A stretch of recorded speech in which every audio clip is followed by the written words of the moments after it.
My life, my future mother-in-law, my future mother-in-law burst into the bridal suite without knocking. Her hand was shaking, but not from nerves, from triumph. "I know your secret," Pauline said softly, "and I will not let you marry my son." 2 months later, she's living under my roof. After her stroke, Henry insisted she move in with us, said it was temporary, said she needed family. But every time Pauline looks at me from her wheelchair, I see it there, that same satisfied smile, because she knows. And locked away in the attic is the proof. A single piece of paper that could shatter my marriage, my life, everything I've built. I tell myself I can find it before she does, that I can destroy it first. But when I finally get the key and climb the attic stairs, what I uncover isn't what I expected. The secret in this house isn't just mine. Henry has been lying too. Now I don't know who I'm married to. I don't know who I can trust. And I don't know if Pauline is as helpless as the doctors claim. Because I hear footsteps at night, and someone is moving through this house. 2 women, 2 secrets, 1 locked attic, and before this is over, one of us may not make it out alive. Prologue. There's a slam as the door to my hotel room opens a little too hard, and my eyes meet my mother-in-law's in the mirror. Future mother-in-law, I should say. I'm not married to her son yet. I have another hour or so until I will have to refer to her as actual family. She has a brown envelope tucked under her armpit. She eyes my bridesmaids. "Ladies, could you please give us a moment?" The women scatter like flies, whizzing to do as they're told. I pick up a tube of mascara and start sliding the wand along my lashes in slow, rhythmical motions. "Melly, I need to talk to you." Brush, brush, brush. "Melly, for God's sake, turn around and look at me." Pause. My hand hovers in front of my eye. I wonder if it's worth moving to do the other eye, really get on her nerves. But of all the Winslow family, save for my fiancé Henry himself, I know Pauline the best. She won't go away. Wrapping around the legs of my chair. My wedding dress rustles, the train wrapping around the legs of my chair. My hands meet each other in my lap, dainty, ladylike. I got my nails French manicured just for today. "Yes, Pauline," I say, eyeing the brown envelope. "How may I help you?" Don't play dumb with me. Her voice is low, dangerous. She pulls the envelope from under her armpit and grips it in both hands, her fingers causing the edges to crumple. "I know your secret," she says, "and I will not let you marry my son." Chapter 1. 2 months later. Blood pours from my arm. I clasp my hand around it, hissing through my teeth. My husband, Henry, rushes to my side. "Oh, God, are you okay?" I glare at him as wetness seeps through my fingers. "This bloody house is a health hazard," I mumble. Henry runs to the kitchen, but not before I catch the smirk creeping onto his lips. I raise an eyebrow. He thinks this is funny, but there's nothing funny about this. We're a newlywed couple. We should be honeymooning right now, basking in glorious Caribbean sunshine, being waited on by chiseled bartenders and indulging in overpriced cocktails. Instead, we're pulling apart this old wreck of a place. I've joked before that this house doesn't like me, but sometimes it doesn't feel like a joke at all. It's bad enough that the Winslows' manor house has been left to Henry, and by extension, his new wife. And now we've got a renovation on our hands that neither of us are skilled enough to handle. Under normal circumstances, we could have started with one of the good rooms. The living room, perhaps, or the little box room that I've claimed as my walk-in wardrobe. But no. No tropical honeymoon, no chiseled bartenders, and definitely no walk-in wardrobe for me. Instead, I get to faff about in the downstairs bedroom and have my arm nearly amputated by a broken beam instead. Only a slight exaggeration, of course. Barda nudges me with his nose, and I stroke his yellow fur, reassuring him that I'm okay. He's protective of me, can't stand me getting hurt. I took him in 4 years ago after one of my old neighbors decided they'd made a mistake getting their kids a Labrador for Christmas. I'm not sure exactly what happened to him while he was there, but he was a nervous wreck when I got him, and even to this day, I'm the only person in this world that he trusts. He definitely wasn't a fan when Henry appeared on the scene. I grit my teeth as the blood continues to ooze through the gap in my fingers. It's not gushing, which is good, but it stings like hell. There's a piece of the beam on the floor beside me, jagged and dark with age, and I swear it looks like it has a face, a snarling, twisted mouth. It's ridiculous, but the thought creeps in anyway. This house doesn't want me here. It's trying to get rid of me. Every time I walk into a new room, I half expect the floorboards to give way or the ceiling to cave in. If it were up to me, we'd sell the place, take the money, and build something new, something safe, a home fit for a family, with maybe some children later on down the line, rather than this mausoleum Henry can't let go of. Henry, of course, doesn't notice any of it. He loves this house, as if the bones of it are tangled up with his own. He loves its sweeping staircase and enormous fireplaces, the kind of details that look good in glossy estate brochures, but feel oppressive when you're actually living with them.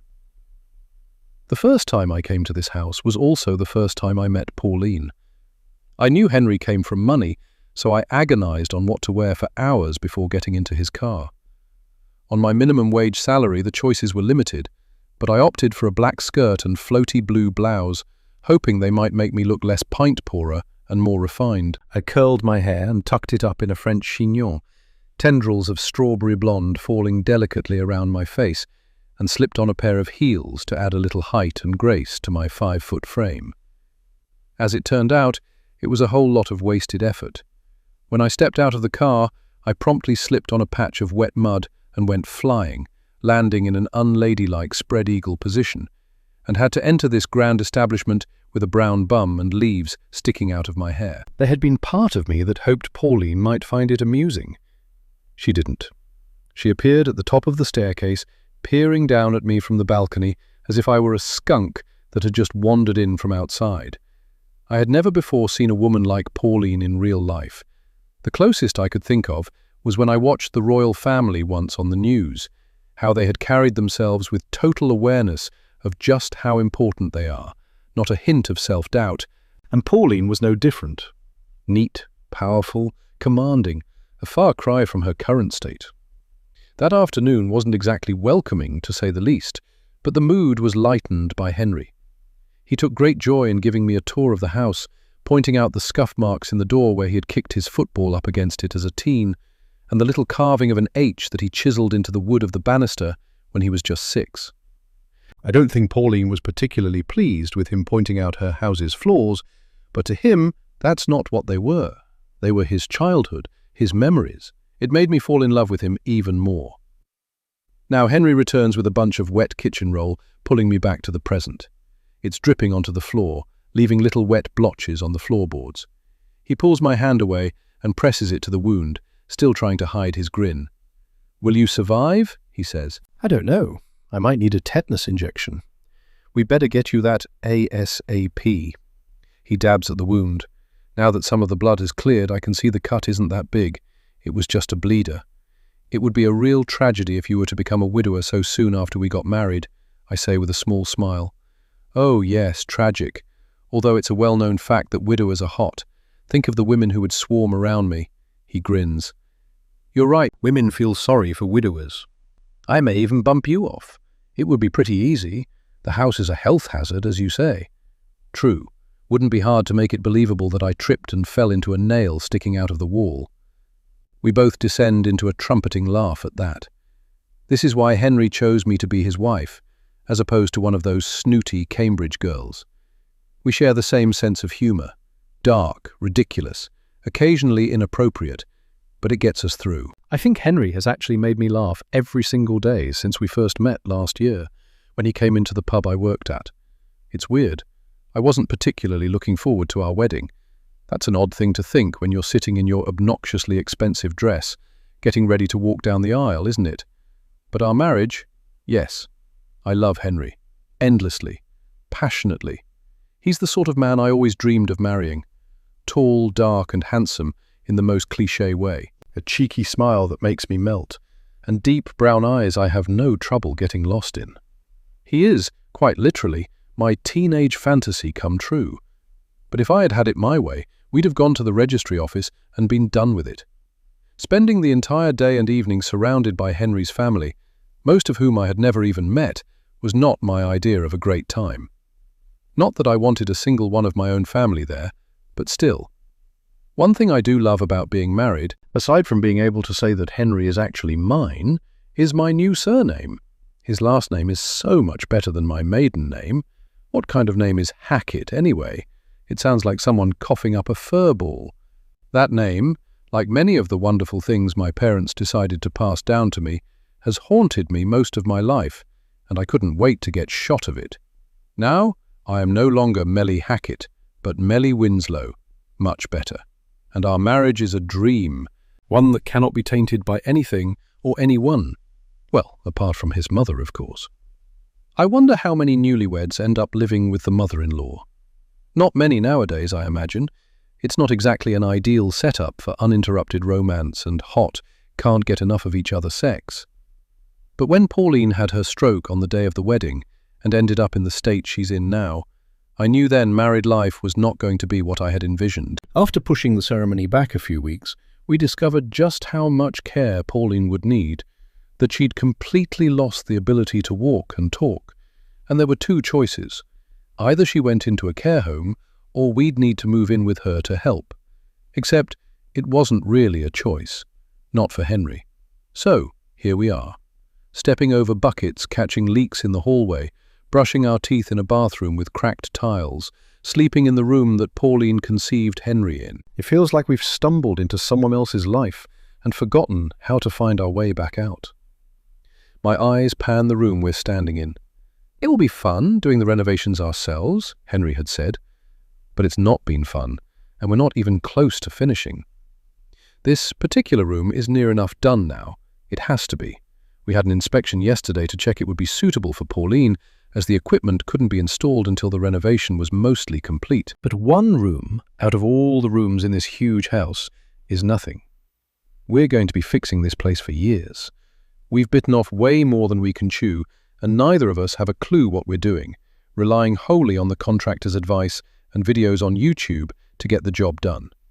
I swear, if I hear another perky DIY influencer say, "It's easier than you think," I might throw my phone through the wall. Which, ironically, would be the most successful demolition work I've done all month. Sometimes I lie awake at night and try to do the maths. How many rooms? How much money?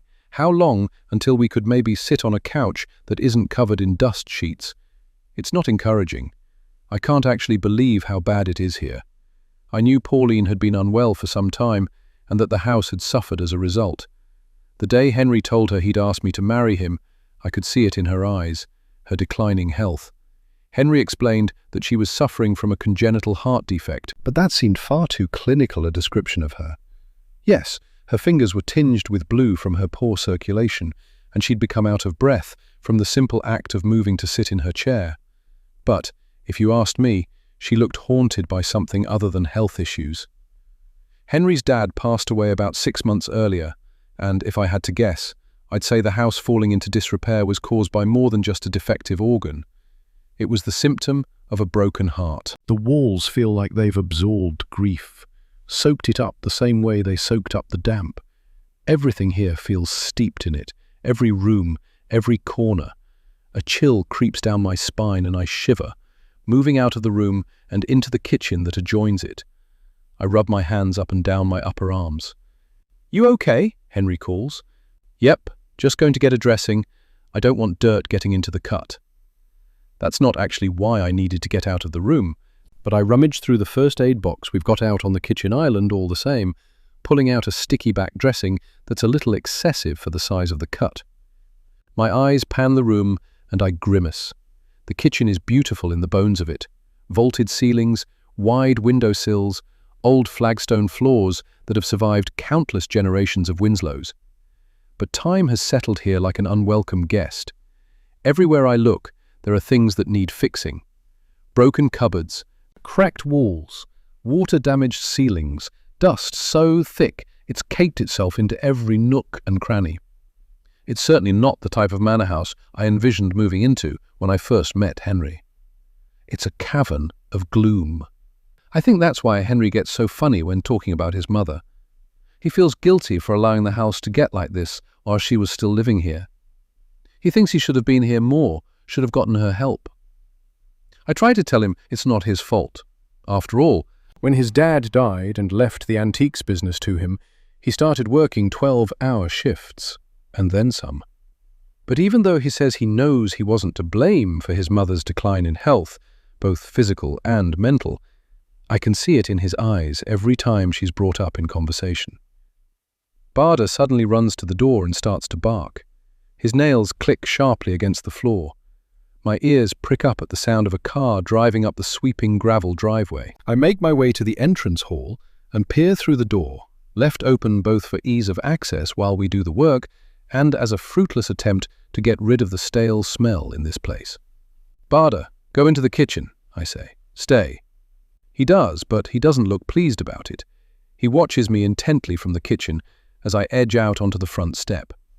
My eyes sweep the landscape. The trees that surround us creak in the wind just as much as the house. The branches sway like arthritic arms, groaning with every gust. Dead autumn leaves swirl across the drive. It's like everything around me is about to fall apart. I paste on a smile. When the carer minivan and another car pull up outside the house, I crane my neck to see if I can spot her through the minivan's window. But they're tinted, no peeking. The driver hops out, giving me a friendly nod as he swoops round to the side of the car and opens the sliding door. It rolls like thunder as it moves. I catch myself tensing, shoulders tightening just a fraction, a sense of dread that I'm all too familiar with washing over me. And then, there she is, my mother-in-law. Chapter 2. It is Pauline, except she looks different now, thinner, frailer, hollowed out. There's something ghost-like about her, like she's not entirely tethered to the physical world anymore. Even her eyes seem dull, grey, instead of their usual piercing blue. A sharp chill snakes down my spine at the sight of her. Not the kind of cold that drifts in from outside, but the kind that roots itself deep in my bones. I find myself thinking of the nights when I wake in the dark and swear I've heard someone in the hallway, breathing just beyond the door. Seeing Pauline like this, slumped in the wheelchair, makes those imaginings feel less like paranoia and more like a premonition. The door of the car opens and a young woman, Filipino and probably no older than 23, steps out. She helps the driver to lower a ramp to the ground, moving efficiently, like she's done this 1,000 times. She doesn't hesitate, doesn't glance around in curiosity, the way visitors usually do when they first see this crumbling estate. Together, they pull Pauline's wheelchair down and turn it to face the house. I look at Pauline, but her eyes don't meet mine. She's looking past me, or maybe through me, and I wonder for a moment if she even recognizes me at all. "Henry!" I call. She's here. There's a bang, as if he's dropped something, followed by a curse word. "Already?" My sentiments exactly. I take a few strides forward, down the main steps, my shoes meeting the gravel. "Mrs. Winslow?" the driver says, holding out his hand. I shake it warmly. I'm still getting used to being called Mrs. Winslow. It feels even more odd receiving that title in front of the original. "Yes. Was the journey okay?" "All good. The guys at the care home said the equipment got installed on Monday. Is that right?" I nod, pulling the inspection report we received from my pocket and handing it to him. He gives a quick glance over it and nods. "Great. This is Tala, your mother's carer." "Mother-in-law," I correct, moving to shake Tala's hand. "Nice to meet you."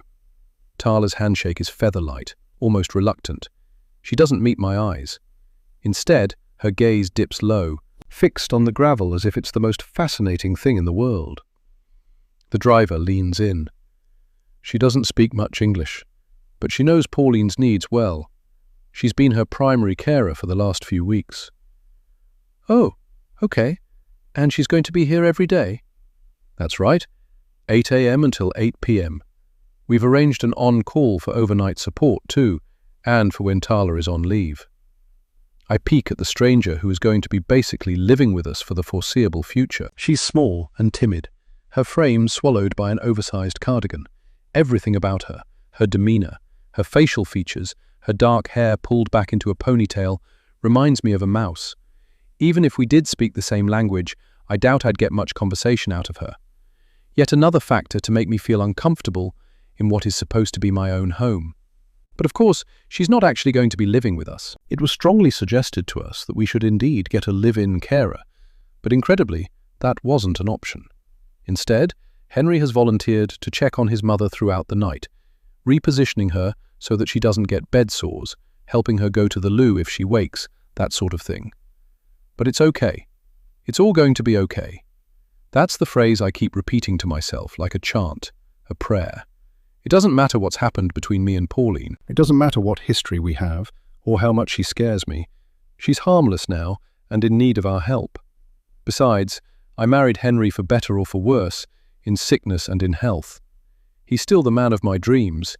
It just so happens his mother is the sickness and the worse. "Hi, Mother." Henry appears at the door and rushes down the steps until he's face to face with Pauline. She glances up and her face twists. She's trying to smile. I can see the muscles in the side of her face twitching with the effort. Everything about her is off-kilter, unfamiliar and warped. Every time Henry sees her, the hurt is so evident, right there behind his fake joy. It's like he's remembering all over again just how broken her body is since the stroke. But he grins through it and bends down, giving her a kiss on the cheek and squeezing her hand. At least she looks at him, acknowledges his existence. Because between Pauline refusing to meet my eye and a full-time carer who won't say a word to me, I've never felt more like an uninvited guest. "We've just finished doing up your bedroom," Henry says, half to Pauline and half to the care home driver. "It's looking great, good as new." That's a bit of a stretch. It's void of mold and no longer at risk of the ceiling coming down on your head, but it still looks old. How can it not? It's a manor house in the middle of the English countryside that's been on this patch of land for centuries. The slightest gust of wind rattles the window panes, sending dust shivering down from the corners of the rooms, as if the house is sighing, exhausted, like we are. The driver hands Henry a few more pieces of paperwork on a clipboard, and he barely skims the headings, flicking through the pages with the nonchalance of someone confirming a delivery, not legally binding arrangements. He signs them without even reading the small print. That's something I've never been able to understand. I like to read every inch of a document before I sign it. For all he knows, he's just signed the house itself over to the care home.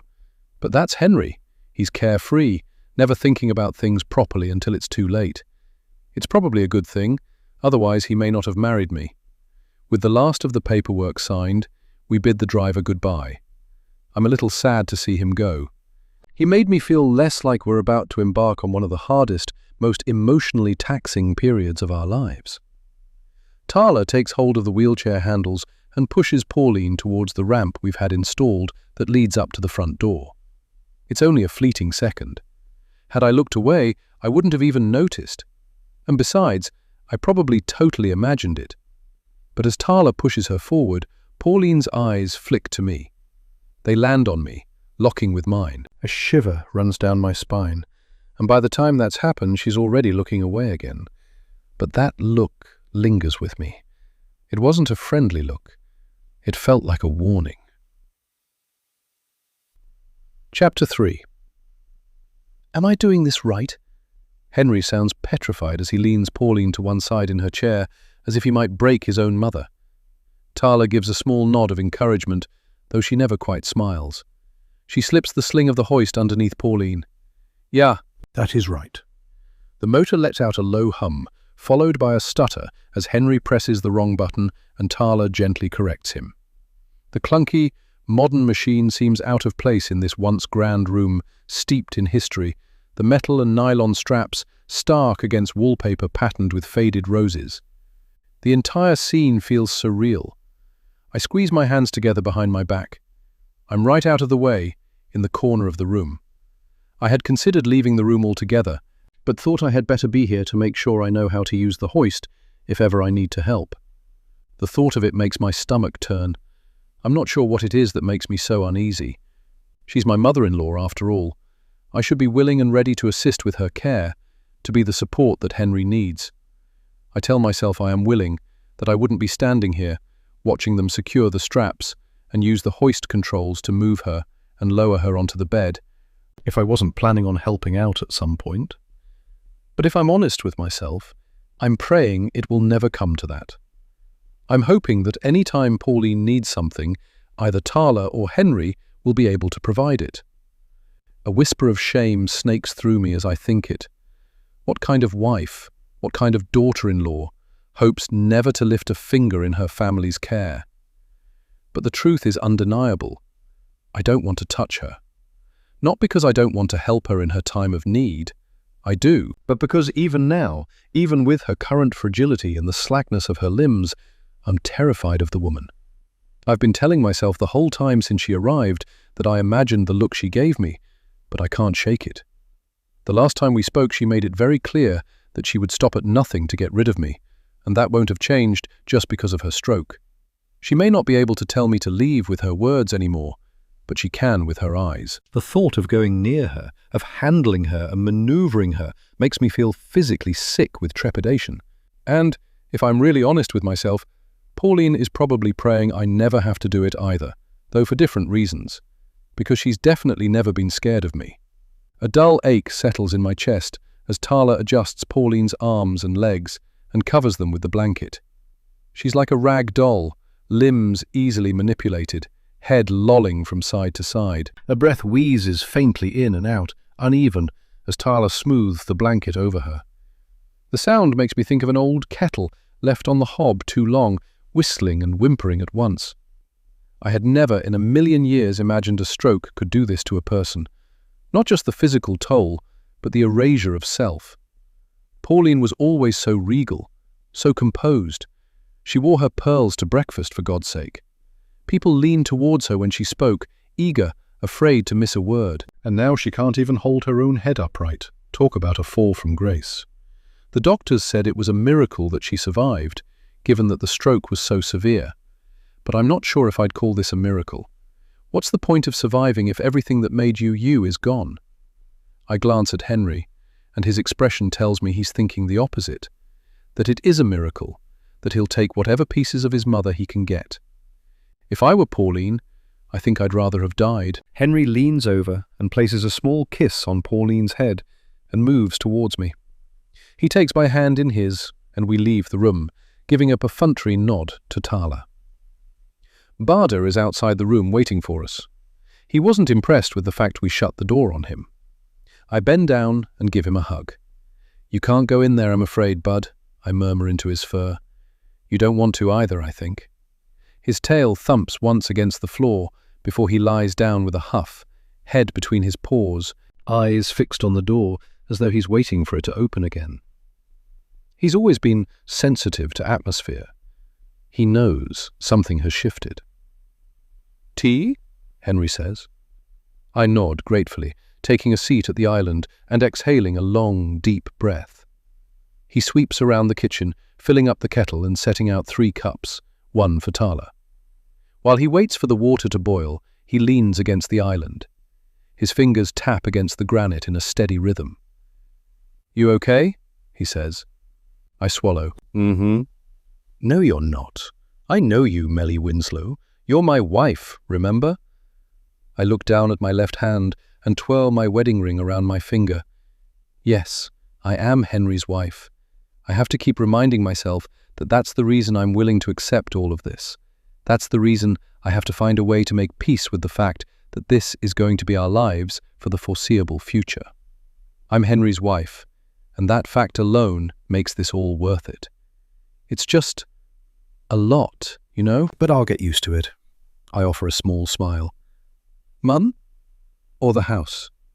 I shrug. Both. I wasn't exactly expecting to be moving in here. It doesn't feel like our home. It feels like we're visiting your mother's house. And now that she's going to be living with us, it will feel even more like that. Henry presses his lips together, my words evidently stinging him. I hate that I can't hide my displeasure at our situation better. He doesn't argue. Instead, he busies himself with pouring the tea, but I can see the tension in his shoulders. I reach out and place my palm against the small of his back, feeling the warmth of him through his shirt. He exhales a little, his shoulders dipping, and for a moment the air between us softens. I've never had this connection with another human being before. Even when we're at odds, his presence steadies me. He slides a mug across the island and comes to sit next to me. For a moment, neither of us speaks. I wrap my hands around the mug, inhaling the steam, and he drapes his arm casually over the back of my chair, his thumb brushing the edge of my shoulder. A small gesture, but it's grounding.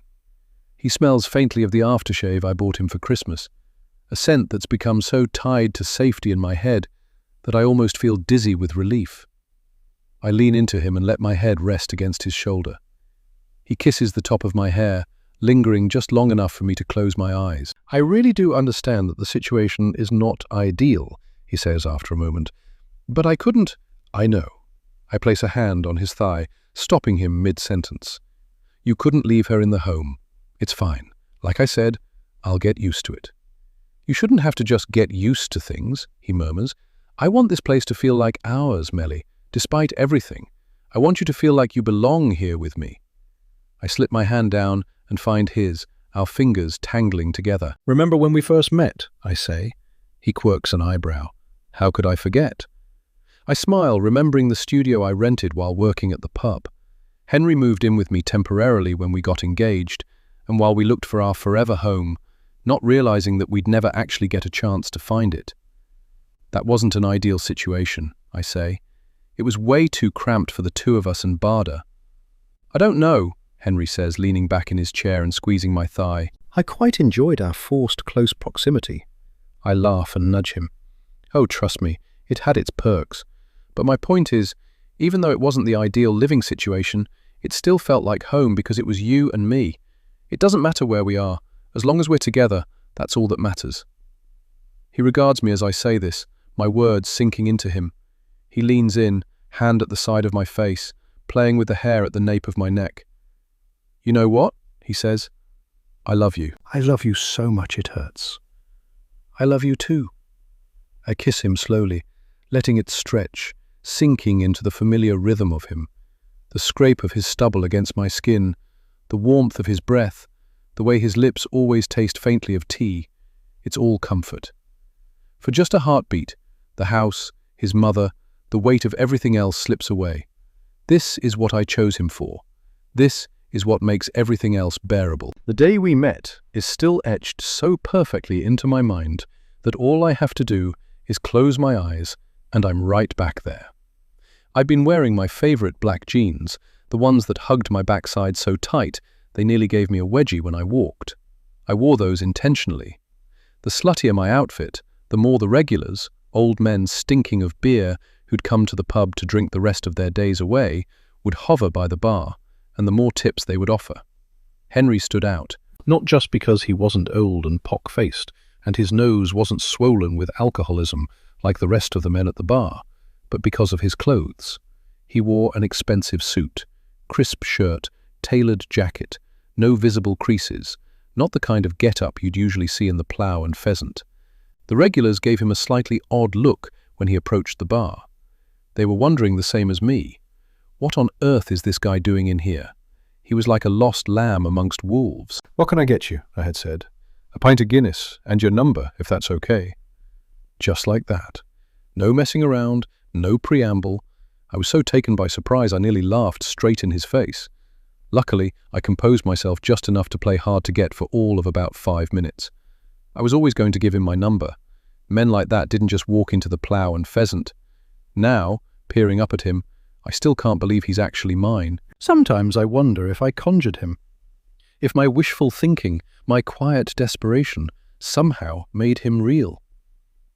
"Why did you walk into the pub that day?" I say. "The Plough and Pheasant. I never asked you."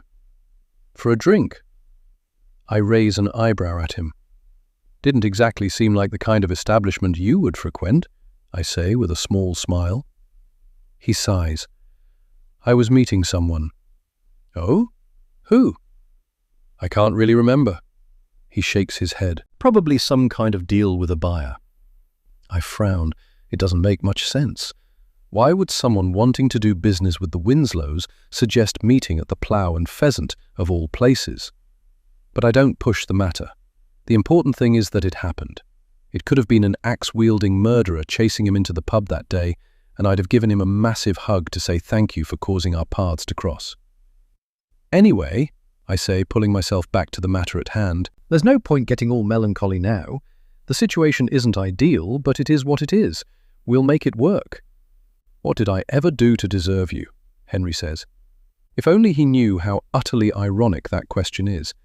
I'd love to be able to sit here proud of what an understanding, amazing wife I am. I'd love to be able to confidently say that I'm exactly the sort of woman Henry deserves. But I know deep down I'm not.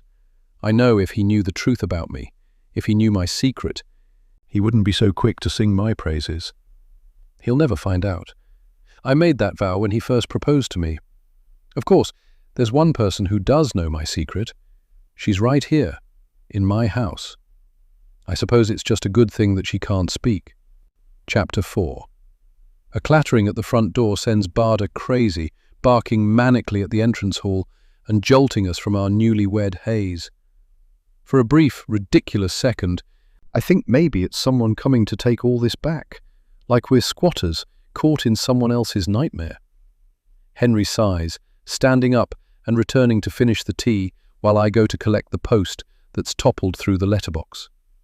The first envelope I pick up is addressed to Pauline.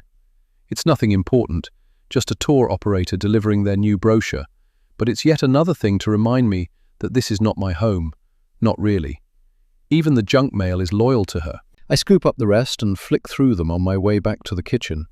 Most can go straight in the recycling bin, but there's one addressed to Henry on which the return address catches my attention.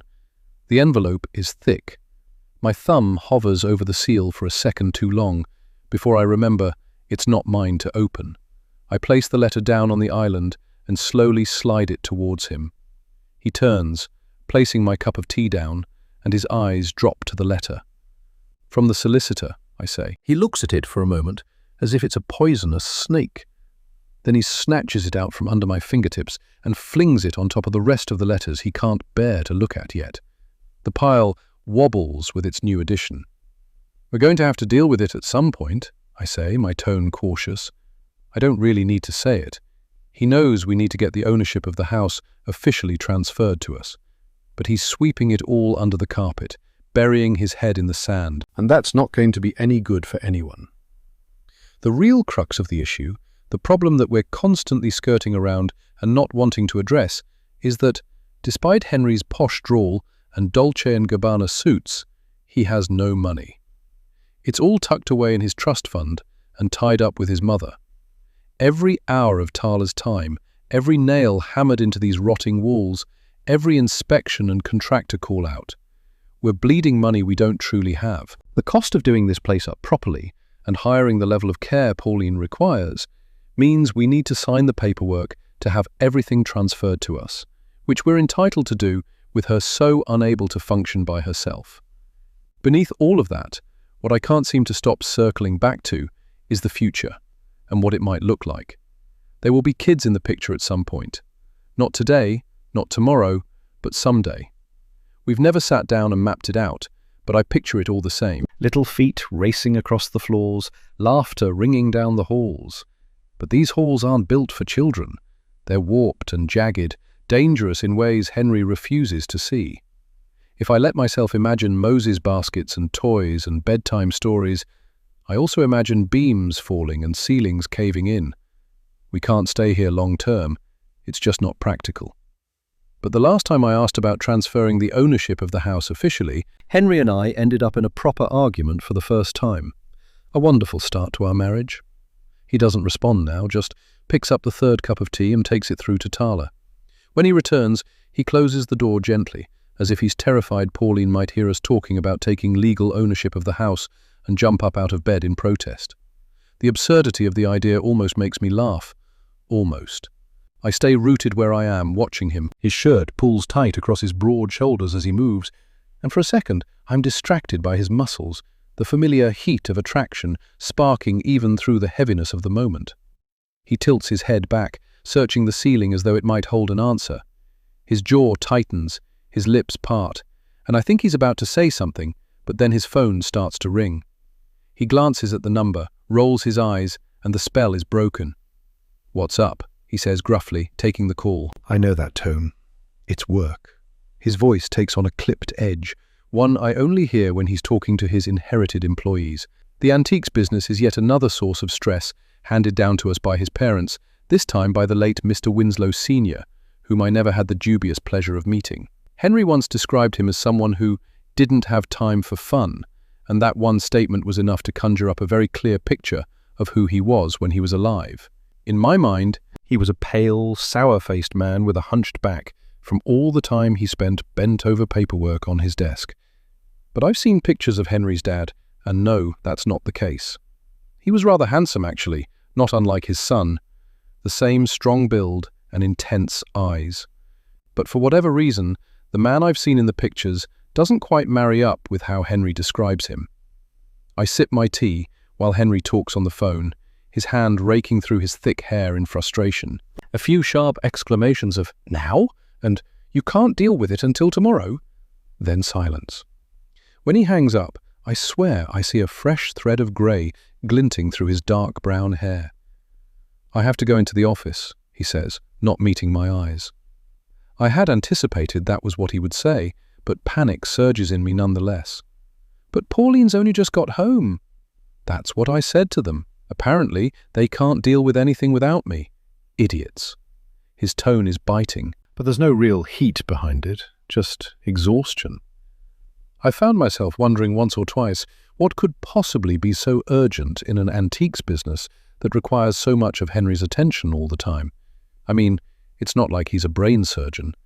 But Henry's explained that they deal with high-end clients, millionaires oftentimes, and these people with more money than sense looking for their next antique addition to their home never want to deal with plain old employees.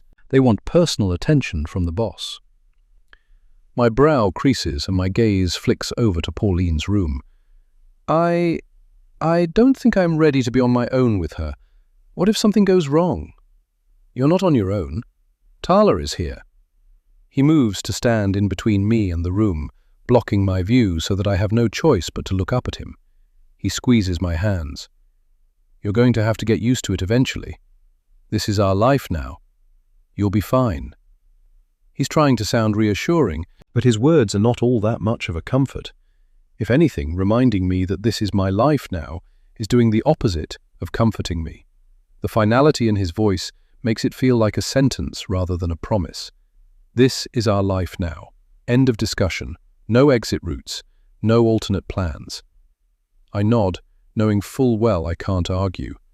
After all, he doesn't know the real reason I don't want him to leave. Yes, I'm concerned that if something bad happens to Pauline while he's gone, it will be on my watch, and whether Tala is here or not, I'm not sure I trust myself to know what to do. But more than that, this whole situation has me freaked out. The last thing Pauline said before she had her stroke and lost the ability to say anything else was that she wouldn't allow me to marry her son. Henry, of course, has no idea that conversation even happened, but I know. It's like there's a thick wall of unfinished business between me and Pauline that will never be resolved. And now she lies behind that door like a broken marionette, while I'm left to carry the weight of everything she never got the chance to say. I paste on my best supportive wife face as Henry leaves, and then attempt to fill the rest of my day with sorting out the first floor, steering as far clear of Pauline's room on the ground level as I possibly can. I stack books we don't have shelves for, fold towels that have seen better days, reorganize drawers that were fine to begin with, anything to keep my mind and body moving. Henry said he wouldn't be late home, but I know that's not true. He didn't leave until gone 4. He'll be lucky if he makes it back in time for dinner. The silence in the house starts to press in by 6. By 7 I can feel my shoulders tensing, my ears straining for the sound of keys in the door. As long as he's back before 8, I think. That's when Tala will be leaving, so he has to be home by then. Feeling both exhausted from all the housework and simultaneously like I haven't done anything at all, I look around for Bada. He's asleep in his bed, his paws stuck up in the air. "You're good company," I murmur, stroking his fur.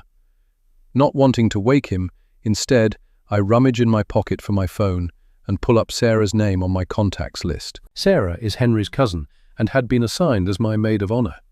I met her at our engagement party and she got the role, somewhat begrudgingly, a few weeks before the wedding, when Henry insisted I needed some kind of female support system on the big day.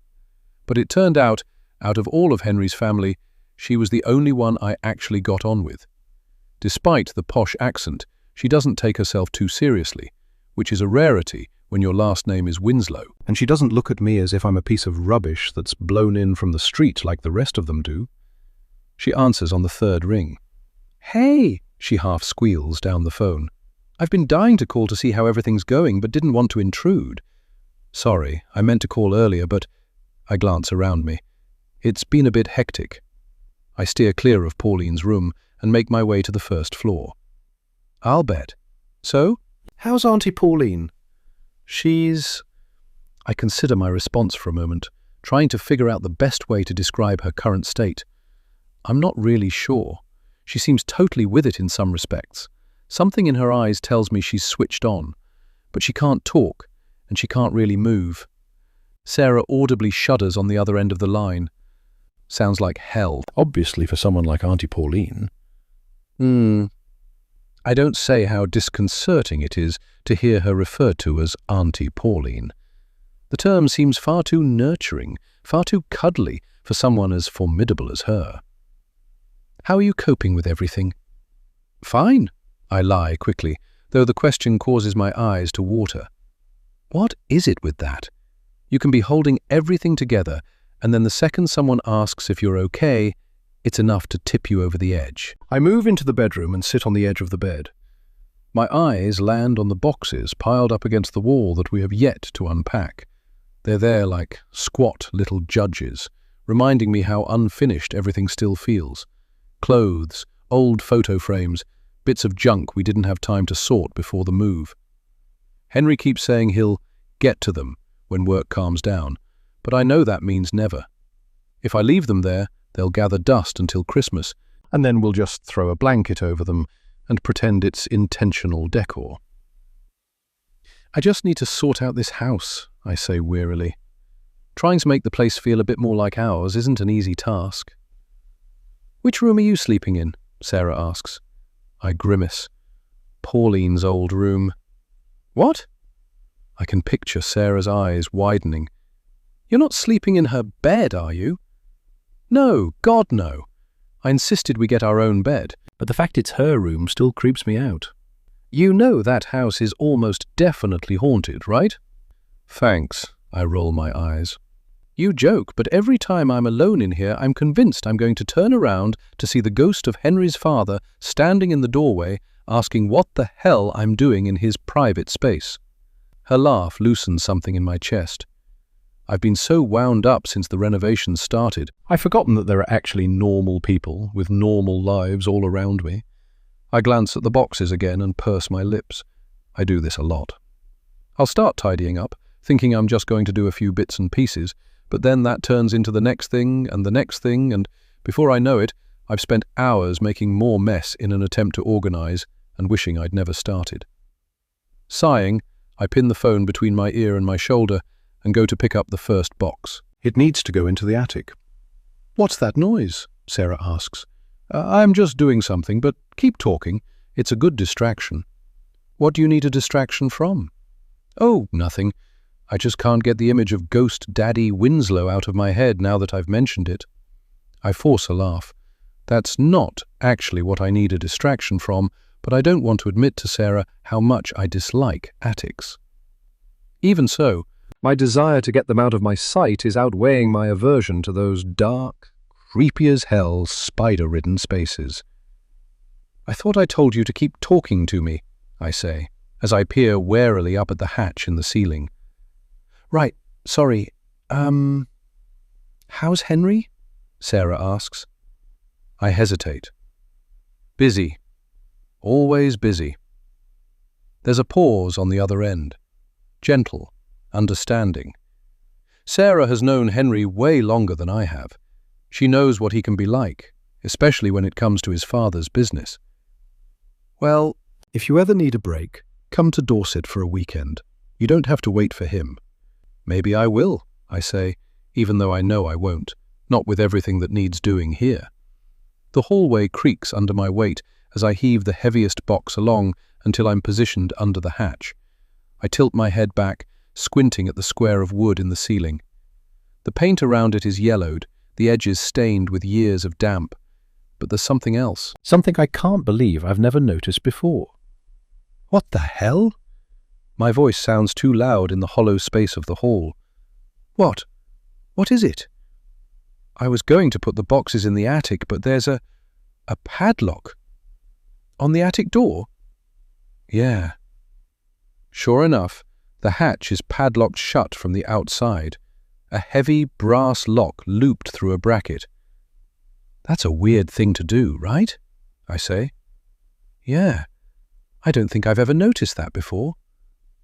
I chew on my lip, staring up at the lock. Why not just close the hatch like a normal person? Padlocks suggest secrecy, not sentimentality. A shiver crawls over my skin. The practical part of me insists it's nothing. It's probably just full of valuables. Maybe Henry put it up there when we hired Tala. But the other part of my brain whirs with possibilities. I know Pauline. I know what she's like. She wouldn't have come to me telling me she knew my secret if she didn't have enough evidence. Since we've moved into this house, I've been everywhere. Looked inside every drawer, checked inside every cupboard. Everywhere, that is, except for the attic. I'll call you back later, Sarah. The boxes slump against the wall where I abandon them. Wait, where are you going? If there's a padlock, then there has to be a key. The thought plants itself so firmly in my head that I can't shake it. I find myself hanging up the phone and moving down the hall before I've consciously decided to. Bada, having roused himself from his dog nap, pads along beside me at my heels. The kitchen seems like the most obvious place to start. Every household has a drawer where keys and other random bits of junk collect. Henry calls ours the graveyard. Fitting for this house, I reckon. I make my way to the drawer and yank it open. Pens that don't work, elastic bands, takeaway menus, screws that must have come from something important, but we never figured out what. I sift through it all, my fingers closing around the cold edges of keys on a ring. A spare key for the back door.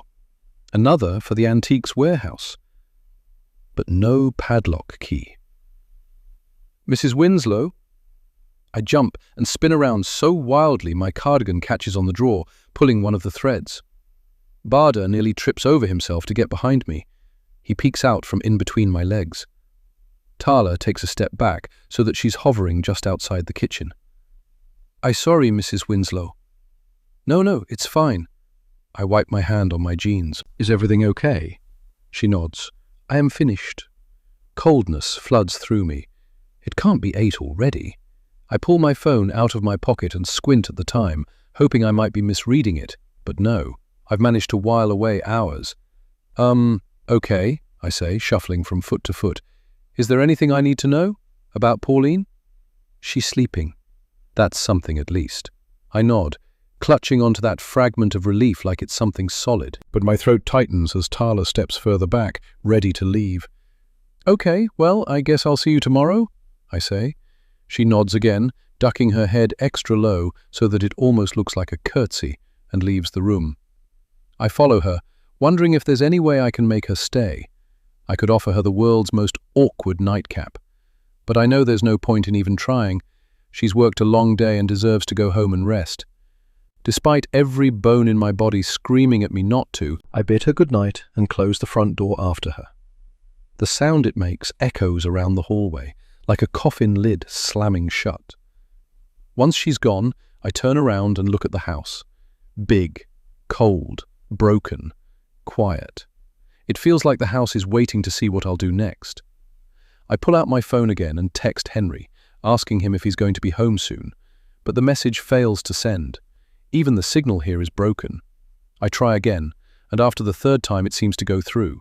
I sink down and pull Bada close to me, feeling the beat of his heart under my palm, if only to remind myself that I'm not actually on my own. At that moment, a shrill noise pierces the silence of the house. Once, then twice, then 3 times, in short, clipped bursts. My eyes flick up and my body stiffens. It's the bell we had installed in Pauline's room. When she needs something, she's supposed to ring it. And it's ringing. Chapter 5. I don't want to go in there. Every fibre of my body is screaming for me to turn around, to pretend I didn't hear the bell, to wait just a little longer until someone else, anyone else, can take over. I glance back down at my phone, jabbing my finger at Henry's name once more. It goes to voicemail. I imagine him sitting at his desk, the phone buzzing uselessly in his pocket, while he listens to someone drone on about antiques. I want to scream down the line, "Your mother is summoning me, and I can't do this alone." Still, Pauline's bell rings. Loud. Incessant. Ring, ring, ring. Palms sweating, I take a step into the kitchen. Pauline's bedroom door is ajar. The bell is hanging just above it. It's old and brass. A service bell picked up from the antiques fair that collects in the village every first weekend of the month. We could have purchased something fancy, something high-tech, but no.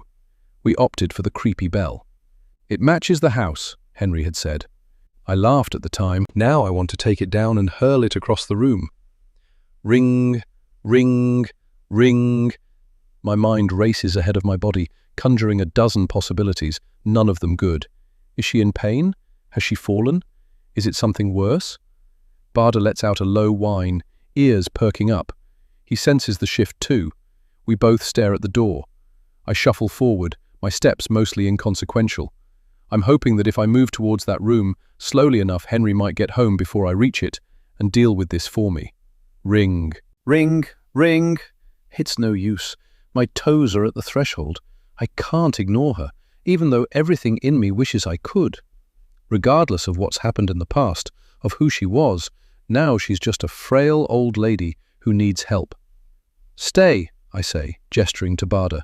He lowers himself down to the floor, his chin resting on the floorboards. His eyes stay trained on me, and in them I see a flicker of concern. I suck in a deep breath and push the door open. It creaks so loudly, it seems to vibrate through the entire house. Pauline's head is tilted away from me. From this angle, and in the dim lighting, she almost looks like she did before. Elegant, refined, perhaps lying down to take a nap. For a fleeting second, I can almost picture her at my wedding, standing ramrod straight in her fitted silk dress, every strand of her hair lacquered into place. She'd been a vision of control, a woman who filled the room with her presence as if she were the one being celebrated. Back then, her beauty had felt untouchable, intimidating. But as I step into the room now, her head swivels slowly towards me, and the illusion fractures. Her face is hollowed out, her skin sagging and grey. The spark in her eyes has dulled, though when they lock on mine, it's still enough to make me feel as though an ice cube has been shoved down my throat. "Are you okay?" I say, eyeing her finger which is slumped over the button for the bell. It's stupid for me to ask how she is, I realize, because I know she can't respond. Perhaps she hit it by accident. I step cautiously towards her, still maintaining a fair amount of distance, and arch my neck to look over her, searching for wet patches or some indication of what she might need assistance with. There is nothing. It's as though she summoned me here just to prove that she could. I look over the side table to see if there's anything on there that she could want. There's a blood pressure machine, the tablet that Henry propped up for Pauline to watch her shows on, and a cup. The machine's green light blinks steadily. The tablet screen is dark, its reflection catching my face. Drawn, tense, unprepared. I look away quickly. "Do you need a drink?" No response. Not even a flicker of movement. It's the only thing I can think to offer her, so I move towards the bed, trying to remind myself how Tala showed Henry to do it.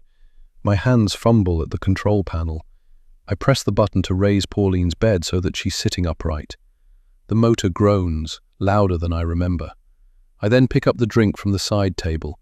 It's in a plastic cup with two handles, like a bigger version of a toddler sippy cup, and the liquid inside is thick and gloopy to minimize the risk of choking. It looks like jelly that's given up halfway through setting. I grimace as I bring it over to her and press it to her mouth. I tilt the cup, but her lips clamp shut and the syrupy liquid dribbles down her chin. "Sorry." I feel like I've just been served some unspoken test and failed it spectacularly. I scramble to look for something that I can mop up the spillage with, but can't see anything, so out of sheer panic, use my sleeve. The dampness spreads quickly, and I can already feel the cold against my skin. Once most of the gloop has absorbed into the fabric of my jumper, I place the cup back on the table and back away from the bed. I look at her, and she stares back at me. "I'm sorry. I don't know what it is you want," I say, my voice cracking. I wouldn't particularly want to be in the same room as her anyway, even without all of this. I know full well what she thinks of me. Even when she was healthy, she had a way of looking at me like she could see the worst thing I'd ever done. Like she was waiting for me to do it again.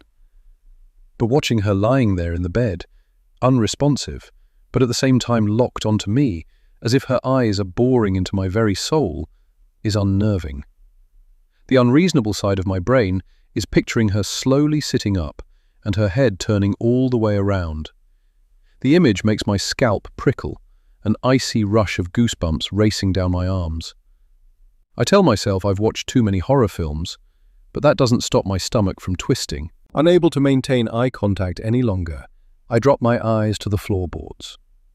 "No matter what you think," I say after a moment, "I do love your son." I know there's not going to be a response, but the silence that follows this statement is eerie nonetheless. I peek up at her with one eye. She's still staring at me. Giving myself a little shake, I lower her bed back down and make a start towards the bedroom door. "Henry will be home soon. He'll be able to check you properly." My words trail off and my stride slows. A noise has distracted me. A low moan. I stop, dead still, and listen, eyes flicking around.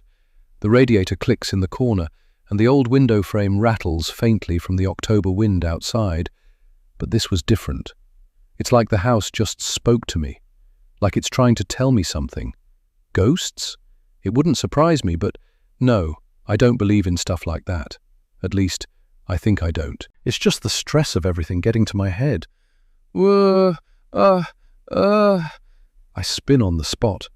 No doubt about it that time. The noise came from Pauline. Her head is tilted slightly towards me, and her eyes are still locked on me. My heart batters my ribcage. "Pauline?" "Ma, Her lips are trembling with the strain of moving, and the muscles in her neck twitch. Is she trying to speak? I swallow hard and take a slow step towards her. As I move, her hand reaches out to me, frail and weak. Her fingers curl as if she's beckoning to me. I take a few more steps until I'm standing at her bedside. Her lips are still moving, but there's no sound coming from them now. Or is there? I tilt my head, listening. It's more breath than voice. She's whispering. "What? What was that?" My neck crooks and I lean forward, forcing my ear closer to her lips. Her breath warms my cheek, sickly and damp. I strain to hear, but the whispers are the same. Jumbled, incoherent. She moves so quickly, I barely have a moment to register what's happened. Her hand grabs my wrist, vice-like, nails digging into my skin. I scream. It echoes through the old house. My other hand reaches up, and I prise her fingers off of my wrist. Once free, I sprint for the door, bursting through it and slamming it behind me. The handle thuds back into place with a metallic clunk. I fall forward, stumbling into the kitchen and leaning against the edge of the island. My breath comes in ragged gasps, chest heaving. I'm shaking from head to toe. "Are you okay?"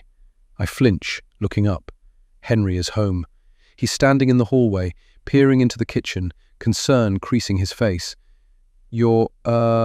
My eyes drop to my wrist. Pauline's fingernails are still embedded in my skin. Angry, dark crescent moons. "Melly!"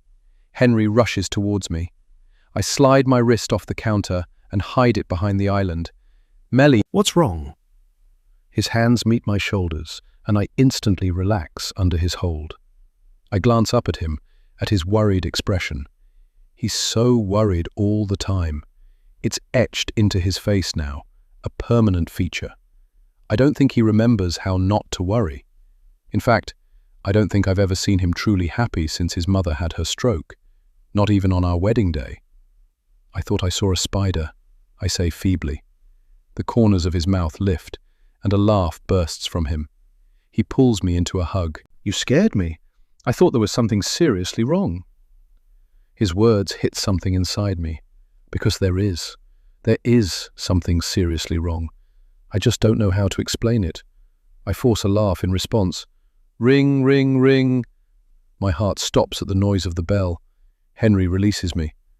"Mother's awake," he says, looking up at the bell. "I better go and see what she wants." I watch him disappear into Pauline's room. Through the slightly ajar door, I can see him raising her bed, moving to sit gently on the edge of it, picking the drink up from the side table and offering it to her. She drinks from it. All is calm. All is normal. But the indents of her nails in my skin still sting. Chapter 6. I pace back and forth in our bedroom as I brush my hair. I can't keep still. The brush snags on a knot, and I yank it through too hard, wincing as strands pull free. My feet trace the same line along the creaky floorboards over and over, like I'm wearing a path into the wood. Henry is in the bathroom. I can hear the shower going down the hall. No en-suites in a house like this. Barda watches me from his spot on the end of the bed. "I'm overreacting, aren't I?" I say to him, pausing mid-pace. His ears twitch in response. It was probably just a reflex. She's barely clinging to life. It's ridiculous to be scared of her, right? This time, Barda's ears don't give me any indication that he's heard me. Something else has caught his attention. He sits up, alert, head locked on the closed door to the bedroom. A small whine escapes him. "Barda?" I take a step towards him and follow his gaze, wondering what he's looking at. He's not a fan of the moths in this house. Every time he sees one, he acts like it's a squirrel he's trying to hunt. The brush stills in my hand, my scalp tingling. My eyes scan the bedroom, and my hand reaches for one of my slippers so that I can bat the moth when I find it. I won't be able to go to sleep with a moth in the room. I'll have visions of it landing inside my mouth and laying its little dust-covered moth eggs in my throat. The thought sends a shiver through me, but I can't see it anywhere. I look back at Barda, who is still frozen and rigid, staring intently at the bedroom door. This doesn't feel like moth behavior. This is different. A low rumble comes from the depths of his belly. He never growls, not even at moths. "Barda, what is it, boy?" I whisper. An uneasy sensation crawls through my stomach. Barda shifts forward an inch, his muscles coiled like he's ready to leap. The fur along his spine stands on end. An image lurks in the deepest, darkest corners of my mind. The door suddenly bursting open, Pauline standing there wielding a knife, eyes wild and psychopathic. Barda barks and I jump. The brush slips from my hand and hits the floor with a dull thud. I don't bend to pick it up. Instead, I take a step back, cowering away from the door. There's a scratching sound on the other side of it. The brass handle turns slowly. The door swings open. "Henry!" My shoulders relax, and I let out a slow, measured breath through pursed lips. "You okay?" he says, looking between Barda and me. His hair is damp and curling at the edges, a towel slung over his shoulder, water dripping from his collarbone. "Yeah, Barda just freaked me out a bit." I turn my attention back to the dog and scratch him behind the ears. "Don't scare me like that," I say to him. Barda turns his nose up, indignant at being accused of overreacting. Henry crouches beside him, reaching a hand out to pat him. Barda's body stiffens under the touch. A low rumble vibrates in his throat as he twists his head away, teeth flashing for the briefest moment. "Barda, be nice," I say firmly. At this, Barda stops growling, but he huffs and flops back down onto the bed, butt firmly pointed towards Henry. A teenage sulk in canine form. I never realized a dog could have an attitude before, but he has certainly shown it since Henry and I moved in together. He's stopped hiding behind me and trembling every time he sees him, at least, but he still very much makes his displeasure at Henry's existence known. It's like he knows something about Henry I don't. Dogs are supposed to sense things, aren't they? This thought reminds me of something. "Henry," I say, "did you put a padlock on the attic hatch?" He blinks, caught off guard. "What? I noticed it earlier. It's locked up, properly, with a padlock." A beat passes between us. He steps back, leaning out of the bedroom door to get a look at it. He frowns, then returns to face me and shrugs. "No idea. Must have been Mother. She used to get paranoid about people rooting through her things. I never touched it. Do you know where the key is?" He puffs out his cheeks and shakes his head. God knows, in this place, could be anywhere. I nod, though the answer doesn't settle right in my stomach. Maybe we could try bolt cutters on it? I don't know. I'd feel weird about doing that without checking with Mother first. You want to ask Pauline if we can get up into the attic of our own house? I don't mean for it to come out quite like it does, but surely I'm not the only one who can hear how bonkers that sounds. Apart from it being ridiculous that Henry insists I think of this place as home while there are areas off-limit, asking Pauline anything is a stretch these days. How is he expecting to get an answer from her? Henry, seemingly not as disconcerted by the whole thing as I am, brushes my comment off and steps towards me. He wraps his arms around my waist. I place mine around his neck and look up at him, my stomach fluttering. He still does it to me, even now he's officially mine. He still makes me as weak in the knees as the day he came into the pub. With this thought, I press my lips firmly against his and wrap my arms around his torso. He responds immediately, pulling me close, pushing himself against me. We move as one backwards. I sit on the bed and he continues to kiss me, leaning me back. Bada growls. I peek to the side to see him staring at me. He looks so offended by what we're doing, it makes me laugh. Go on, go downstairs for a bit, I say, moving to the door and holding it open for him. Bada blinks at me. Come on, down. If Bada could talk, I think he'd have told me to go do one as he skulks past me and disappears down the stairs. A tiny pang of guilt prods at me, but it's no match for the need that's been building inside me. Between Henry's work, hospital visits, and all the preparations that have had to go into Pauline coming to live with us, we haven't been intimate since the wedding, some honeymoon period. With Bada safely downstairs, I return to Henry. His eyes sweep over me, and a crooked smile tugs at his mouth. God, you have no idea how much I've missed this, he murmurs, brushing a strand of hair back from my face. Do you realize how mad you drive me? Heat spreads through me at his words. It wouldn't hurt to hear a reminder. I can tell he's felt the absence of our love life just as much as I have, because he kisses me then with the hunger of a starving man. His hands slide under my blouse, palms hot against my skin, and I arch into his touch. I can't get enough of you, he growls against my ear, his breath rough and ragged. You make me lose my mind. The hunger in his voice sends a shiver through me. He kisses me harder, deeper, lifting me so that my legs wrap around his waist. My fingers dig into his back, pulling him closer still, greedy for every part of him. It's messy and frantic, nothing like the careful, considerate man who makes me tea in the mornings and rubs my feet in the evenings. This side of him is raw, claiming, as though all the weeks of distance have boiled down into this one moment. And I want it. I want him. The two of us fall back onto the bed, still entangled. His mouth finds mine again, urgent, almost desperate, like he's afraid I might disappear if he doesn't hold me close enough. Then he moves his lips to kiss my neck, my chest, my stomach. I lie back, my hands roaming over his shoulders, tracing the familiar muscles, reminding myself that he is solid, real, mine. I love Henry. Everything about him. I especially love how hot our sex is. But as his head moves down below my navel and he pulls off my thong, something pulls my attention. It starts as the faintest flicker at the edge of my awareness. I blink and try to shake it, but the feeling doesn't leave. In fact, it intensifies, tightening and coiling around me. I stare up at the ceiling and make the noises and try my hardest to get into it, but I can't. Because all I can think about is the fact that Pauline is downstairs, just one floor away. And even though I know that it's completely impossible, I've got the strangest sense she is watching us. Chapter 7. Once Henry is finished and I've brought Bada back upstairs, apologizing to him for shutting him out, we lie in bed, sweaty and exhausted. Henry is sprawled on his back, one arm slung lazily behind his head, the other resting on his stomach. There's a small, content smile playing on his lips, the kind of look men get after a good meal or a solid nap. He seems satisfied, and I guess that's all that matters. It was just my stupid brain getting in the way.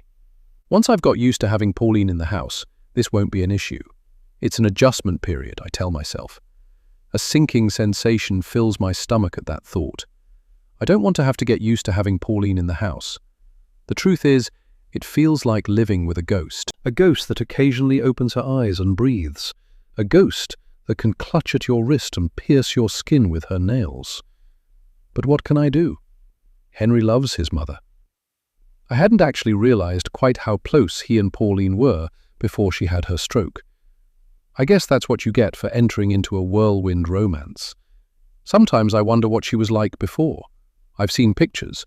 Pauline in her 20s with perfect curls, perfect makeup, perfect clothes. There are wedding pictures where she stands next to Henry's father, one hand clutching his arm like a trophy. I've asked Henry, gently, what she was like when he was growing up, but he always shrugs and says, she was just mother.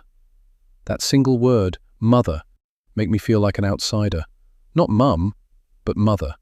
It makes me feel like I've married into a family I'll never fully understand. Henry and I really didn't know each other for that long before we got married. I didn't need to know him for long. He made me feel seen in a way no one else ever had. Like I was the only person in the room who mattered. It was intoxicating. I didn't want to ask questions. I didn't want to wait. I just wanted to belong to someone.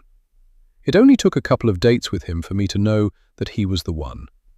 And honestly, even if I had been able to see the future and knew what lay before us, I would have still married him, mother-in-law and all. I can feel him getting sleepy against me, but I don't want him to fall asleep.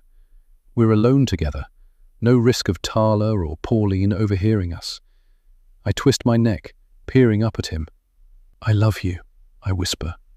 I love you too. He kisses me softly, and I momentarily consider jumping his bones again, but decide not to. I've already had to fake it once. If I ended up having to do it again, I'd start to worry there might be something wrong with me. Instead, I opt for asking him the question that played on my tongue the last time we made love, but I was too chicken to ask. Henry, when do you want to start thinking about kids? I feel him tense slightly underneath me. Where's this coming from? He asks. I shrug. I don't know, we've just not really spoken about it yet. I shift slightly to see his face, but he doesn't look down at me. He swallows, his Adam's apple bobbing up and down. Maybe this is something we should have talked about before we got married, he says slowly. The words land like a stone in my chest. I force a small laugh, one that sounds brittle even to my own ears. Oh, I just thought, I trail off, unable to finish the sentence, that it was a given, that marriage meant a family, that one day there'd be little Henrys running across creaky floorboards, and I'd finally have the life I'd always pictured. The pause between us stretches long enough that I start to regret asking.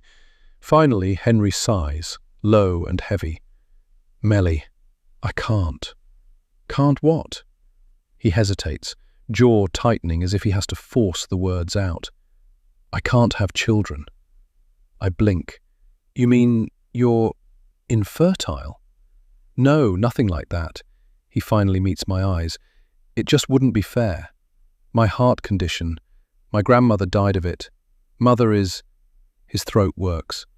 You've seen what it's done to her, and I've got it too. It's managed, but it's there. If we had kids, there's a chance they'd inherit it. The weight of his confession presses down harder than the mattress. I knew it ran in Henry's family, but for whatever reason it never actually occurred to me that it might stop us from having children. He's never had any issues, so far at least, but it's there. He has to take meds for it and go for regular checkups. So you just... I struggle for the right words. You don't want to risk it? His gaze flickers away. Like I said, it wouldn't be fair. I press my palm against his chest, feeling the steady beat beneath, that heart he's terrified of passing on. I wonder if that's why Pauline never liked me, because she thought I was only with Henry in the hopes that he'd die young and I'd get his money. If she did, or does, she's got the wrong end of the stick entirely. When I think about Henry dying, it makes me feel physically sick. Sometimes I wake up in the middle of the night and just watch him breathe. I'm afraid he'll just stop and I'll miss it. If Pauline knew how often I check his pulse at 3 a.m., how often I place my palm flat against his ribcage to feel the steady thud of his heart, She'd realize how inconceivable life without him is for me. For a moment, I can't find my voice. My palms are starting to feel damp. It's like I'm teetering on the edge of something, and in an instant I'm painfully aware that if I push, I might lose him. With that realization comes blinding clarity. It doesn't matter what he's about to say to me. This is the test. This is the thing that makes or breaks us. I can almost see the fork in the road. One path with Henry, the other with a phantom family I'd thrown the love of my life away for that never actually materializes. And I don't hesitate. If the desire for children is something that will have him regretting going through with the wedding, then no children it will have to be. A lump swells in my throat. I swallow it down and force my arms tighter around him, as if I can anchor myself to him and let that be enough. Okay, I whisper. Okay? No kids it is.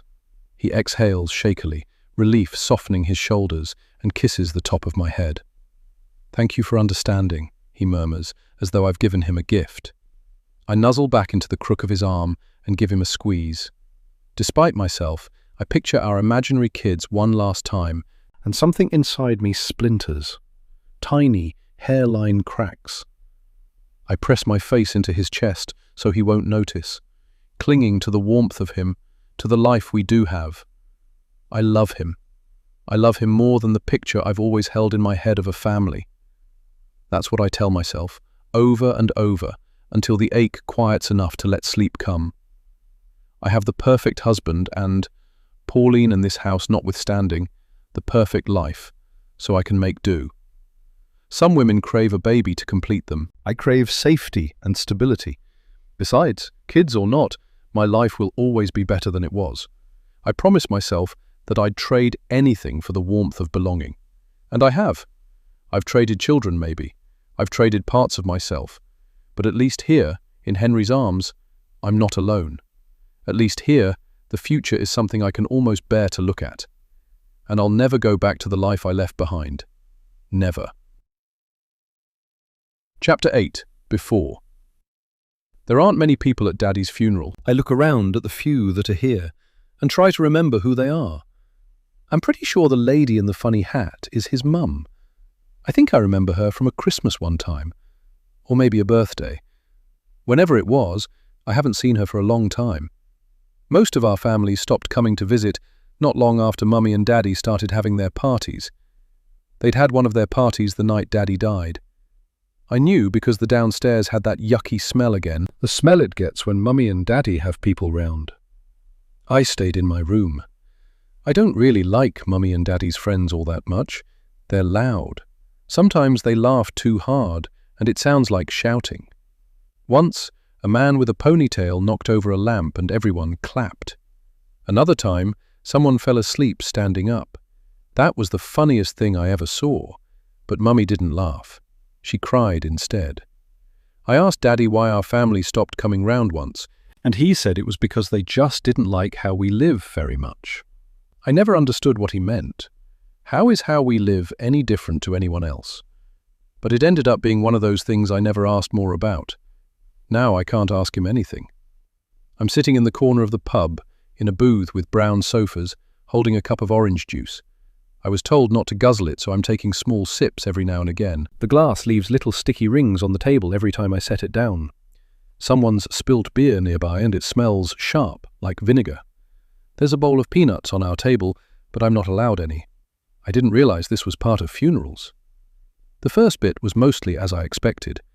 A man stood up and spoke about Daddy a little bit, sharing things that I never knew about him, like where he grew up and what he did before he met Mummy and had me. It made me sad to know there was so much I wasn't aware of. I always thought I knew him better than anyone else in the world. Then a curtain was closed on his coffin, and when I asked where he would be buried, Mummy scoffed and said, "Do you have any idea how expensive burials are?" I don't know how expensive burials are, so there was no point her asking. Once all that was over, I expected to be going home, but instead we came here. I heard someone call it a wake. It's an odd name, I think, when we're all here because someone has fallen asleep forever. The mood is different here. The music playing is soft, but it doesn't match the day. It's something cheerful, bouncy, and I wonder if someone put it on by mistake, or maybe nobody even noticed. But it's not just the music that's changed the mood. At the church, everyone looked sad. The woman, I think maybe Daddy's mum, was even crying. But here, everyone is laughing and joking. I don't feel like laughing and joking. I want to go back to the church. I want to be with Daddy. I don't like the thought of him being there on his own. He died on his own. When I woke up that morning, I had gone downstairs first because the TV was blaring. I squeezed the banister with one hand and let the other trace the wall where the wallpaper is peeling. There's a bit with pink flowers that I like to pick at. From my spot on the stairs, I could see Mummy. She was asleep on the sofa. Her hand hung limply down. Sometimes when she does that, I like to curl up next to the sofa like a dog and hold her hand. I miss holding her hand. She used to do it a lot, not so much lately. Below her hand was a single empty bottle on the floor, but I knew if I were to go downstairs properly and go into the living room, I'd see more. On the coffee table was Mummy's ashtray. It was overflowing. There were cigarette butts all over the table. I think that's what I could smell. I knew Daddy wouldn't be sleeping downstairs. He never does. Or never did. So I headed to the kitchen and made myself a bowl of cereal. Dry because the milk had gone off, and did some drawing. I drew a picture of me walking a dog in the park. I've always wanted to have a dog. I read a story once where a little girl had a dog and she called him her best friend. They solved mysteries together. I don't really have any friends around here. There are other kids on our estate, but they're bigger than me and a bit mean. Then there's the kids at school, but they're mean too, in a different way. They like to make fun of my clothes or where I live. Sometimes they even make fun of Mummy and Daddy. A dog wouldn't make fun of me. A dog would be able to keep me company, even when I'm on my own. I wish I hadn't sat and drawn a picture that morning. Part of me wonders if I hadn't done that, if I'd just gone up to get Daddy then instead of waiting until later, maybe I would have found him in time. Maybe I wouldn't have found him lying dead in his bed, with bubbly white dribble foaming from his mouth. It's cold in this pub, even with all the bodies. I tuck my legs up under me and try not to cry. I'm too big to cry now, Mummy said, and anyway, there's no point. But I want to. I want to cry and shout and stomp my feet because none of this makes sense, and nobody seems to notice that the most important person in the world is gone. Why the long face, sweetheart? A gruff voice beside me makes me jump, and I peer up to see a man with a beard and long, greasy hair looming over me. He looks a bit familiar, but I'm not sure where I would have seen him before, unless he was at one of Mummy and Daddy's parties one time. He holds a beer in one hand, almost empty, and it sloshes a bit as he leans closer. I raise an eyebrow. My dad just died. He laughs at that, as if I've just said the funniest thing in the world. He slides into the booth next to me, and I wrinkle my nose. He smells just like our house does in the mornings. That's definitely where I recognize him from. Don't worry, sweetheart. It's just a part of life. It will happen to us all eventually. I look down at my orange juice. I know that. I'm not an idiot. But I don't like thinking about it. And I don't like the way he keeps calling me sweetheart. You don't say much, do you? He continues. I shrug. Hard to believe you're Mandy's daughter. At this, I glance up and look at Mummy. She definitely doesn't look sad anymore. She's sitting on one of the tables with a glass of Coke in her hand, swaying to the music that's playing. Every now and again she'll say something, and the people near her will fall about laughing. She's always been confident. Daddy used a word to describe her once, but I can't quite remember it. Charismatic, I think? Whatever the word is, that's not me. I prefer to be left alone. I don't want all those people gathered around me. I wouldn't know what to say to any of them. All I want is Daddy and my dog. But Daddy's in a box behind a curtain, and Daddy was the only one who would ever have even considered getting me a dog. So it's just me, and this man, and his horrible grin. Mummy notices me staring at her, and the smile drops from her face. She shimmies off the table and walks over to me, her ankle twisting slightly as she does so. Is she bothering you? She says to the man next to me. He came over to me, I mumble. I'm not sure whether she hears me or not. Ain't no problem, the man says. We've been having a good little chat, ain't we?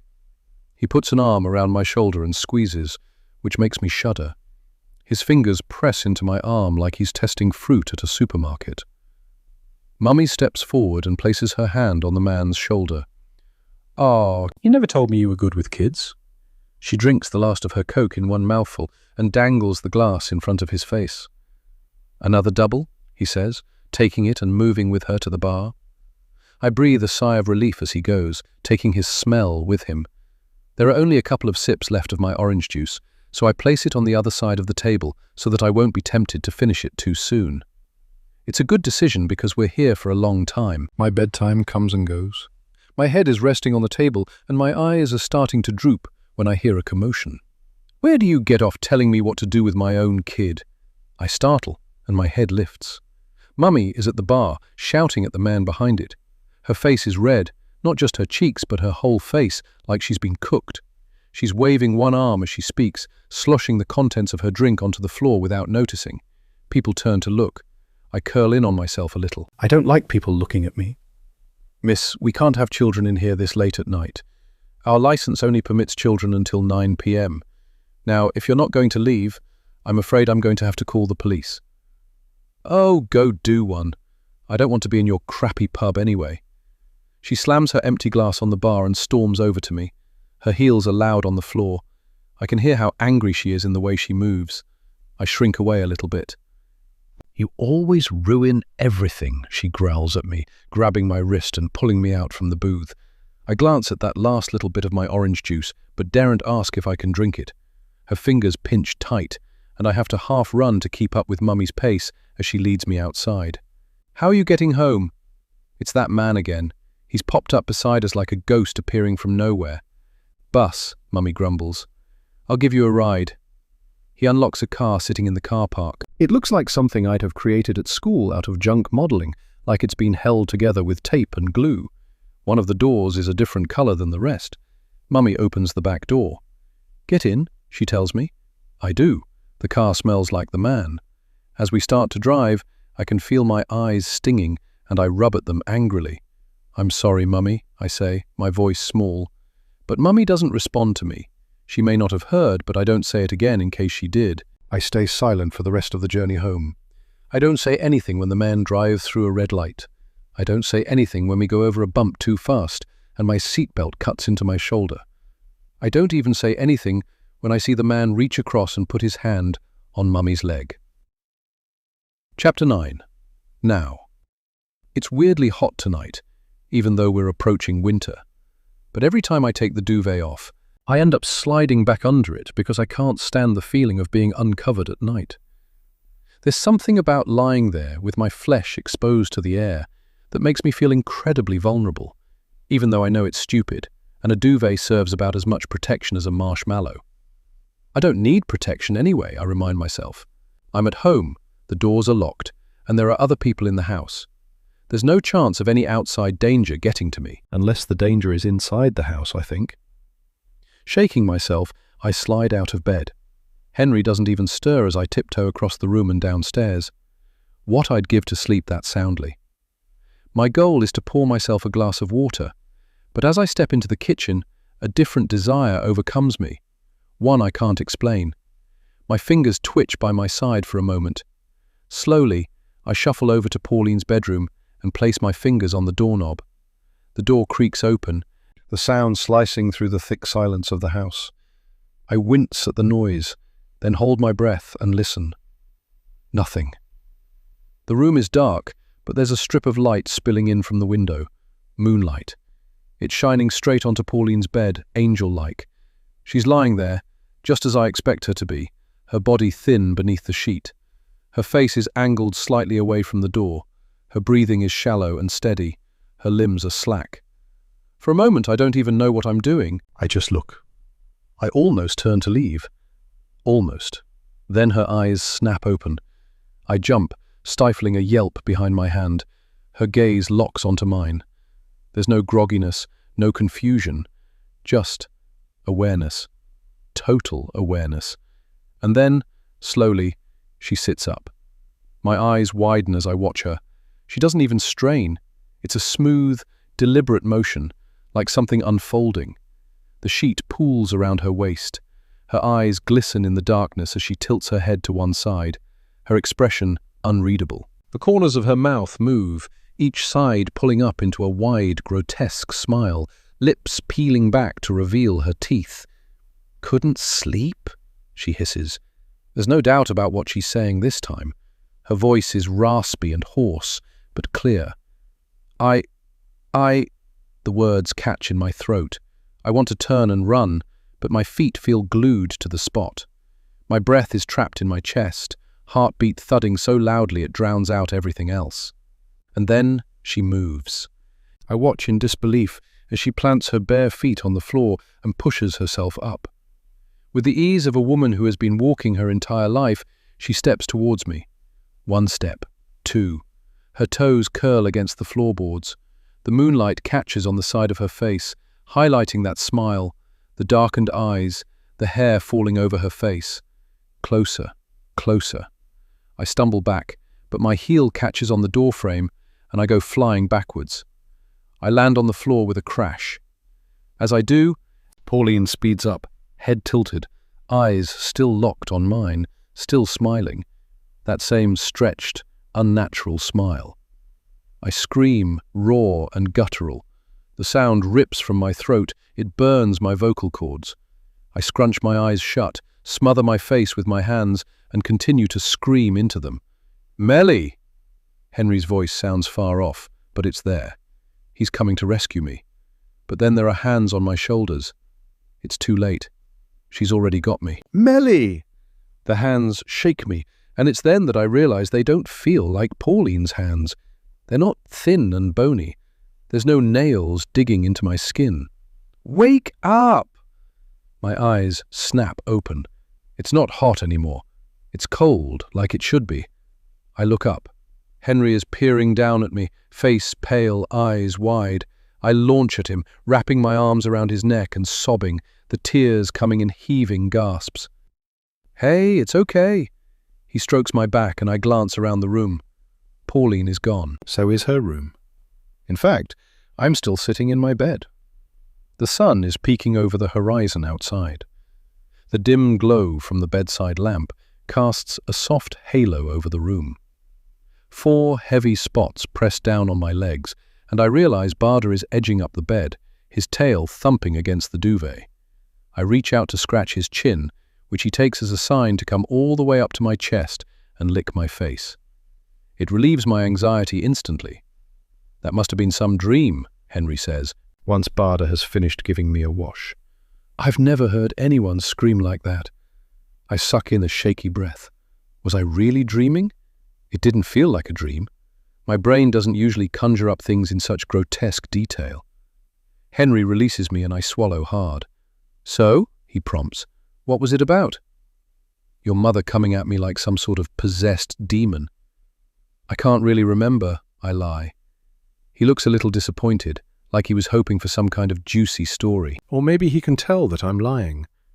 Either way, he doesn't push the matter. He kisses me softly on the forehead and swings his legs out of bed. "What time is it?" I say, blinking slowly to pull myself properly into the waking world. 6:30. Bit early to be getting up, isn't it? "I need to head in early today, Mel." One corner of his mouth quirks up. "And since you decided to be my alarm clock this morning, there's no point trying to get back to sleep." He laughs, but I don't. Not just because I don't think waking up like I did is particularly funny. Henry sorts himself out in the bathroom while I pull on my dressing gown, my hands still shaking, not quite ready to get dressed for the day. I head downstairs and make coffee for the both of us. I'm pretty sure Henry's will end up deposited into a travel cup, but I pour it into a mug regardless and sit sipping my own at the kitchen island. When Henry comes downstairs, dressed for work in a sharp suit, he must notice my mood, because he gives me a concerned look. "What's the matter?" I chew on my lip, unsure how to phrase it, or whether I even want to get into this in the first place. Apart from anything, I barely see Henry these days. He's having to spend more and more time at work, dealing with complaints from snooty buyers with too much money. Amongst all our other troubles, I don't think the business is in the best place right now. Not that he's actually spoken to me about it. He's trying to do the old-fashioned provider act, but I'm not proud. I didn't marry Henry for the promised rich housewife lifestyle, despite what everyone thought. I married him because I want to be with him, not sitting around waiting for him to come home and seeing him fleetingly before bed.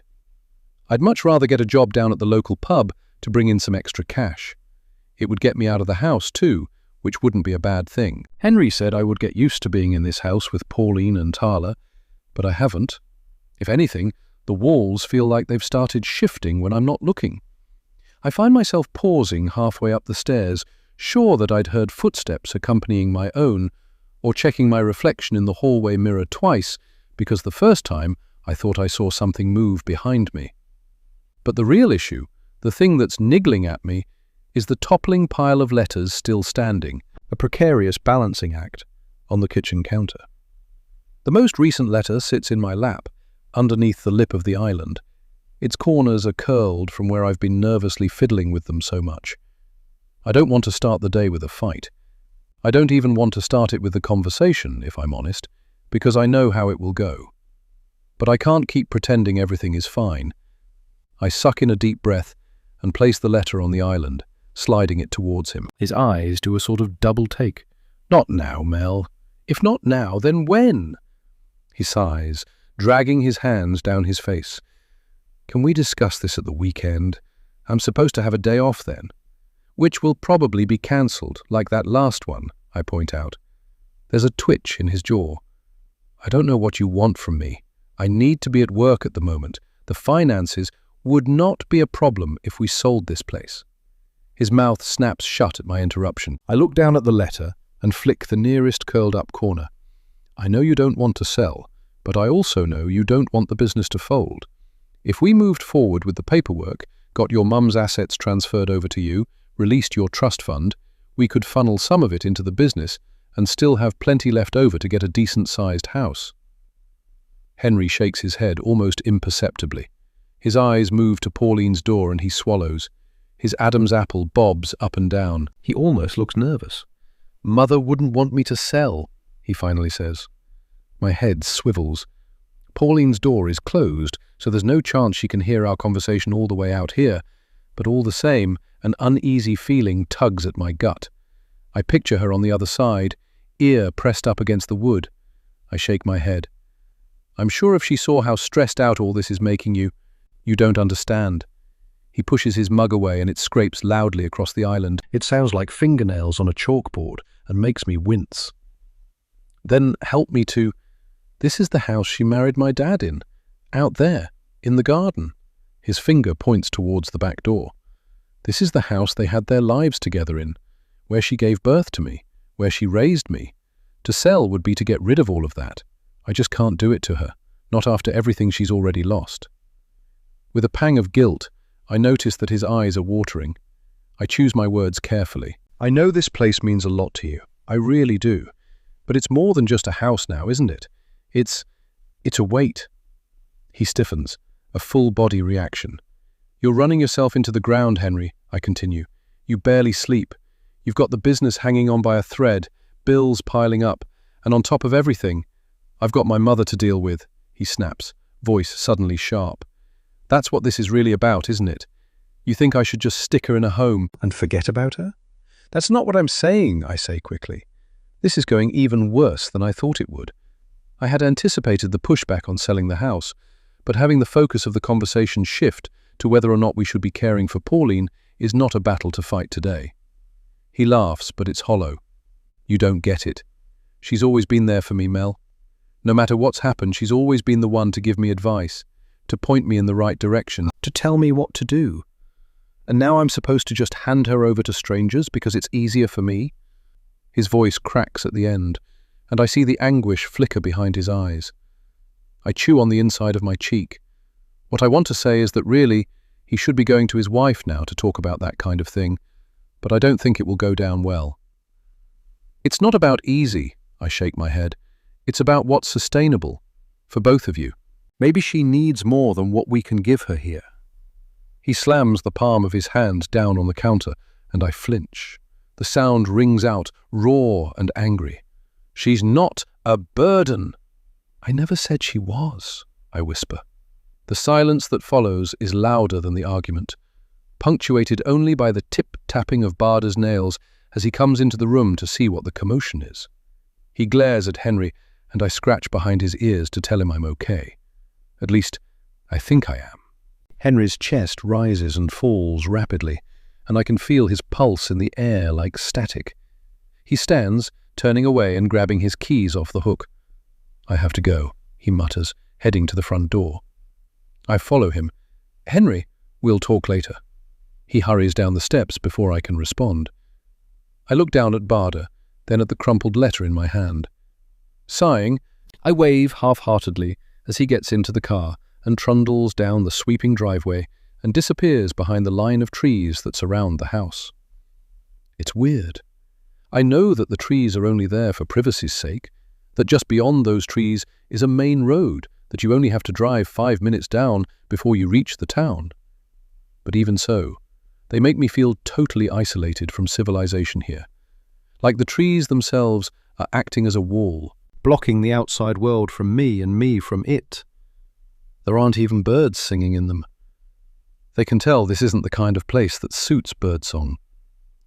I need my own car, I think, with a decisive nod. Then at least I could leave this godforsaken building instead of waiting around for Henry to come home miserable. I'll search the second-hand listings later. Surely, even without Henry sorting the paperwork, we can afford to at least get a small, second-hand runaround. Even going to Tesco would feel like a holiday. The house is quiet again, but it doesn't feel peaceful. There's a faint creak as the house settles, the floorboards shifting, or maybe the pipes as the heating kicks in. But even though I know it's probably one of those things causing the noises, there's a small, irrational part of me that's convinced it sounds more like someone moving around. The memory of my nightmare returns to me, sending a shudder running down my spine. Pauline, that twisted smile, the way she came towards me. And then I hear it, the sound of movement in the kitchen. My head turns sharply, and I stare into the room from the entrance hall. No, I'm imagining it. It's a mixture of tiredness and anxiety caused by that dream. Dream, nightmare, vision, whatever it was. But then, there it is again. A light tapping, not footsteps, not creaks, just tap, tap, tap. Like fingernails on a window pane or someone knocking softly. Tap, tap, tap. I glance down at Barda again. He's on alert too, ears pricked to the sound. That means I'm not imagining it. He lets out a low growl and my stomach hardens. After that dream, my mind is in overdrive, picturing all sorts of supernatural sights appearing before me. Pauline, crouched in the corner, her face half-shadowed, mouthing something silently. A figure in the hall mirror that isn't our reflection. The air thick with the smell of rot. I shake the thoughts away, vowing to never watch another scary movie. But as I step forward, into the kitchen, relief washes through me, draining from my shoulders all at once. The window next to the cabinets is open, and it's banging in the wind. We must have forgotten to close it before we went to bed. I give Beda a reassuring stroke and move to the window, reaching to pull it closed. The frame groans as I press it closed. I have to do it gently because the hinges are on their last legs. Too swift a motion and the whole thing is liable to fall right off in my hands. Once I've fastened the window shut, I listen for a moment, just to double-check the sound has stopped. It has. I'm just about to turn around and head back up the stairs when something catches my eye. There's something stuck to the side of the cabinet with what looks like brown packing tape. It's nearly the same color as the cabinet, which would explain why I've only just noticed it. I narrow my eyes, picking at the edge of the tape with my nail. It pulls away fairly easily, bringing with it the item that it had been holding up against the cabinet. I look at it in the palm of my hand, flipping it over a couple of times with my thumb. It's a key, and I know exactly what it unlocks. Chapter 10. If I wished Henry was home with me before, it's even worse now. There's something about taking a look in the attic alone that makes me feel childish and reckless, like I'm sneaking into my parents' room to snoop through drawers I shouldn't be touching. But worse, there's real fear there too. something from my childhood that I should have been able to shake by now. However I feel, though, I wouldn't be able to do this with Henry. If there is something up there that's linked to my secret, I can't risk him seeing it. This is something I have to do alone. I head upstairs, Bader at my heels. Once on the landing, I arch my neck, examining the ceiling. The hatch that I presume leads to the attic is far too high for me to reach, as evidenced by the spider webs that have made their home in each corner. Clicking my tongue, I look around for something to stand on. My eye lands on one of our unpacked boxes in the bedroom, abandoned from when I tried to put them in the attic yesterday. Possibly not the safest option, but easier than trudging all the way back downstairs for a dining chair. With laziness getting the better of me, I pull the box towards me. It's sturdy. Henry got proper moving boxes rather than reusing Amazon boxes like I usually do when I move house, and it's still fully taped up. The label on the side just says knickknacks, but from a quick shake, it feels like whatever is inside is heavy. More books, perhaps. I position it under the hatch and test one foot on the top. The cardboard bows ever so slightly but holds steady. With a grunt, I hop my other foot onto the top of the box so that I'm crouching on it. Bader is watching me as if I've lost my mind. "Don't judge me," I say to him, and he cocks his head to one side. Grinning, I slowly start to straighten my legs, arms stuck out either side of me for balance. I look back up at the ceiling hatch. I think I'm high enough now to not only unlock it, but to heave myself up. My hand brushes over the padlock on the hatch. I had expected it to be caked in dust, but it's not. This is a new lock, and Pauline must have been up here not long before she had her stroke. I can't quite imagine her clumsily balancing on a cardboard box, though. I slide my hand into my pocket and pull out the key. It's exactly the same brass as the padlock. I already know it's going to fit, even before I try it. "Mrs. Winslow?" Tala's voice is so sudden behind me that I jump and duck, as if I've been caught doing something I shouldn't be doing. The sudden movement causes the top of the box I'm standing on to pull away from the tape. It folds in on itself, my foot going with it, and before I know it, I'm crashing to the ground, one leg caught inside the box. Pain shoots up my ankle, but it's the shock that makes me gasp. "I'm so sorry," Tala rushes to me, horrified. "It's okay, my silly fault." With a tug, I release my foot from the box, and Tala helps me to my feet. "What you doing on the box, Mrs. Winslow?" I was, My words trail off as something catches my eye. I pull back the top of the cardboard box, revealing what was inside it. It is indeed knickknacks, a random assortment of things that don't belong in any particular room, but at the top is something that makes my heart sink.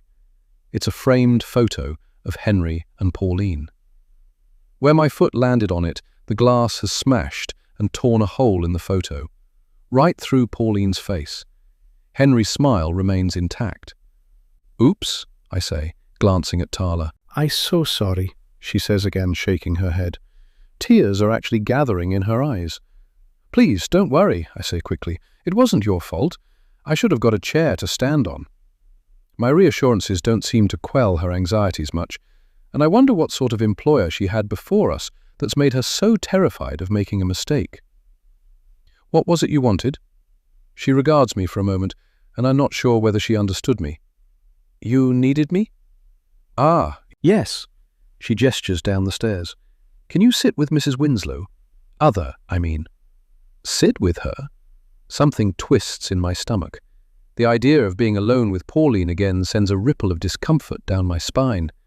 While I make her lunch. Usually she's asleep, but no, she awake. "Oh, how about I make her lunch? Then you can stay with her." Tala gives me a funny look, like she still doesn't quite understand me. She only see me. It will do her good to see family. I chew down on my tongue to stop myself from saying that I don't think Mrs. Winslow I sees me as her family. But whatever I say to get out of sitting with Pauline for 5 minutes is going to make me sound heartless, and I could do without feeling like Tala's judging me every time she looks at me. "Okay." I nod dumbly and follow Tala downstairs. She gives me a smile as she moves to the kitchen and starts pulling out the supplies for Pauline's liquid meal. She clearly thinks I'm going to have a charming time sitting with dear old mummy-in-law and reminiscing. I do my best to return her smile, then slip into Pauline's room. The temperature seems to drop 5 degrees as I cross the threshold, and instant goosebumps appear on my arms. It's like walking into a crypt. I rub my shoulders to try to get rid of the chills. She's lying there, still, as she should be. Yet all I can think about is my dream, the way she sat up and smiled at me before getting up and walking. Her eyes drift to mine, and we watch each other for a moment. "Tala will be back with your lunch shortly," I say, attempting to keep my voice steady. I wait for a moment, as if I'm expecting some kind of response. When it inevitably doesn't come, I take a seat in the armchair opposite Pauline's bed. My foot taps on the floor, and I pick at a hangnail on my thumb. The room ticks with the quiet sound of the old wall clock. I count the sounds, try to tether myself to something normal. How long does that drink take to prepare? Surely not long. I'm just about to call out to see if Tala needs a hand when I notice Pauline moving. Her hand is twitching by her side. I sit up. "You okay?" She extends her index finger slightly and shuffles her arm sideways. It's almost like she's pointing at something. My eyes scan the area next to her. "Water?" I stand and make my way to the side table, eyeing the jug of liquid, remembering what a disaster it was the last time I tried to give her a drink. I pick it up and hold it in front of her to see. "Is this what you want?" She looks at the jug briefly, then continues to make that strange pointing motion. It's not the water she's after. I survey the rest of the items on the table. "You want to watch something on here?" I gesture at the tablet. Still, she continues to point. "The last thing on the table is a pad of paper and pen." "This?" I hold up the pad. This time she stares directly at it, eyes widening and closing slightly. Her mouth opens, and that noise escapes her again, an attempt at words with no shape to them. Realization settles upon me. "You want to try writing?" Again her eyes widen. My stomach is doing somersaults. Everything in me is telling me this is a bad idea, that I mustn't do this, but she looks so weak, so frail, lying there helpless. Can I really deny her? Hand trembling, I place the notepad on the bed next to her hand and position her fingers around the pen. She grips it tight, as if she's trying to snap it in two. I watch, fascinated, as the tip of the pen touches the pad, but all that she manages are a couple of shaky lines. Her face creases as she tries again with the same result. She makes a sound, a soft, wet exhale that could be frustration or grief, or some mixture of the two. After a few seconds, she drops the pen, and it bounces off the bed, skittering across the floor. I can't tell whether she threw it down on purpose or by accident. I'm about to bend down to get it when I realize she's now gesturing at something else. My hand. I swallow hard, remembering the last time she had hold of me. The area of skin where her nails had pressed in tingles at the memory. I should go back to sit in the chair, or perhaps ask how long Tala thinks she'll be. But curiosity has gotten the better of me. I'm dying to know what she had been trying to write on that pad, and something tells me she doesn't want to hold hands. Clenching my jaw, I hold out my arm to her. She grasps it and flips it over so that my palm is facing the ceiling. With a shaky finger, she starts tracing a shape on my skin. No, not a shape. A letter. "G?" I say, furrowing my brow as I concentrate on the movement of her finger. She pauses, presses her nail into my palm, then another stroke. A second letter begins. I hold my breath. "E?" I whisper. "G-E?" Her finger lifts, trembling, then touches back down. A quick line down, then one across. "T," I say aloud. "G-E-T. Get?" She pauses again. My heart is thudding so loudly, I'm surprised she can't hear it. Or maybe she can. Her finger moves again. She must be trying to ask me to get something for her. "Oh," I breathe. Another quick movement. Diagonal down, a curve, diagonal back up. "You," I murmur, the words escaping like a puff of steam. And then, just like that, I understand what she's trying to say to me. I don't even need to wait for her to spell out the final letter. I already know what it's going to be. G-E-T-O-U-T.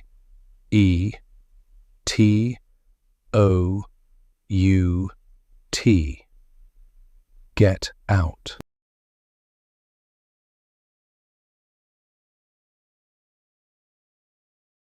Chapter 11.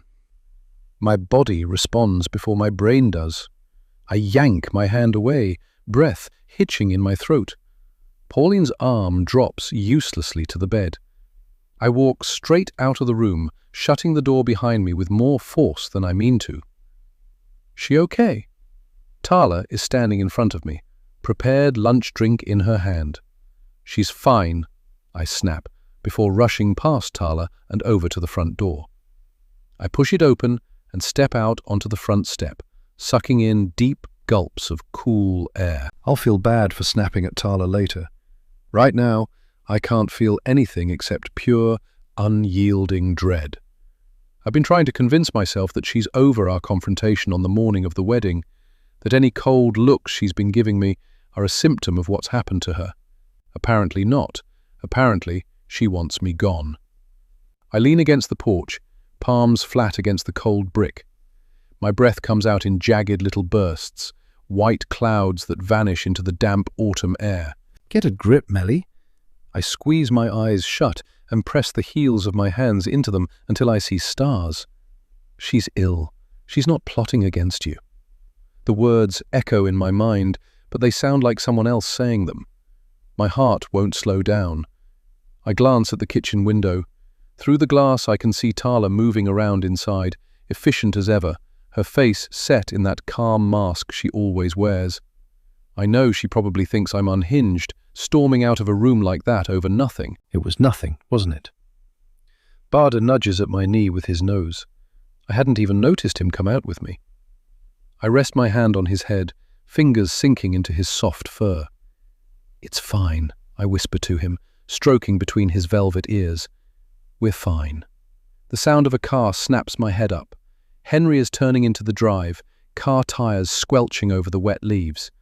Relief and dread tumble together in my chest.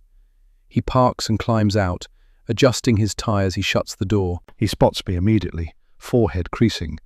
Everything okay? I paste on what I hope is a normal smile. Yeah, just needed some air. He approaches, his presence steadying in the same way it always is. Even now, with everything swirling around us, Henry has a way of moving like the eye of a storm. He reaches me, brushing a thumb gently over my cheek as if to test for tears. You sure? He asks softly. I'm sure. My voice wobbles, but I hold his gaze. How come you're home so early? Mother's hospital appointment, remember? My shoulders slump. Of course, he couldn't have come home early just to spend some time with me. Henry glances at his watch. Has Mother had lunch yet, do you know? The hospital transport will be here soon. I told Tala we'd be ready to leave by past. I nod, trying to let his practical tone anchor me. Tala gave it to her just now. Good. He presses a quick kiss to my temple and opens the front door for me. I hover in the foyer, tugging at my sleeve, watching Henry pace with his car keys clutched in both hands. After a moment's hesitation, he looks up at me. There's a strain in his eyes that makes my stomach twist. Would you come? He asks. Voice quiet, but there's a raw edge to it that makes it sound more like a plea than a question. For a beat, I just stand staring at him, searching for an excuse. I don't really want to go to Pauline's checkup. It feels like a gross invasion of her privacy. She would most certainly not want me there. But the way he looks at me now, jaw tight, shoulders taut, as though he's bracing for impact, makes it impossible to say no. Of course, I say, forcing steadiness into my voice. I'll come with you. Relief flickers across his features, softening him instantly. He exhales and nods, slipping the keys into his pocket. Thanks. With a smile, he heads into Pauline's room. I hang back. What excuse did I have not to go? I have nothing to do apart from sit around the manor and try to make it look a little less like a ghost house. If I tried to come up with a reason not to go with them, he'd see right through me. In Pauline's room, Tala already has Pauline's things packed in a small tote bag. Medication, water, and a folded blanket. When Tala sees me, she gives me a look, but thankfully says nothing. I'll get Mother sorted into the wheelchair, Henry says. Melly, can you grab the hospital file from the kitchen? Of course. My legs move automatically, but my brain still hums with what just happened. G-E-T-O-U-T. I scoop up the file from the counter and take a steadying breath.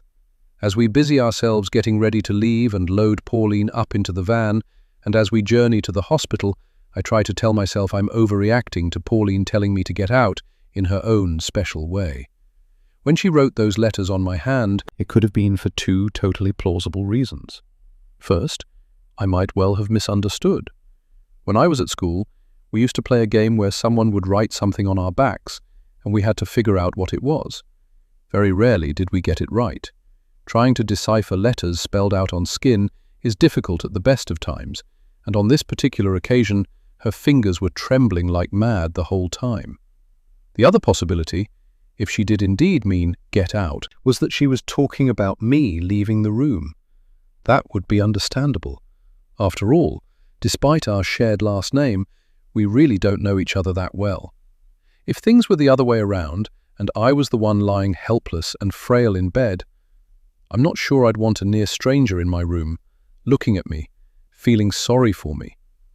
The lack of control she must feel over her life is, I imagine, hell on earth. I don't blame her for at least wanting control over who gets to sit by her bedside. I'm convincing myself that this is definitely what she meant as we sit in the hospital waiting room. "You okay?" Henry says, taking my hand. "Mm-hmm," I nod, forcing a smile. "I'm just not a fan of hospitals." "Is anyone?" I smile again, then return my gaze to my lap. I actually don't mind hospitals. I spent many an hour in them when I was a kid, and it wasn't too bad. The nurses would always treat me kindly, and often I'd get sweets or colouring sheets to keep me amused while I waited to see my mum. Of all the places I spent during my younger years, the hospital was probably one of the nicest. Safe, in a weird way. Predictable. There were rules, routines. In the midst of my chaotic little world, that had felt like a luxury. What I'm not a fan of, however, is waiting for Pauline's appointment. It's too long. It's allowing me to think about things too much, turning the events of the past few days over and over in my mind. When we drove here, following the hospital's transport vehicle in Henry's Porsche, I had very nearly told Henry about what Pauline wrote on my hand. It was on the tip of my tongue the entire journey, but every time I went to say something, my mouth clamped shut. I'm just not sure what's the best way to word it.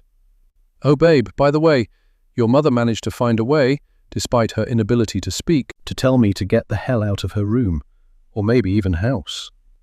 Yeah, not the best way to broach the subject, especially not to someone who's been trying so hard to stay positive. Henry's been clinging to hope like it's a lifeboat. "Mrs. Winslow?" A nurse appears at the door with a clipboard in her hand. "Yes?" I look up, then immediately go red when I realize she was referring to Pauline, not me. Henry stands and positions himself behind Pauline's wheelchair, leaning over so that his face is next to hers. "We're going to go and see Mr. Alonso, okay, Mother?" She makes a small sound in response, and I'm pretty sure I can see the sadness in Henry's eyes as he straightens back up. We move as a unit towards the nurse and follow her down a hallway to Mr. Alonso's room. I get a bizarre hit of déjà vu as we enter. The last time I saw Mr. Alonso was not long after Pauline's stroke, when we were first discussing rehabilitation plans and whether or not we'd want her moved to a home. I'd spent that entire meeting gripping the sides of my chair, trying to stay still, trying not to look like I wanted to run. Henry parks Pauline's wheelchair in front of Mr. Alonso's desk, in between two plastic seats. I begrudgingly sit next to Pauline. Her elbow brushes mine as I lower myself into the seat, and I try not to flinch. Her skin is so thin and paper-like that I feel as though touching her might leave a mark. "Okay," Mr. Alonso says, beaming. "How are we all doing?" I keep my lips firmly pressed together. That's not what he means. What he actually means is, how is Pauline doing? I highly doubt he wants to hear how freaked out her presence in the house is making me. "Good, I think," Henry replies in an overly enthusiastic voice. "Mother's settling in well at home, aren't you, Mother?" No response. Mr. Alonso taps on his keyboard a few times. The sound goes right through me. "Good, good. Well, I'm pleased to say Pauline's latest tests have come back very positive. There's definitely been some improvement since the last time you were here." I glance at Pauline out of the side of my eye. The way her body is slumped slightly to one side, the way her hands lie limply on her lap, the way her face looks like her skin is being held on by pins. I wouldn't say there's been any improvement since the day we first saw her after the stroke, but of course I don't express that. Now, I want to emphasize again that there is no expected recovery path for a stroke, Mr. Alonso says, leaning forward on his desk and clasping his hands. Each case is unique. However, I can't see why, with continuing treatment, Pauline won't be able to one day learn to speak again. The words hit me like a fist to the gut. Learn to speak again. My breath stutters in my chest. I stare at Mr. Alonso's calm, professional face, but his words echo and distort, a low hum that drowns out everything else in the room. Pauline, speaking. My fingers curl into fists against my thighs, nails digging half-moons into the fabric of my jeans. I clamp my mouth shut, teeth grinding together, because if I let it loosen even a fraction, I'll be sick right here in Mr. Alonso's office. A sort of half-laugh escapes Henry. He turns to Pauline, eyes shining. "Did you hear that, Mother? You could learn to speak again." He leans forward, squeezing my knee under the desk, mistaking the sharp jolt of terror on my face for nerves. "Mel, did you hear that?" "Yes, I heard." I grin back at him so hard my jaw hurts. I just about manage a nod, my head jerking stiffly, but I can't look at Pauline. If I do, I'll imagine her head swiveling towards me, her eyes sharpening, her lips twitching with the effort of forming words. My stomach knots so tight it feels like it's trying to crush itself. "Is there anything else we can do to help her along?" Henry asks. "I mean, besides the therapy and the checkups. She seems, I don't know, sad a lot of the time." His voice wavers slightly, as though admitting it aloud is some kind of betrayal. Mr. Alonso nods, his expression softening. That's not unusual. Stroke patients, especially those with side effects as severe as Pauline's, can often experience depression or a general withdrawal from their surroundings. One of the most important things you can do is to make the environment feel familiar, comfortable. Surround her with reminders of her life before the stroke. Her environment, Henry repeats quietly. "Yes," Mr. Alonso says. He leans back in his chair, steepling his fingers. "If she's not already, I'd strongly suggest moving her into her own bedroom again. The room she knew best, familiar sights, sounds, even smells. These things can make a significant difference in her sense of grounding and overall mood." My breath catches. Pauline's bedroom, our bedroom. Henry's eyes flick to me as though he already knows what I'm thinking. His brows lift in a silent question, hope and guilt written across his face. I force my lips into something resembling a smile. There is more conversation about paths to recovery and things we can do at home to help the process along, but I don't hear most of it. I nod and do my best to appear invested. Once the appointment is over, Henry thanks Mr. Alonso with such vigor you'd think he'd just been handed a winning lottery ticket. He claps him on the shoulder and practically skips back around to Pauline's side. "Come on, Mother," he says brightly. "Let's get you home, eh? Maybe tonight we'll watch a film. You love films." Pauline doesn't move, doesn't even blink, but Henry keeps smiling as though she's just forgotten how to nod. He guides the wheelchair out of the room, still talking, still hopeful. I trail after them, my fingers clenched around the strap of my bag like it's the only thing keeping me upright. Outside, the transport van is already waiting to take Pauline back home. The driver steps out and begins prepping the ramp. I watch Henry fuss over her as she's loaded in. He gives Pauline one final kiss on her head and then jogs back towards me, keys jangling in his hand, grin so wide I can see most of his teeth. I smile back and have to assume it looks genuine because he doesn't say anything. We get into the car and Henry hums as he starts the engine, while I sit in the passenger seat, trying to breathe around what feels like a stone lodged somewhere beneath my ribs. He taps the steering wheel in an upbeat rhythm. "Henry?" My voice comes out tighter than I mean it to. He glances at me, still smiling. "What's up? Is there really any point in messing around with the bedrooms? I mean, we still need to have the conversation about the house paperwork. If we are going to sell the house, We might as well leave things as they are for now, no? I keep my eyes fixed on the road ahead, afraid that if I look at him, he'll see too much. His tapping stops. He flicks on the indicator, eyes still on the road. Oh yeah, well, I don't know if it's really necessary anymore. I blink. What do you mean? Well, if Mother does recover, like Mr. Alonso said, she might want to move back in properly. If that happens, we'll just cross that bridge, I guess. My stomach drops. You mean, give her the house back? He shrugs. It is her house. I open my mouth, then close it, then open it again. I know, but I try to find words that don't make me sound like a greedy money grabber. We've been working so hard to make the place ours. Yeah, he says, voice gentler now. I know, but I didn't expect her to improve. Not like this, and not so quickly. No one did. I stare at him, at his easy expression, the corners of his mouth still curled up like none of this is even remotely complicated. And us, I say? Where do we fit into all of this? Do you want to look for a new place? Or are we going to be your mother's lodgers for the rest of our lives? He glances at me, then back to the road. You're being dramatic, Mel.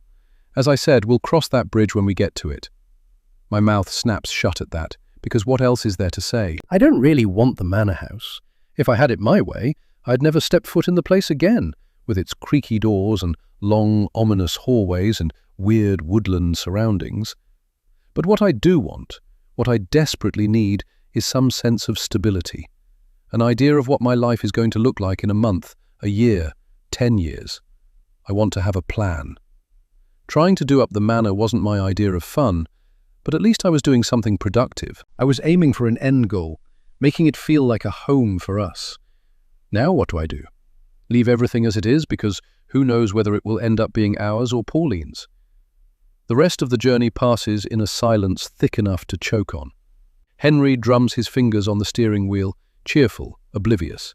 I watch the trees whip past outside my window and try not to scream. I know I'm being selfish, that I should be pleased for Pauline that there's hope for her, but I can't, not with everything that's happened. We arrive back at the house before the hospital van. Henry hops out and opens my door for me, still trying to pretend that nothing is wrong. I don't look at him as I climb out. Inside, I drop my bag on the hallway bench and head straight for the kitchen, needing a wall, a counter, something solid to lean on. I pour a glass of water and stare at it, willing it to become wine.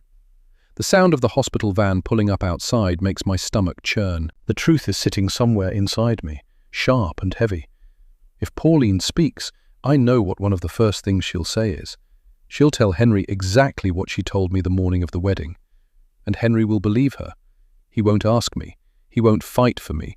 He'll just trust that his mother is telling the truth. The day Pauline speaks is the day my marriage ends. Chapter 12. It's still the middle of the night when I jolt awake. I'd been having another nightmare. I can tell that much from how fast my heart is racing, but I can't remember what it was about. All that remains of it is a sense of unyielding dread.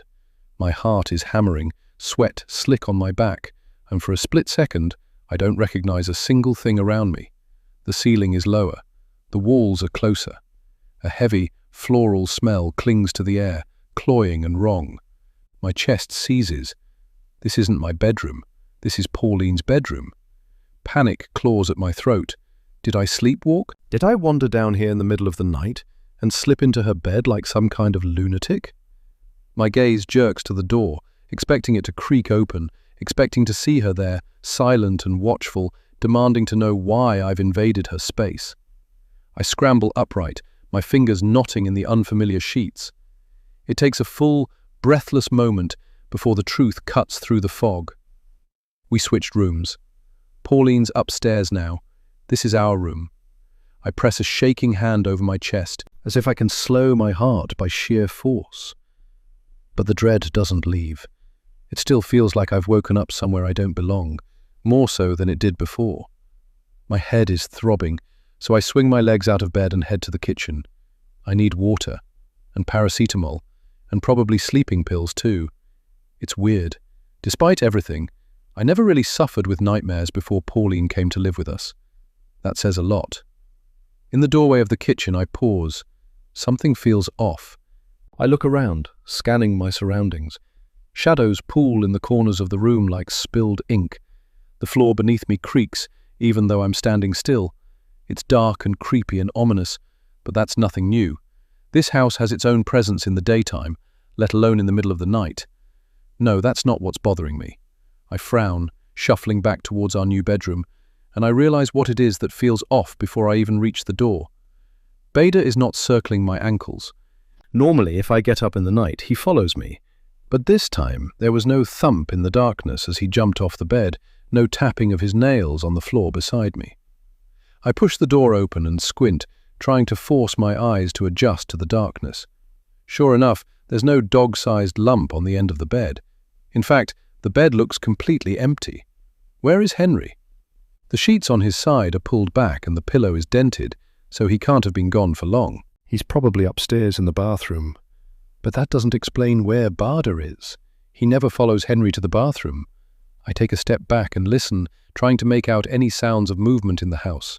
There are none. Henry? My voice seems to echo back to me. No response. This is bizarre. I move into the kitchen and pause to listen again. This time, I spot Bader. He's sitting upright near the front door, poised as if he's on guard duty.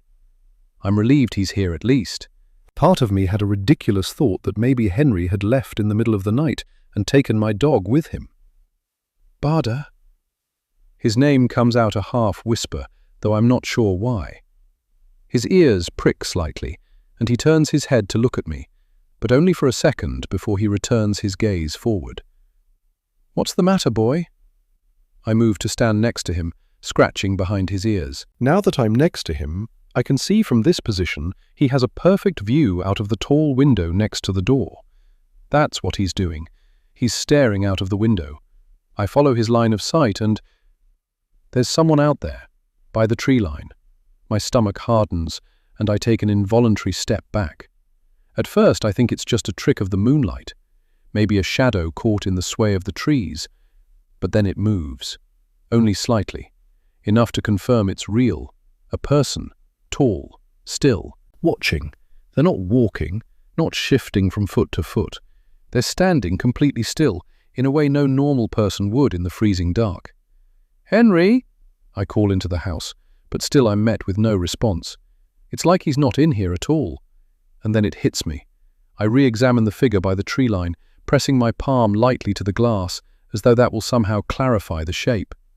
It's too dark to make out any features. It's just a silhouette, but it does kind of look like Henry. Same build, same shoulders. But why would Henry be out there in the pitch black? I wonder if I should open the front door and call to him, but what if it isn't Henry?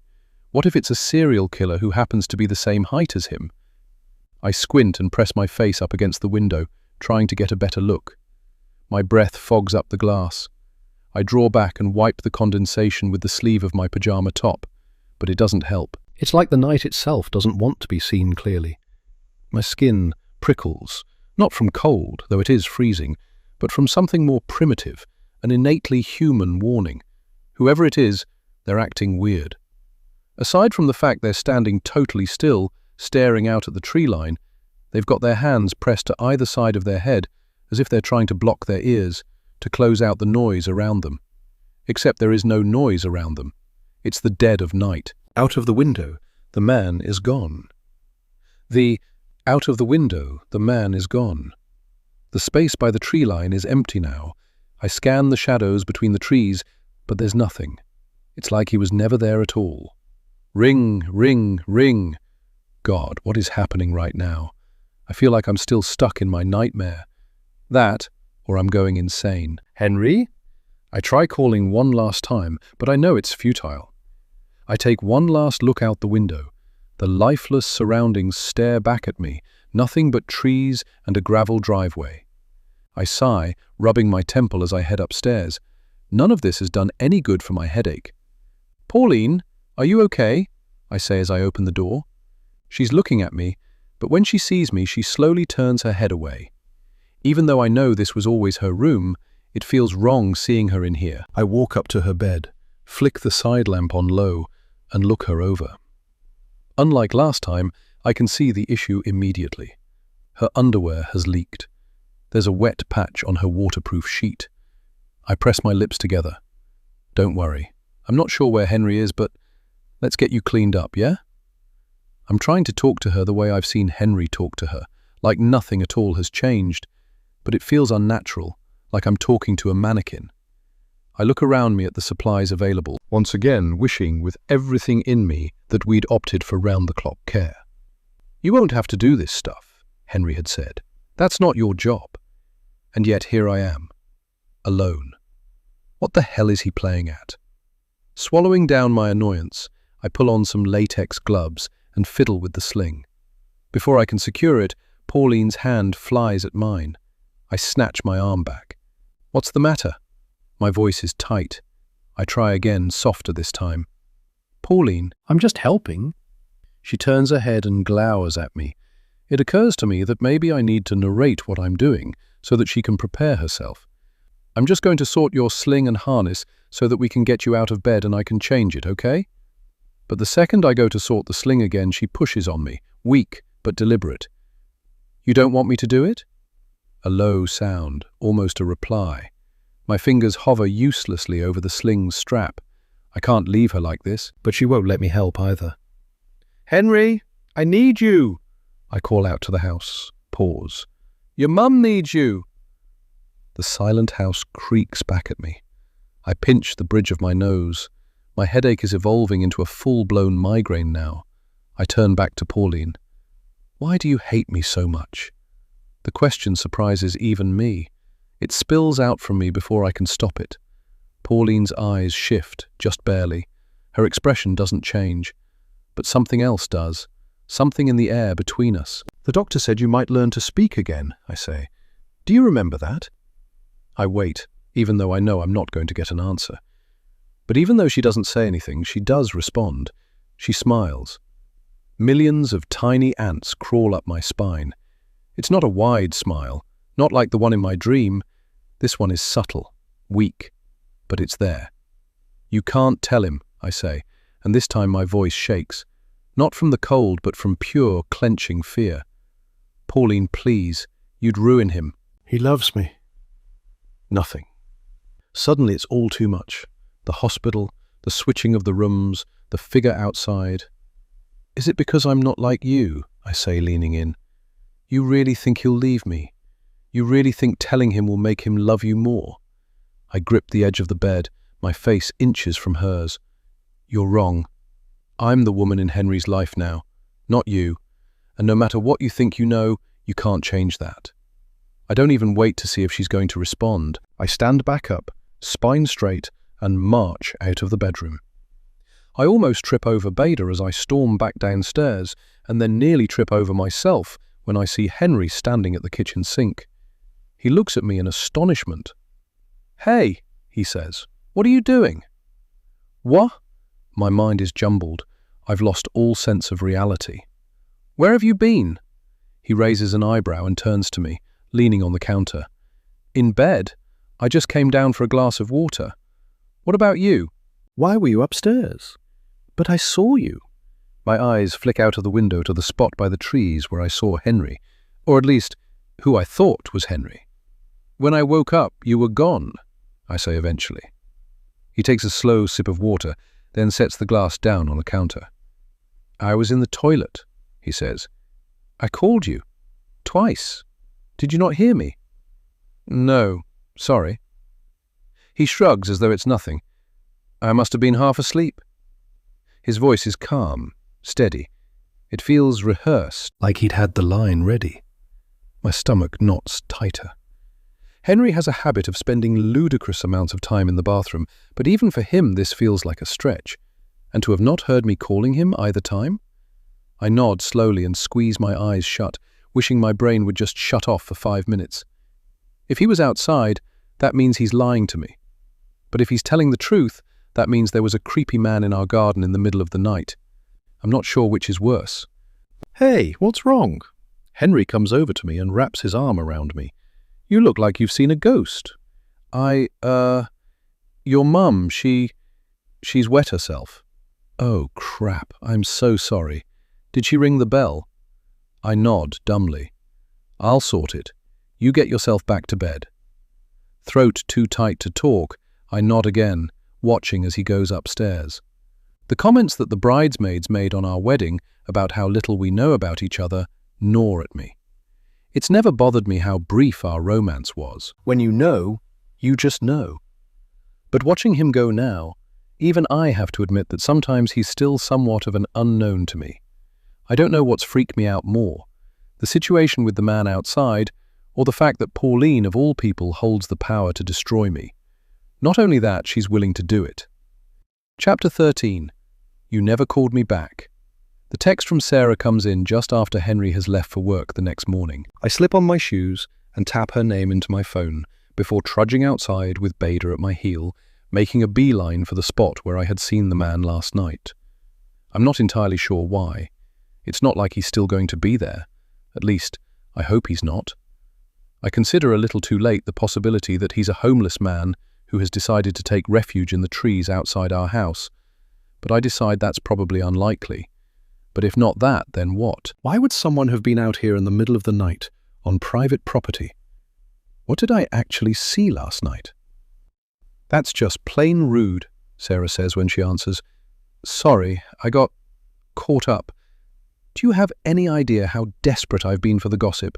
You can't do that to me, Melly. My life is so boring. I need your life to entertain me. I let out a laugh. Oh, how I wish we could swap places. I'd give anything to move with Henry and Barda into Sarah's posh, glass-walled Dorset beach house. She can have the creepy manor and the mother-in-law that comes with it. So, she pushes, did you find the key to the padlock? I slide my hand into my pocket. My fingers brush along the key. I think so. And?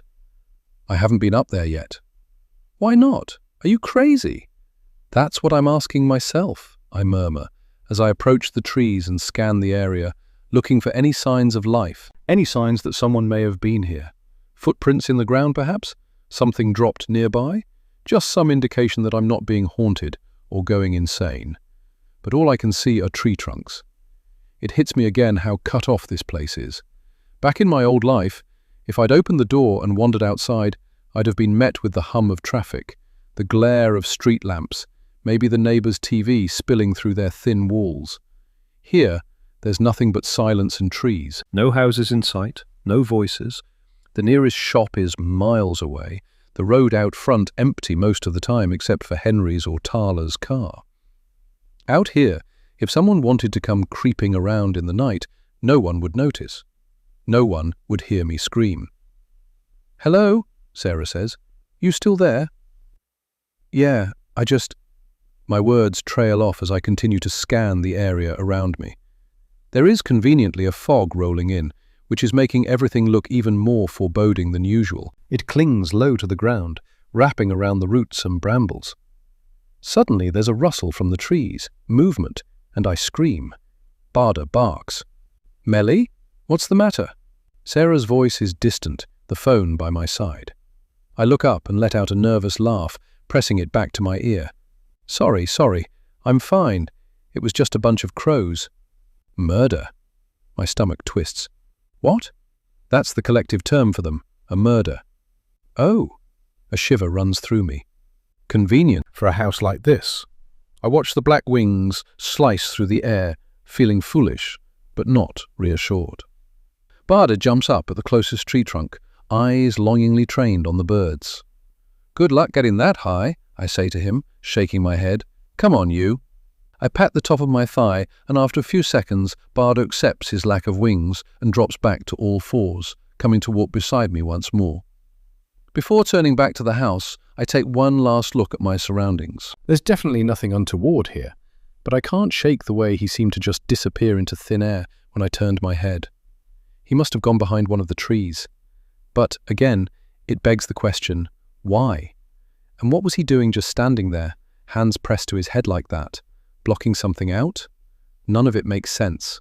Still unsettled, but accepting the fact that I'm not going to get any answers by standing outside and turning round in circles, I say goodbye to Sarah, promising to update her as soon as I've searched the attic, and make my way back to the front door. As I re-enter the house, Bader stretches out, his spine arching, and plonks himself down on his bed in the kitchen. I scratch under his chin. "I'll be right back," I tell him. This time, I take a chair from the dining table and drag it up the stairs with me, not wanting a repeat of the moving box disaster. Upstairs, I place the chair under the hatch, placing it gently so as not to make the floorboards creak. It was one thing trying to nosy in the attic while Pauline was downstairs, but now there's just a thin door between me and her. It's probably nothing exciting up there. At the very least, I'll be able to bag up some of Pauline's old stuff to take to the charity shop. But it could be something. And if there's even the slightest chance that there is something up there that could expose my secret, I have to find it. Gingerly, I place one foot, then the other, onto the chair and heave myself up to standing. I slide the key into the padlock, and there's a faint pop as it clicks open. "One step down," I murmur to myself. With the padlock removed, I reach for the brass handle and give it a tug. The hatch jolts open. I had somewhat expected it to cough up a cloud of dust, but it doesn't. All that stares back at me is a big black hole. The air that drifts down is cold and still, not musty like I expected, just empty. A shudder works its way through my body, making every hair on my arms stand to attention. For whatever reason, the sight of the attic now that the hatch is open is so much worse than it was when it was locked up tight. I had thought I could do this. I had thought I was mature enough, grown up enough, to not be scared of attics anymore. But now the hatch is looking at me like it's a doorway to hell. I hesitate, the wooden frame of the hatch cool beneath my fingertips. "Get a grip, Melly," I growl to myself. "You're not 10 years old anymore." Chewing down my apprehension, I reach up and grab the end of the retractable ladder. It lowers to the ground with a creak. I wait, pausing to check for any sounds of movement, any indicator that Pauline may have heard the ladder and know what I'm up to. There's nothing. I take a few slow, measured breaths before ascending. Each rung groans beneath my weight. The ladder, like everything else here, is on its last legs. The darkness feels oppressive, like it's swallowing me whole as I climb into it. Hands shaking, I feel around in my back pocket and grab my phone, fumbling for the torch setting. The screen briefly blinds me with a wash of blue before the light narrows into a thin glow. It cuts across the attic like a blade. It doesn't really help my unease.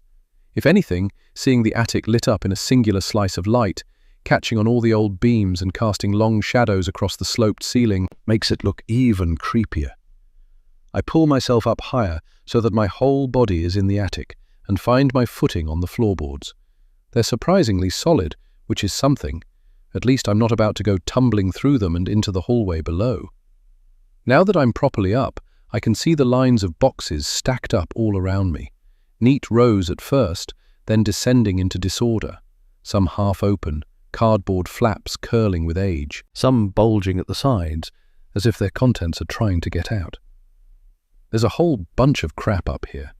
Seemingly years of collected junk. It's going to take forever to sort through it all. There's also a distinct smell that makes me wrinkle my nose, something rotten. My stomach turns as I imagine what it could be. Probably a dead bird that's managed to get trapped up here. I cover my mouth with the sleeve of my jumper and take a few cautious steps forward. The smell worsens the farther in I go. I wave the torch of my phone slowly across the boxes until one near the front catches my eye. It doesn't look like the others. It's a deep green metal box with a clasp, the kind people use to store important documents, or secrets. In addition to it being a different type of box, there is significantly less dust on this one. That makes me think it's been opened more recently than the rest of the stuff that's been left up here and forgotten about. I crouch down in front of it, the floorboards pressing cold against my knees, and unclasp the lid. It is indeed one of those file boxes. There are plastic dividers with various labels, though none of the labels have been written on. Inside, I find books. Hardback, softback, a mess of dog-eared paper. At first, I think it's just old novels, or perhaps Bibles. But then I see the handwriting on the spine of one in blue ink. Pauline, 1998. I blink. A diary? I pull it out, then another, and another. Years of them. She must have been writing for decades. I hesitate only for a moment before pulling out what looks like the newest one. I peer at the writing on the first page and suck in a breath. It's definitely a diary, and the handwriting is unmistakably Pauline's. Sharp and upright, each letter etched with conviction. I close the book again, cringing slightly. I can't do it. I can't read her diary. But then again, what if there's something about me in there? Slowly opening it again, I scan the first few entries. They're mundane. Observations about the weather, complaints about chest and back and knee pain, a reminder to refill her prescription.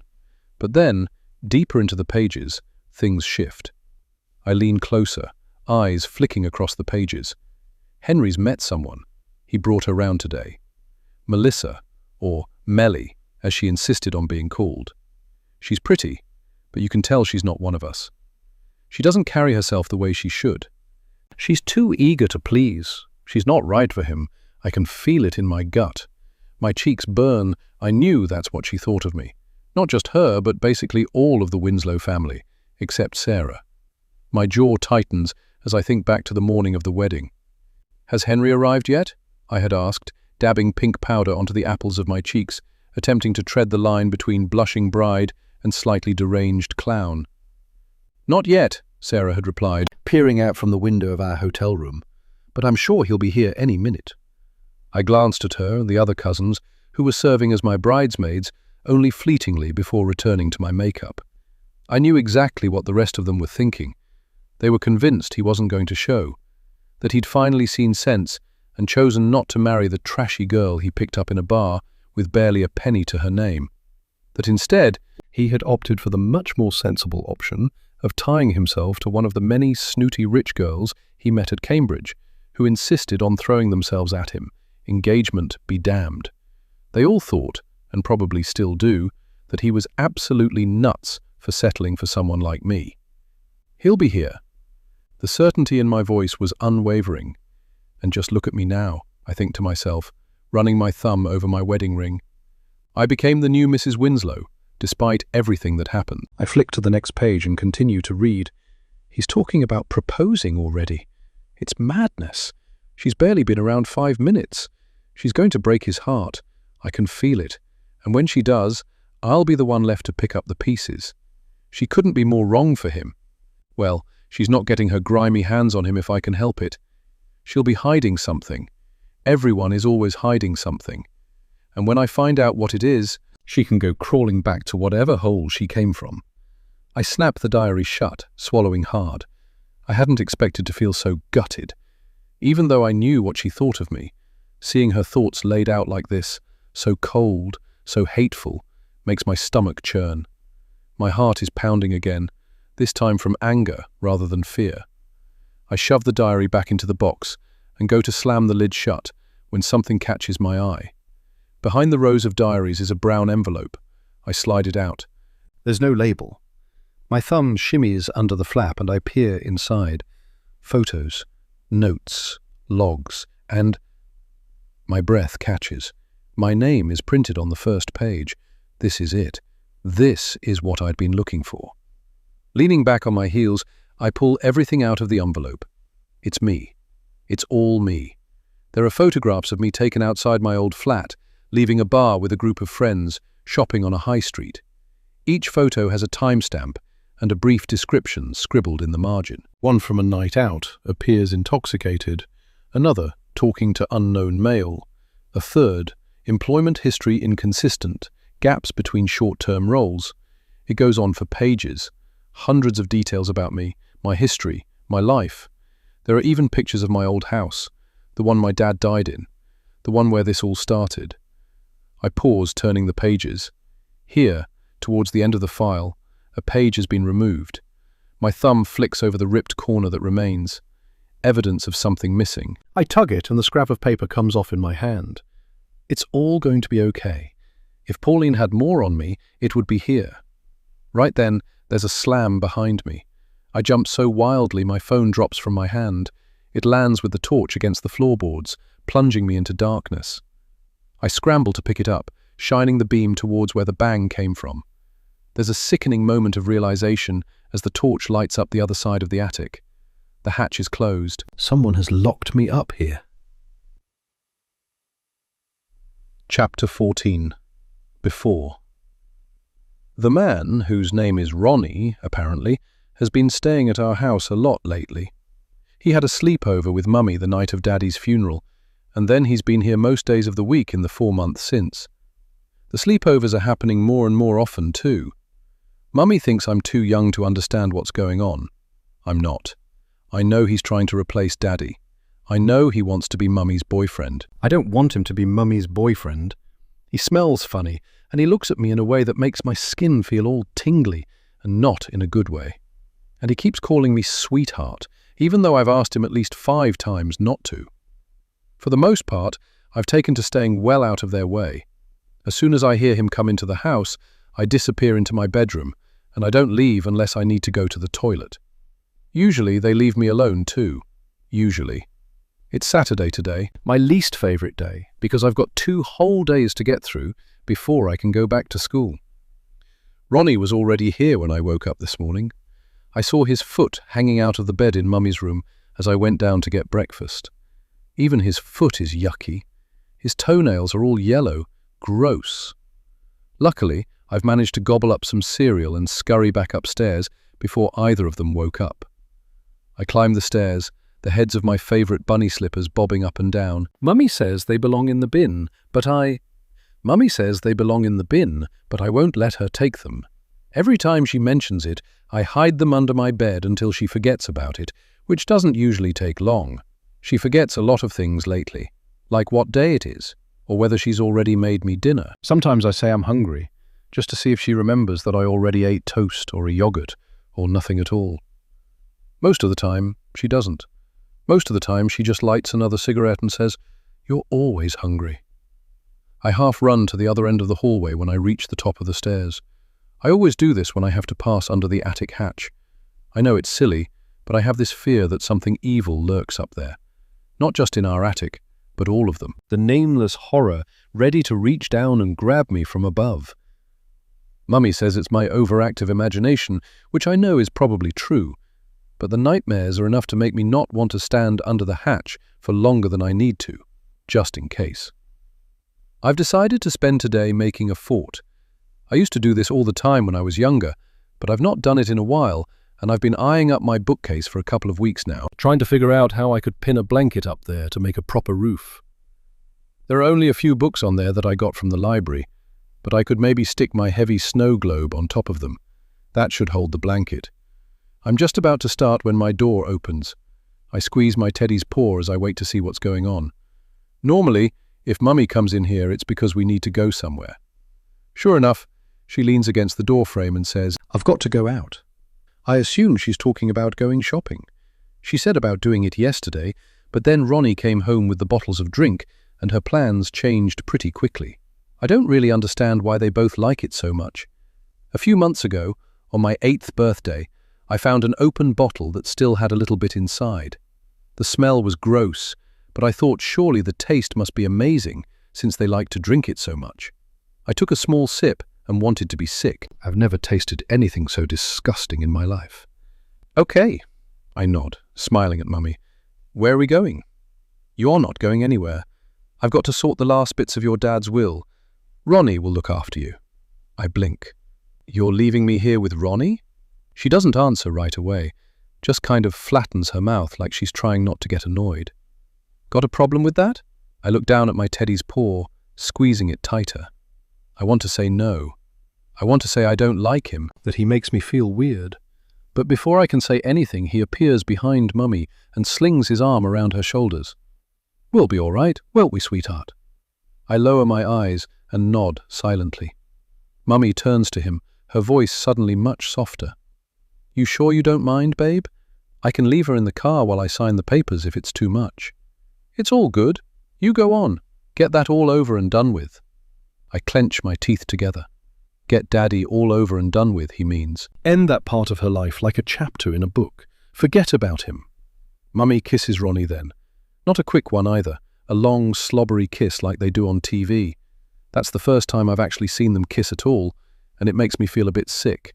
I shudder, but do my best to hide it. Mummy won't like that if she notices.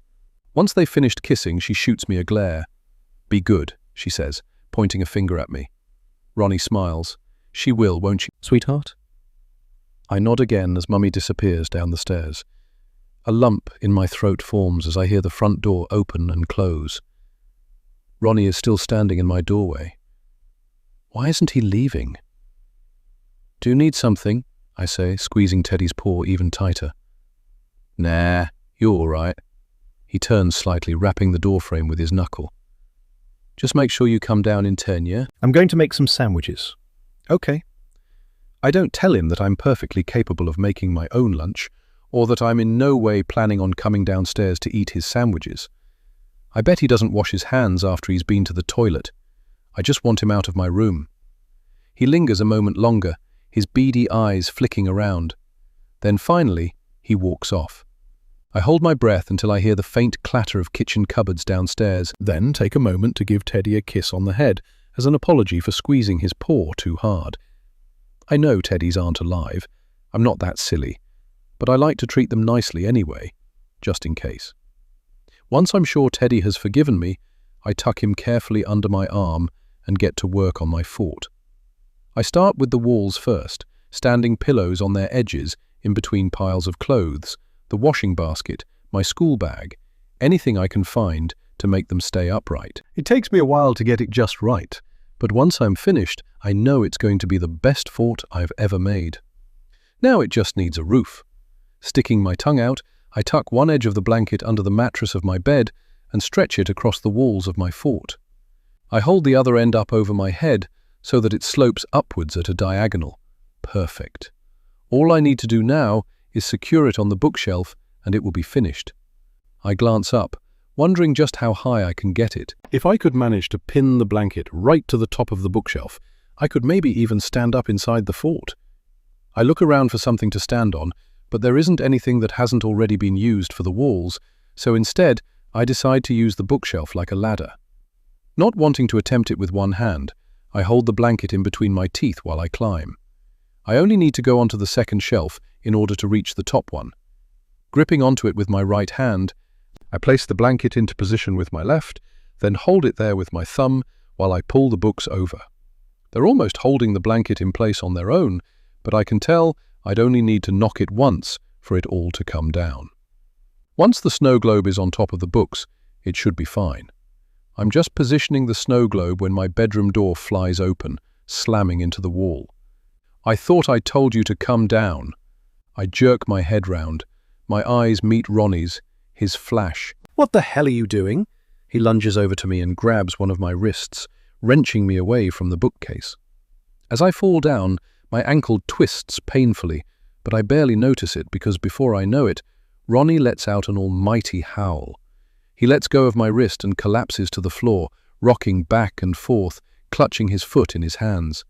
It's then that I realize what's happened. When he pulled me, I must have accidentally knocked the snow globe off the top shelf because it's on the floor now. The glass is cracked. Shimmering liquid is leaking onto the carpet like it's bleeding. By the way Ronnie is rolling around in agony, it must have landed on his foot. You little... I'm sorry, I say, tears welling up in my eyes. Mummy is going to be so angry when she finds out. You're sorry, eh? You're sorry? He suddenly lurches forward, grabbing hold of me again, this time by my forearm, and yanking me up with him. I'll make you sorry. I'll show you what my old man used to do to me when I misbehaved. His breath smells sour and sharp. I try not to breathe it in. I try not to cry, but my face is already wet. He starts to pull me out of my bedroom. The carpet burns against the back of my heels as I dig them in. I grab the doorframe and cling onto it. Stop, please! But he prizes my fingers away and half drags, half carries me out into the hallway. He's really strong, and his fingers are like claws. No matter how much I struggle under his grasp, I can't get free. Pinning me down with one hand, he reaches up with the other and pulls on the hatch in the ceiling, the one that leads to the attic. The ladder rolls down and lands with a soft thud on the carpet. Up you go. He places me on the bottom rung.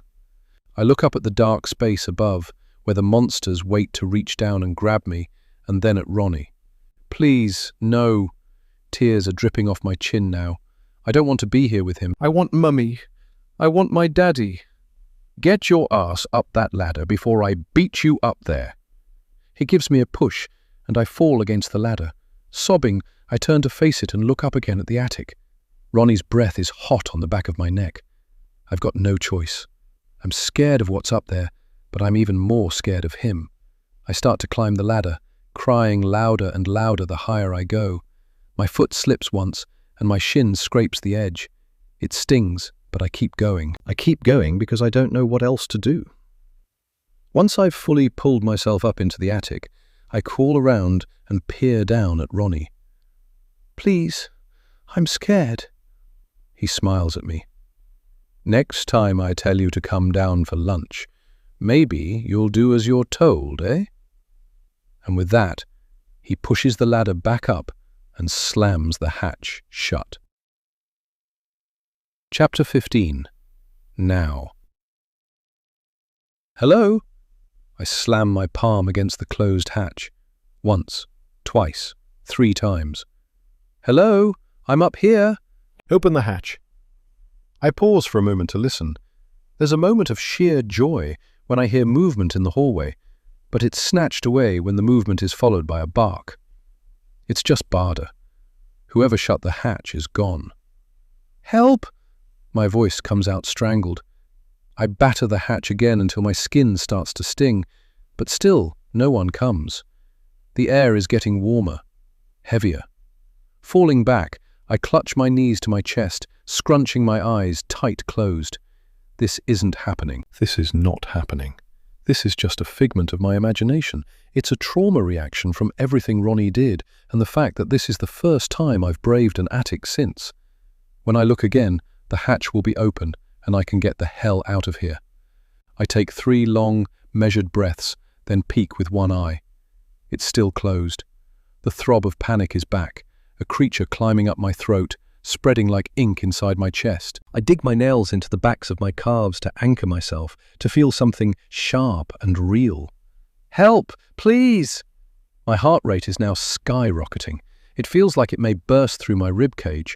Tears are streaming down my face. Suddenly I'm right back there, a child locked in the attic, swallowed by shadows, terrified of what might be hiding in them. Except I'm not a child anymore. I'm an adult, with a phone. Gasping with the relief of that realization, my hands move on instinct. I scrabble around until my fingers close around the smooth, familiar shape. I pick the phone up and swipe up. My fingers are shaking so much I can barely hit the right buttons, but eventually I manage to navigate to Henry's number. I press it to my ears and suck in deep breaths, trying to calm my panic. It rings and rings, an endless grating sound, and then, hello? Henry, I'm stuck in the attic. The hatch shut. Please help me. The words tumble out of me so that he barely has a moment to respond. Melly, slow down. Did you say you're in the attic? Yes. Someone shut the hatch and I'm locked up here. I can't breathe. Okay, hold on. I'm just pulling up outside. I'll be right there. Just try to stay calm. The line goes dead, and I let my hand fall limp by my side, doing my best to focus on listening out for him coming to my rescue. It's an agonizingly long wait, but finally the thud of him running up the stairs sounds. There's a scratching sound at the hatch, and then a flood of light. I practically fall forward, not even trying to get down the ladder safely. Once I'm at the bottom, I throw myself at him, burying my face in his shoulder and crying big, heaving sobs. Barda jumps up at me, scratching my thigh a little with his claws, but I don't care. It's okay, I've got you, Henry says soothingly. He strokes my hair and we stay like this until my breath starts to even out. As my heart rate calms a little, so too does my mind. Enough to make me think about what I said to him on the phone. Someone shut the hatch. That voice scratches at my brain. It was Pauline. No, that's ridiculous. That's the most insane notion I could possibly have come up with. Pauline can't even eat or drink unassisted, let alone lock me in the attic. She's just pretending. She knew you were looking at her private things. No one would ever suspect her. Melly? Henry is looking down at me, concern pulling at the corners of his mouth. I look back at him.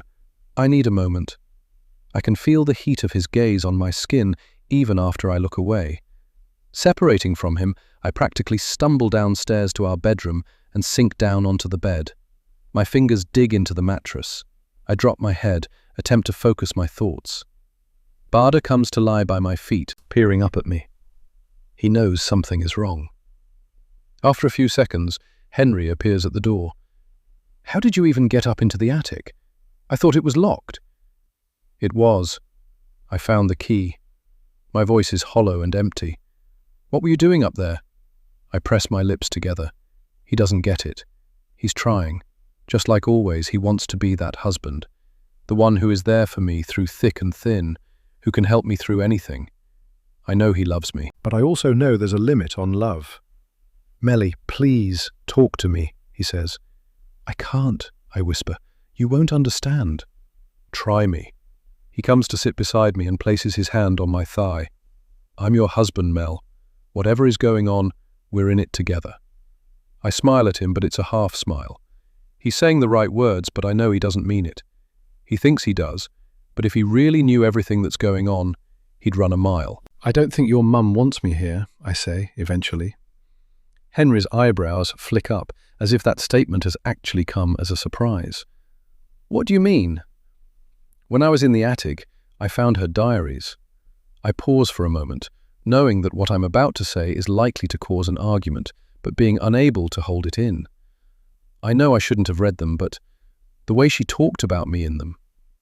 "Wait, you read her diary?" Henry pulls back his hand from my thigh. Predictable. She hates me, Henry. She basically spent the few months between us getting engaged and the wedding figuring out how to get rid of me. There was a file up there too. I think she hired a private investigator to stalk me or something. I was being followed, photographed. Did you know that? What? No, of course not. He leans forward, his head in his hands. Although it doesn't particularly surprise me. I shake my head, gobsmacked that he's not more outraged. Henry, when I was in her room the other day, she dug her nails into my wrist. And then another time she wrote the words, "Get out," on my... Wait, she wrote something? Not properly. She just sort of made the shapes of the letters on my hand. Henry's face shifts at that. Not so much concern anymore, but pity.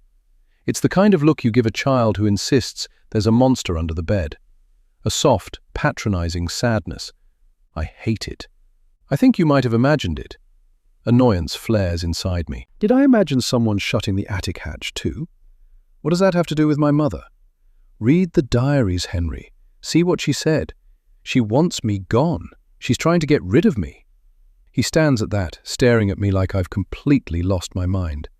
You can't seriously think she locked you in there. I don't know. Someone did. I'm shouting now. I don't mean to, but none of this is making any sense and it's too much to cope with. I feel like I'm suffocating again. Like the air is thick and pressing, as if I never left that damn attic at all. Melly, the woman is bedbound. She can't even lift her head. You think she's pretending, is that it? You think she's having someone feed her slop and change her and clean her for kicks? That's not what I'm saying, Then what are you saying? My mouth snaps shut because I'm not sure what I'm saying. Do I really think it was Pauline? Or is that just my imagination running wild? Kicked off by PTSD, or whatever it is I've got left over from my childhood. When he sees I'm not going to respond, he turns to leave. Where are you going? I ask, my voice wobbling. I need some air. Henry, come on. You know what? You shouldn't have even gone up there in the first place, he snaps, spinning on his heel in the doorway. If Mother locked it, it was for a reason. I suck in a breath. I didn't realize anywhere in this house was off limits to me. The words come out more sulky teenager than I mean them to. I just don't get why you felt the need to go up there. It feels... He shakes his head and his throat works. Feels what? He looks at me, his face weary. I don't know. Like you were snooping. Why couldn't you have told me you found the key? We could have gone up there together if you really needed to. I peer down at my lap because I can't answer that truthfully. And I don't want to lie to his face.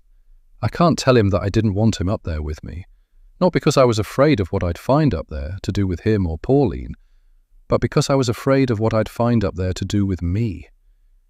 He doesn't slam the door, but he closes it just firmly enough that it makes me flinch. I press the heels of my hands to my eyes as I listen to him stomping away. After a few moments, I look down at Barda, who cocks his head to one side. I wish he could speak. He'd be able to back me up. He may have even seen something. Henry is gone for a good 20 minutes. I curl up on the bed with Barda, nuzzling myself into his soft fur. He's like a hot water bottle. It's the comfort I need. I'm nearly falling asleep when there's a soft knock on the door. I startle, opening my eyes. Henry is back. "Hey, Tala has something to say to you." He steps to one side and I sit up as Tala emerges from the hallway. She's twisting her fingers around each other, not meeting my eye. "I'm so sorry, Mrs. Winslow," she says quietly. "I shut the hatch." I blink, unsure if I heard her correctly. "I'm sorry?" "I thought someone had left open. I called, said, 'Anyone up there?' You no answer me, so I shut." I shake my head, feeling more confused than ever. "Did you not hear me screaming?" She shrinks a little at the question, then reaches into her pocket and pulls out a little white case. Earphones. I had music. "I'm so sorry." My mouth opens and closes, searching for words. What am I supposed to say to that? It's plausible, rational even, a genuine mistake. But if she called up first to ask if anyone was up there, why didn't I hear her? Could I really have been so engrossed in what I was reading that I missed it? Henry sighs, then pats Tala on the shoulder. "Thank you, Tala. Please don't worry. It was an accident. No one got hurt." She nods, still not looking up from the floor, and takes that as a signal to scurry away. Once she's gone, Henry looks back at me. For a moment, I think he's about to start shouting at me again, but he comes to sit next to me again. "I know you're stressed. I know this isn't the life I promised you." His voice is so calm and soft, it makes me want to disappear into the mattress beneath me. I want it to swallow me whole. "And I'm sorry if Mother wrote awful stuff about you and had you checked out," he continues. "You shouldn't have had to read that. That's just what she's like. She's always been the same, ever since before I can remember. It's not you. As far as she's concerned, no one will ever be good enough for me." He takes my hands and intertwines our fingers. But it doesn't make a difference what she thinks, or thought. I love you, and that's all that matters. My eyes glaze, not because of what he's saying, but because of what's sitting between us, unsaid. Even after Tala's explanation, something feels off. Something feels dangerous. "She wants me gone," I whisper. "So what if she does?" Henry shrugs. "You don't need to worry about my mother. I love you. That's all that matters." I force a smile, wishing that were true. I'd give anything to know that nothing matters as long as Henry loves me. But the truth is, Pauline knows exactly what to tell him to stop him from loving me. Chapter 16. It's been 2 weeks since I got trapped in the attic. Since then, nothing bad or creepy or even slightly unusual has happened. No hostile interactions with Pauline, no strange noises, no creepy figures standing outside in the dark, just routine and the dull sameness of Pauline's care. The most exciting thing that's happened is a chairlift being installed. One day, I had a long chat with Sarah about the diaries, about the kind of things Pauline had said about me in them. "Don't take it too personally," she'd said. "She's been the same way with every girl Henry's ever been with." She's coming in from Dorset next week to visit her brother and suggested we meet up for coffee. I snapped up the invite so fast I think I might have scared her. Just the thought of it, going out with a friend, having a natter, not being inside this oppressive house with Henry's mother, makes my chest ache. I want to get back to a sense of normality. I don't want to feel like I'm living in a psychological thriller novel anymore. Today feels like the perfect reward for surviving this stretch of uneventful days. Henry is off today, his first day off in nearly a month. I'm so excited to actually be spending an entire day with him. I've worked up a whole plan in my brain. We'll head into town later and look at some fabric samples for our new sofa, and then maybe grab some lunch, maybe even a midday cocktail. Then we'll come home and spend the rest of the afternoon having lots and lots of sex. We need it after everything we've been through lately. We need to remember we're a married couple, not just carers. To set the mood, I'm up early cooking breakfast. I'm not a particularly gifted cook. I can cook up a mean microwave mac and cheese with crackers crumbled on top, and that's about the extent of my culinary knowledge. But I'm learning. I have a recipe for world's best English breakfast up on my phone, and I'm following it to the letter, though cooking on an old-fashioned Aga is substantially more difficult than the oven I used to have in my old flat. The knobs don't make sense, the temperature is inconsistent, and it smells faintly like soot. But I'm determined. I want this day to start right. "Morning!" Henry appears from our bedroom and grins at me. He's in a cheerful mood. Good start. "Hey, I was just about to come and wake you up." He moves into the kitchen and sweeps his gaze over the counter. "Something smells," he smiles, then wrinkles his nose, "like it's burning." Oh, crap. I yank the door of the Aga open, sending smoke billowing into my face. My eyes well up as I pull out the tray with the sausages and place their charred remains on the side. "Hey, it's okay." Henry comes round to my side and kisses my forehead. "No use getting upset about a few sausages." I know. I just want today to be—" "Mr. Winslow?" Tala's voice makes my head snap round. "Yes?" Henry says. "Your mother, she want to see you." Henry and I glance at each other. Henry looks as though he's thinking exactly the same as me. He's not sure he's understood her correctly. Turning back to Tala, he frowns. "Mother wants to see me?"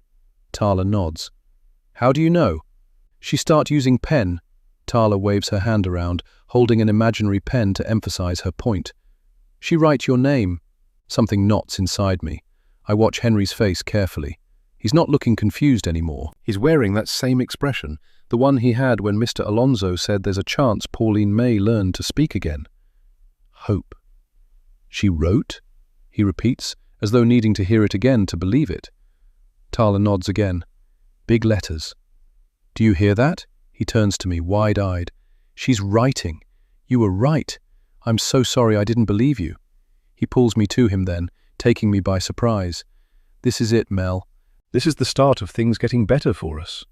I want to die in his arms right here and now." He takes a second, as if to compose himself, then heads towards the stairs. I wipe my hands on the tea towel. "I'll come with you." I don't know why I say it. I just know I have to be there. I have to see what she has to say. If Pauline has started writing things, if she's asking to speak to Henry specifically, then everything I've built could come crashing down in a few scrawled words. Tala hesitates, then quickly shakes her head. "She say only Mr. Winslow." "What?" I blink. "When she wrote, she say Henry only." She waves her imaginary pen again. Henry winces, glancing at me out of the corner of his eye. "She probably just wants to talk about something private. You know how she gets." Yes, I do know how she gets. I saw plenty of it in those diaries. So much for putting what happened behind us. I smile, the ever-supportive wife, but my heart feels like it's clawing its way out of my chest. The thought of her scribbling even a single damning word makes me dizzy with terror. I watch him start towards the room, and panic rises hot in my chest. What if she tells him? How many shaky letters would it take to write what she knows about me? 2 words? 3? That's all it would take to end me. I glance at my phone on the counter. My pulse drums in my ears. My fingers move before I can fully think through the consequences.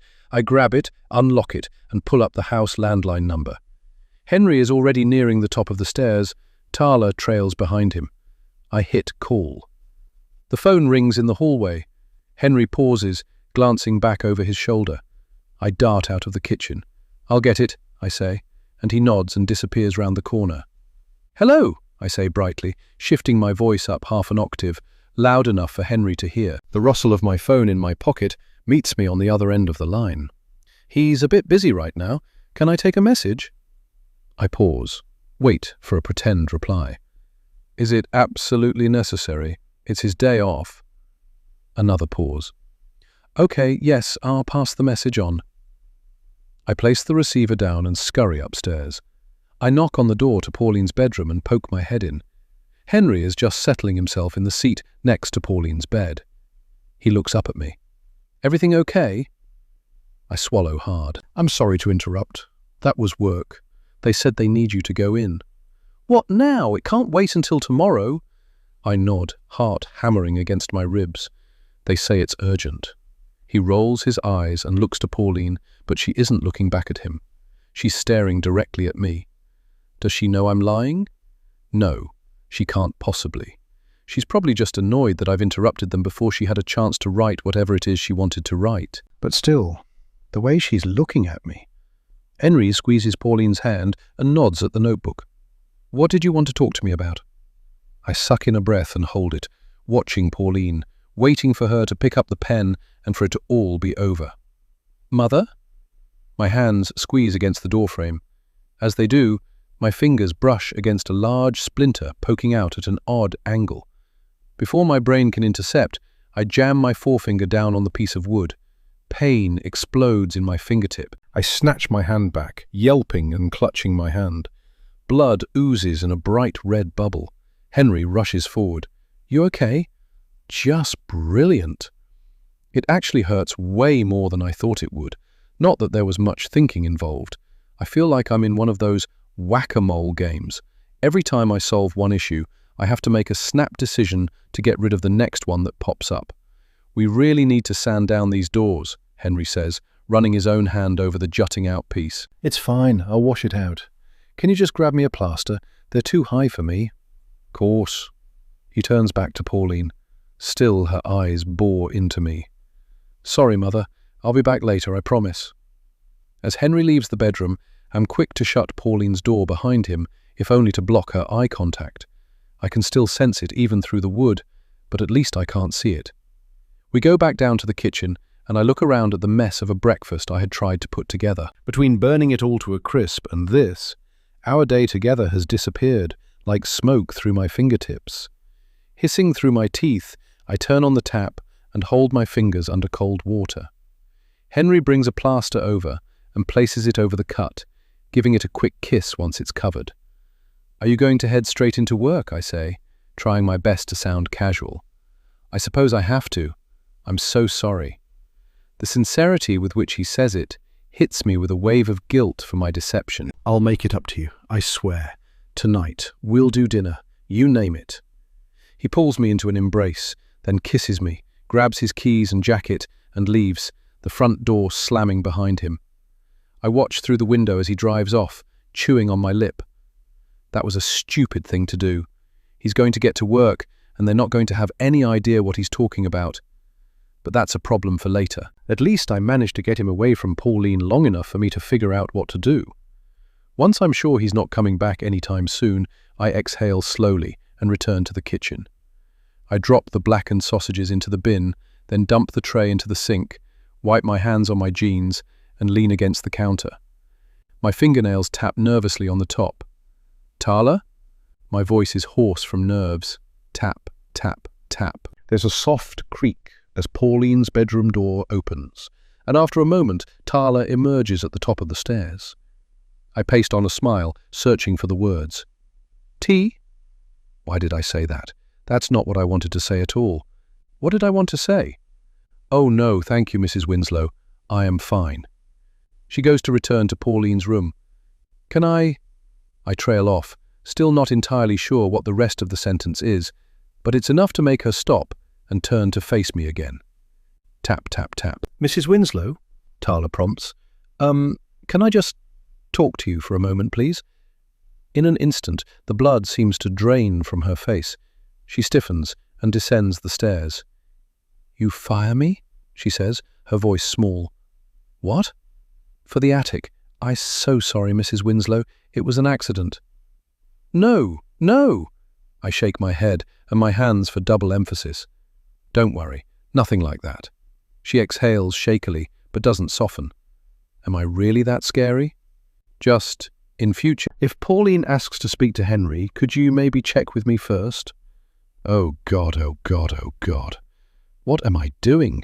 I'm digging myself into a giant pit and I know it, but I'm not sure what else to do. I just know it needs to be done before Henry returns from his fake work emergency.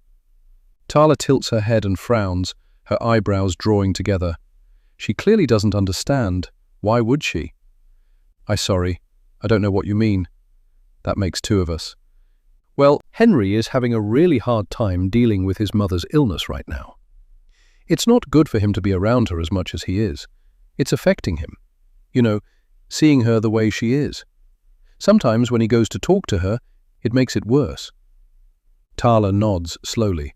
I grip onto the edge of the counter, knuckles whitening. Just agree, I think. Just do as you're told. I don't want to make things worse for him, I go on. So if she asks for him again, can you just come to me first? Just to check it's a good time. Tala's eyes flick upwards towards Pauline's room. She's still confused. Or is that something else on her face? Suspicion? I hate myself for what I say next, even as I say it. Do you understand? I don't want to remind you that I'm your boss, Tala, but I need to be able to rely on you. You made a mistake with the attic, and I've let that go. But if I can't trust you to follow instructions, a sickly taste erupts in my mouth, preventing me from finishing my sentence. The poor woman looks like she's about to cry. Do you understand? I say again instead. She swallows and nods. Yes, Mrs. Winslow, I understand. Okay then. I force another smile, though it feels more like a grimace this time. Thank you. That's all. Tala turns away from me so quickly she nearly loses her balance. As she disappears back upstairs, I have to grab one of the island's stools and drag it towards me, lowering myself heavily onto it before I collapse from how much my legs are shaking. I press my palm flat to my chest. I thought I was buying myself time, but I know I'm just borrowing it. Chapter 17. It's a few hours later, and Henry still hasn't come back from work. Despite my fabrication of an emergency, they clearly found something for him to get wrapped up in. I don't really mind, though. Our day together was ruined from the moment I burned the sausages. Even if he were to come home now, we wouldn't be able to do any of the things I had planned. A whole day evaporated. Wasted. The biggest trouble with him being gone once more is I'm bored again. There are only so many dog walks and reorganizing sessions you can do before it starts sending you a little bit insane. And these days, when I'm bored, I think about Pauline. Specifically, right now, I'm thinking about her diaries. It's not just curiosity anymore. It's becoming a fixation. I only briefly scanned what she wrote in the most recent book, but there was a whole box full of them. She's been documenting her life, her observations for decades. That's a lot of paper, a lot of personal thoughts. How many secrets could be hiding away in that one case in the attic? Barda lifts his head as I pass through the hallway. He doesn't bark, just watches me with those big dark eyes like he knows I'm about to do something I shouldn't. I consider popping my head into Pauline's room and letting Tala know that I'm going back into the attic and not to make the same mistake again, but I don't want Pauline knowing what I'm doing. It feels like déjà vu as I pull the ladder down, quiet, so as not to capture the attention of the women in the room next to me. I pause at the bottom, 1 foot on the lowest rung. Perhaps I should stick a big note on the ladder saying, "I am up here. Do not close." Then again, I highly doubt she would do it a second time. She'd have to be really stupid to do that. And Tala's not stupid. Nervous, maybe. A bit clumsy with her English, but not stupid. That's if it was actually Tala, of course.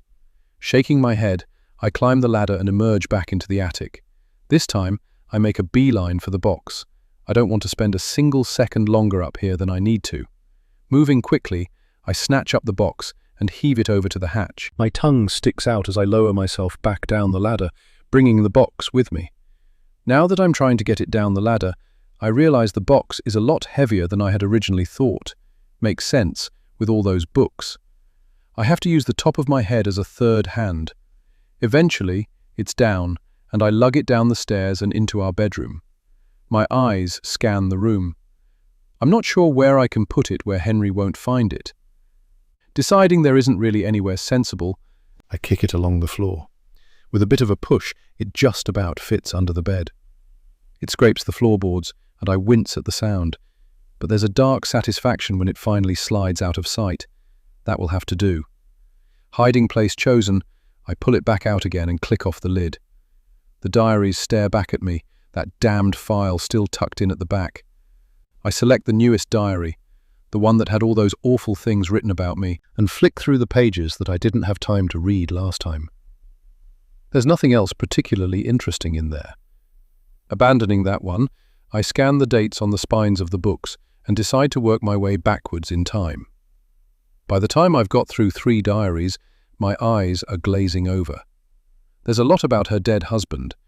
She clearly used her diaries as her therapy, somewhere to dump her depressed thoughts where no one would ever discover them. Or at least, where she thought no one would. This is probably why she locked the attic.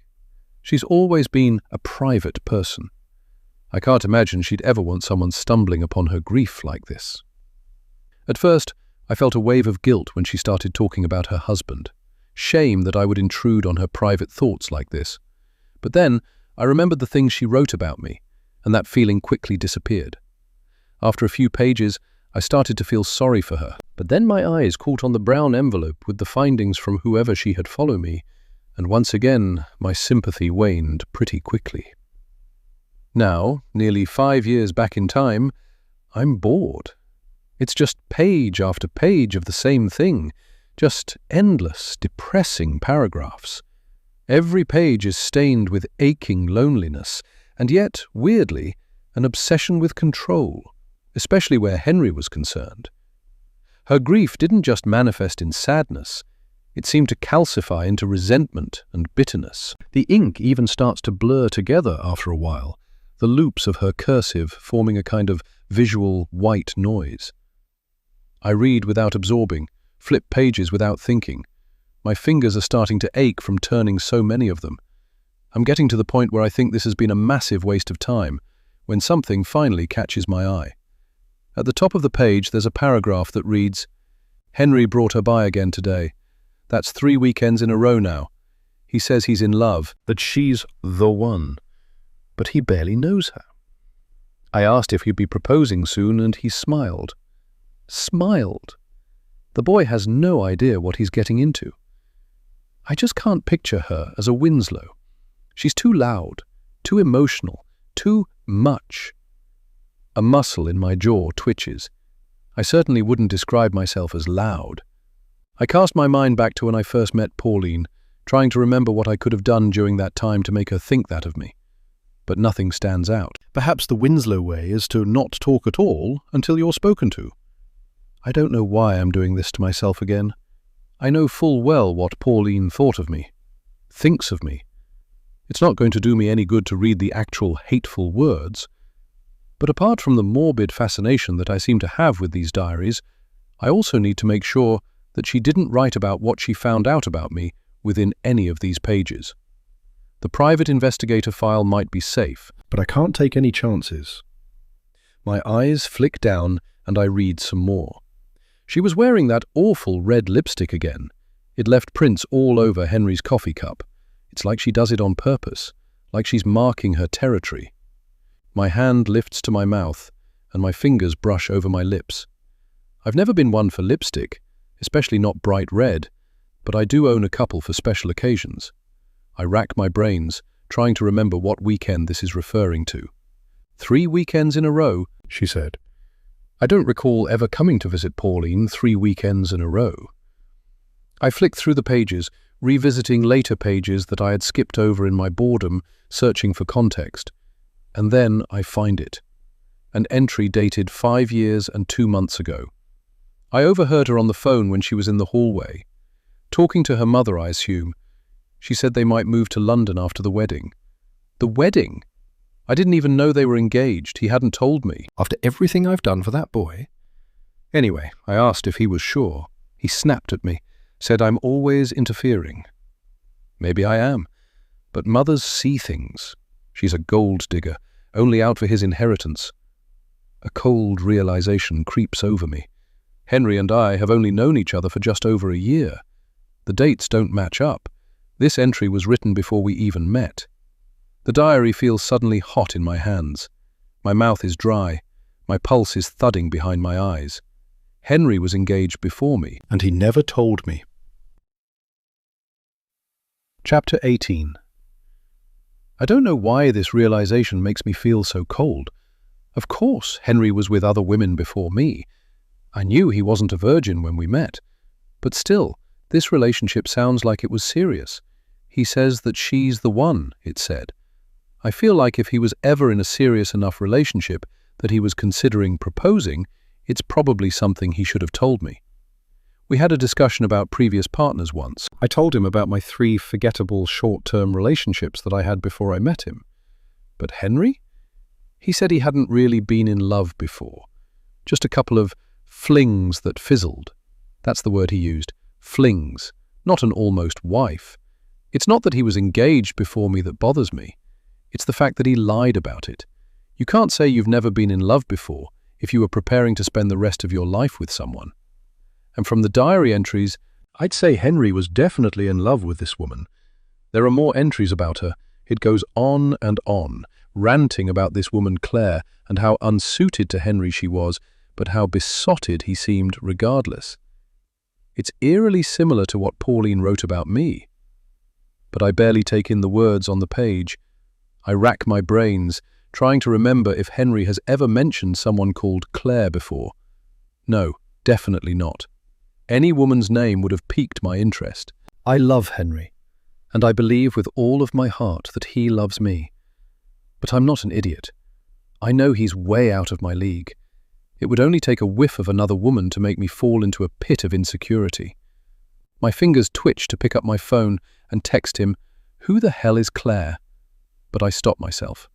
I need to know everything first. And besides, how would I explain how I know?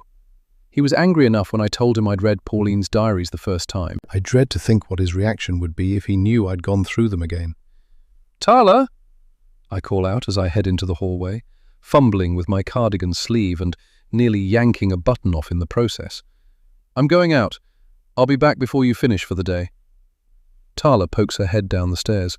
"Oh, okay, Mrs. Winslow, but—" She scurries down to me, lowering her voice. "Who should I call if they're problem? You or Mr. Winslow?" "Me," I snap too quickly, then softer, forcing my mouth into something that resembles a smile. "Me. Henry is busy at work." Tala nods. I watch her disappear back upstairs to the bedroom, my thoughts buzzing. What sort of life does she lead? Does she go out with friends once she's finished her shift? Does she have a family to go home to? I've never even asked. I should care more. But I can't. Not now. Right now, I have a taxi waiting for me outside. I hand Barda a few treats with shaking fingers before putting him in his crate, then stick the radio on for him. I have to do this whenever I go out without him, otherwise he howls. Something about having the voices of the radio talking makes him feel less alone. The voices crackle like static against my nerves. The taxi horn beeps outside, and my heart skitters like I've been caught. I snatch up my bag, wrench the door open and rush outside, forcing a smile onto my face as I slip into the back of the taxi. "Going to Grange Farm, yes?" the taxi driver says. "Yes, please." I look down at the diary that I've brought with me to double-check the name. "As quick as you can, if you don't mind." The taxi journey feels painfully long. We hit a temporary traffic light just 2 roads away, and I have to stop myself from groaning aloud. My knee bounces restlessly, and my fingers twist in my lap. Thankfully, my taxi driver is not one of those who enjoys filling the journey with conversation, so I'm able to sit in the back and reread the diary over and over again until the words are burned into my brain. There are 3 sections that I'm particularly hung up on. One is the paragraph that first told me that Henry had been engaged before. It feels like there is a before and after for me. Before I found out, when Henry was nothing short of the man of my dreams, and now. He's still the man of my dreams, I think, but there's doubt and mistrust that there never was before. The second is the part where Pauline described going to visit Claire's family shortly after their engagement was announced. This paragraph was how I found out that Claire lived with her parents on Grange Farm. Pauline's description of it was filled with the same distaste as her descriptions of Claire herself. Dirty. Stinks of manure. Couldn't they hire someone else to muck out the stables instead of having to do it themselves? I remember wrinkling my nose when I first read that line, not because of the smell she described, but because of the sneering tone. It wasn't enough for her to hate Claire. She had to hate the land Claire came from, too. The family, the soil, the whole history of her. Thank God she never insisted on visiting my family before we got married. I dread to think what she would have written about the road I grew up on, the house, my mum. The third part that stuck in my mind is the one that made me decide I had to visit Grange Farm, and that it couldn't wait until Henry got home with the car. I place my finger on the page where the line starts and follow each word with it as I read. It's done. Claire is gone. Henry will thank me one day. 3 short sentences, 11 words, and yet they feel like a scream. Gone. The finality of it makes my skin crawl. Did she just mean the engagement was broken off? That Claire left quietly, hurt but unharmed? Or, and this is where my mind has chosen to go, was it more? What will Henry thank Pauline for one day? Did she do something to her? My mind unwittingly travels back to the moment Pauline grabbed my wrist and traced those words onto my hand. Get out. I fold the diary closed and tuck it into my bag as the car turns off the main road, dust kicking up around us. Up ahead, through the trees, a cluster of barns and a cottage-style farmhouse come into view. Grange Farm. And somewhere inside it, the woman Henry almost married, before Pauline got her claws into her. We pull up outside the house and I pay the taxi driver. The house is squat and weathered, with ivy creeping up one side of its stone walls. The roof dips slightly in the middle and the windows glint dully. It isn't a pretty postcard English farmhouse, the kind with roses round the door and warm light spilling from every window. This one looks tired, hunched in on itself, as though it's not been properly looked after for years. I watch the taxi drive off, and the stupidity of what I'm doing finally settles on me. What am I even going to say? Hi, I read about your daughter in my mother-in-law's creepy diary, and I'm just popping by to find out why she and my husband broke up. I don't even know if Claire still lives here. She could have moved away years ago. I might be about to knock on the door of a completely clueless family who have never even heard of the Winslows. But even if that's the case, they might be able to provide a forwarding address. Even though now that I'm here, I'm doubting my choice to come. There's no point in coming all this way to not follow through. So I suck in a breath and step onto the front step. I take a moment to glance around me. Despite the not-so-attractive farmhouse, it's a beautiful landscape. There are fenced-off fields either side of the main building. One has sheep in it, grazing peacefully. The other is full of what looks like wildflowers, long strands of feathery grass, dotted with flashes of colour. A breeze ripples through them, making the flowers dance. There's a tranquility to it all. I turn back to the house. There's a big brass knocker on the door, and I rap it gently. I pause, waiting for the sound of someone coming to answer the door, but it doesn't come. That would be just my luck, wouldn't it? I've come all this way and no one's even here. I try again, knocking a little harder this time, but still there's no evidence of life within the house. Can I help you? I spin on the spot. The man looking back at me from over the fence is exactly what I would have pictured if someone had said to me, elderly farmer. He has a tweed flat cap sitting atop his greying, thinning hair, and he's wearing a mossy green jacket and high-top Wellington boots. Hi, I call back to him, my voice cracking. Sorry to bother you. I'm looking for Claire. The man's face shifts, the lines on his face deepening. There's nobody here by that name. He drops his eyes. The silence stretches between us, prickling the skin on the back of my neck. I take a tentative step closer to the fence. I was just hoping to speak with her, I say, or someone who knew her. I read that she lived here once, and you're mistaken. His reply is instant, sharp enough to slice the rest of my sentence clean in half. My mouth snaps shut. There's something about the way he said it that jars with me. It's like he's hiding something. But then again, Pauline has made me so paranoid, I'm surprised I didn't think the taxi driver had been paid off by her to kill me and dump me in the middle of nowhere. I'm sorry if this isn't a good time, but if you have a forwarding address or... I can't help you. His jaw tightens and he begins to walk away from the fence. I stand frozen, feeling the weight of the diary in my bag, the words inside it spinning like flies. Please, I say, louder than before, the desperation rising in my throat. I'm not trying to cause trouble. I just need to understand what happened to her. He pauses. For a fraction of a second, I think he's going to turn back around. His shoulders shift. His head dips forward slightly, as though he's about to speak, but he doesn't.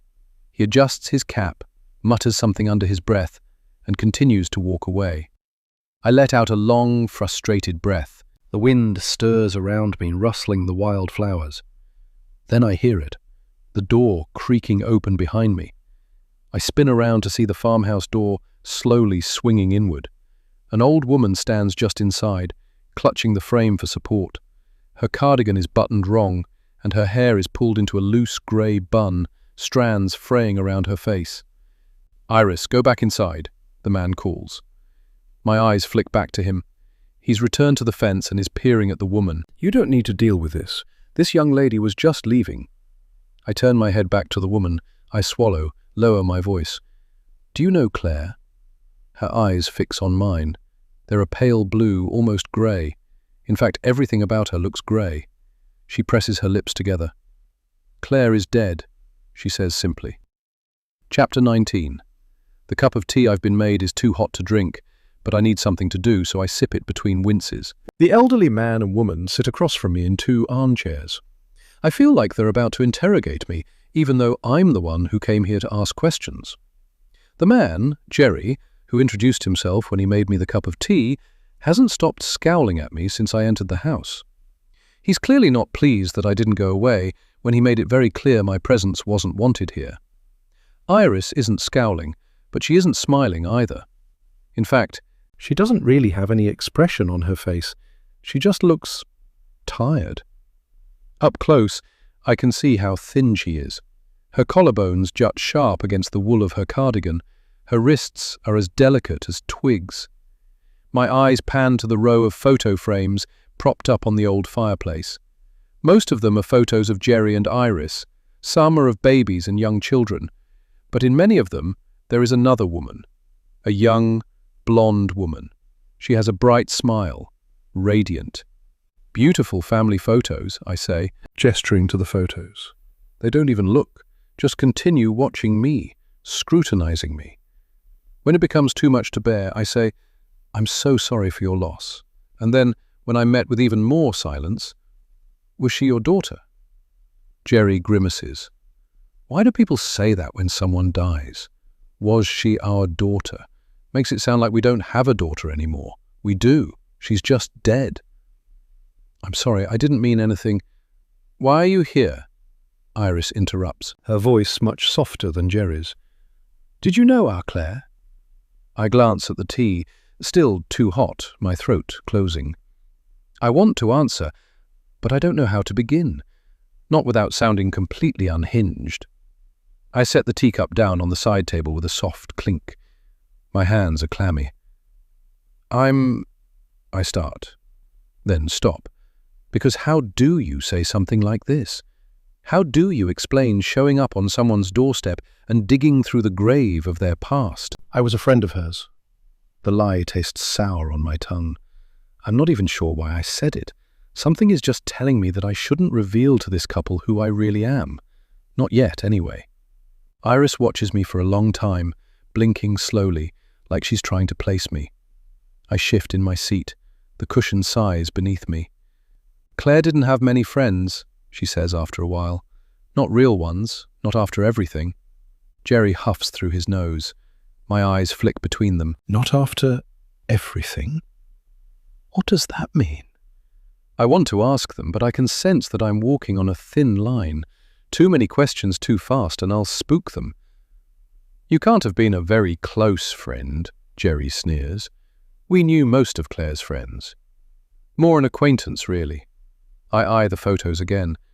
There's one of Claire doing yoga on a beach, somewhere exotic, perhaps the Maldives. Her body is held in a perfect downward dog pose, sunlight catching her hair like a halo. I knew her from our yoga class. It's a good stab because they both seem to accept this as a possibility. "You didn't know she died then," Jerry says. I can see the muscle in his temple pulsing. "No, I just assumed she'd stopped coming. I'm so sorry." I wince at my own words. I've already told them how sorry I am. They're probably sick of hearing it from people. But what else do you say when you hear that someone has passed away? Jerry places his mug on his side table a little too hard. "Well, now you know. Was there anything else?" "Jerry, Iris places a hand on his thigh. Don't be rude. It's okay, I say. I know this must be so difficult to talk about. Iris nods in agreement, and Jerry exhales sharply through his nose, looking away towards the fireplace. Iris's lips tremble like she wants to speak, but can't find the words. I wonder how often they've spoken about Claire since she passed. I get the sense that Jerry prefers to avoid the topic, and yet, for all his resistance, he hasn't asked me to leave. Not really.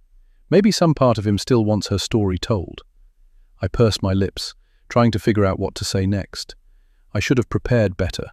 What I want to know, what I need to understand about Claire, is how Pauline played into all of this. Pauline said she was gone, and that Henry would thank her one day. But by gone, did she mean dead? I have to say, I was a little bit worried when she stopped coming to yoga, I venture, choosing my words carefully. Iris sits up a little straighter. Why's that? Well, just before she left, she mentioned someone called Pauline. The name hangs in the air like smoke.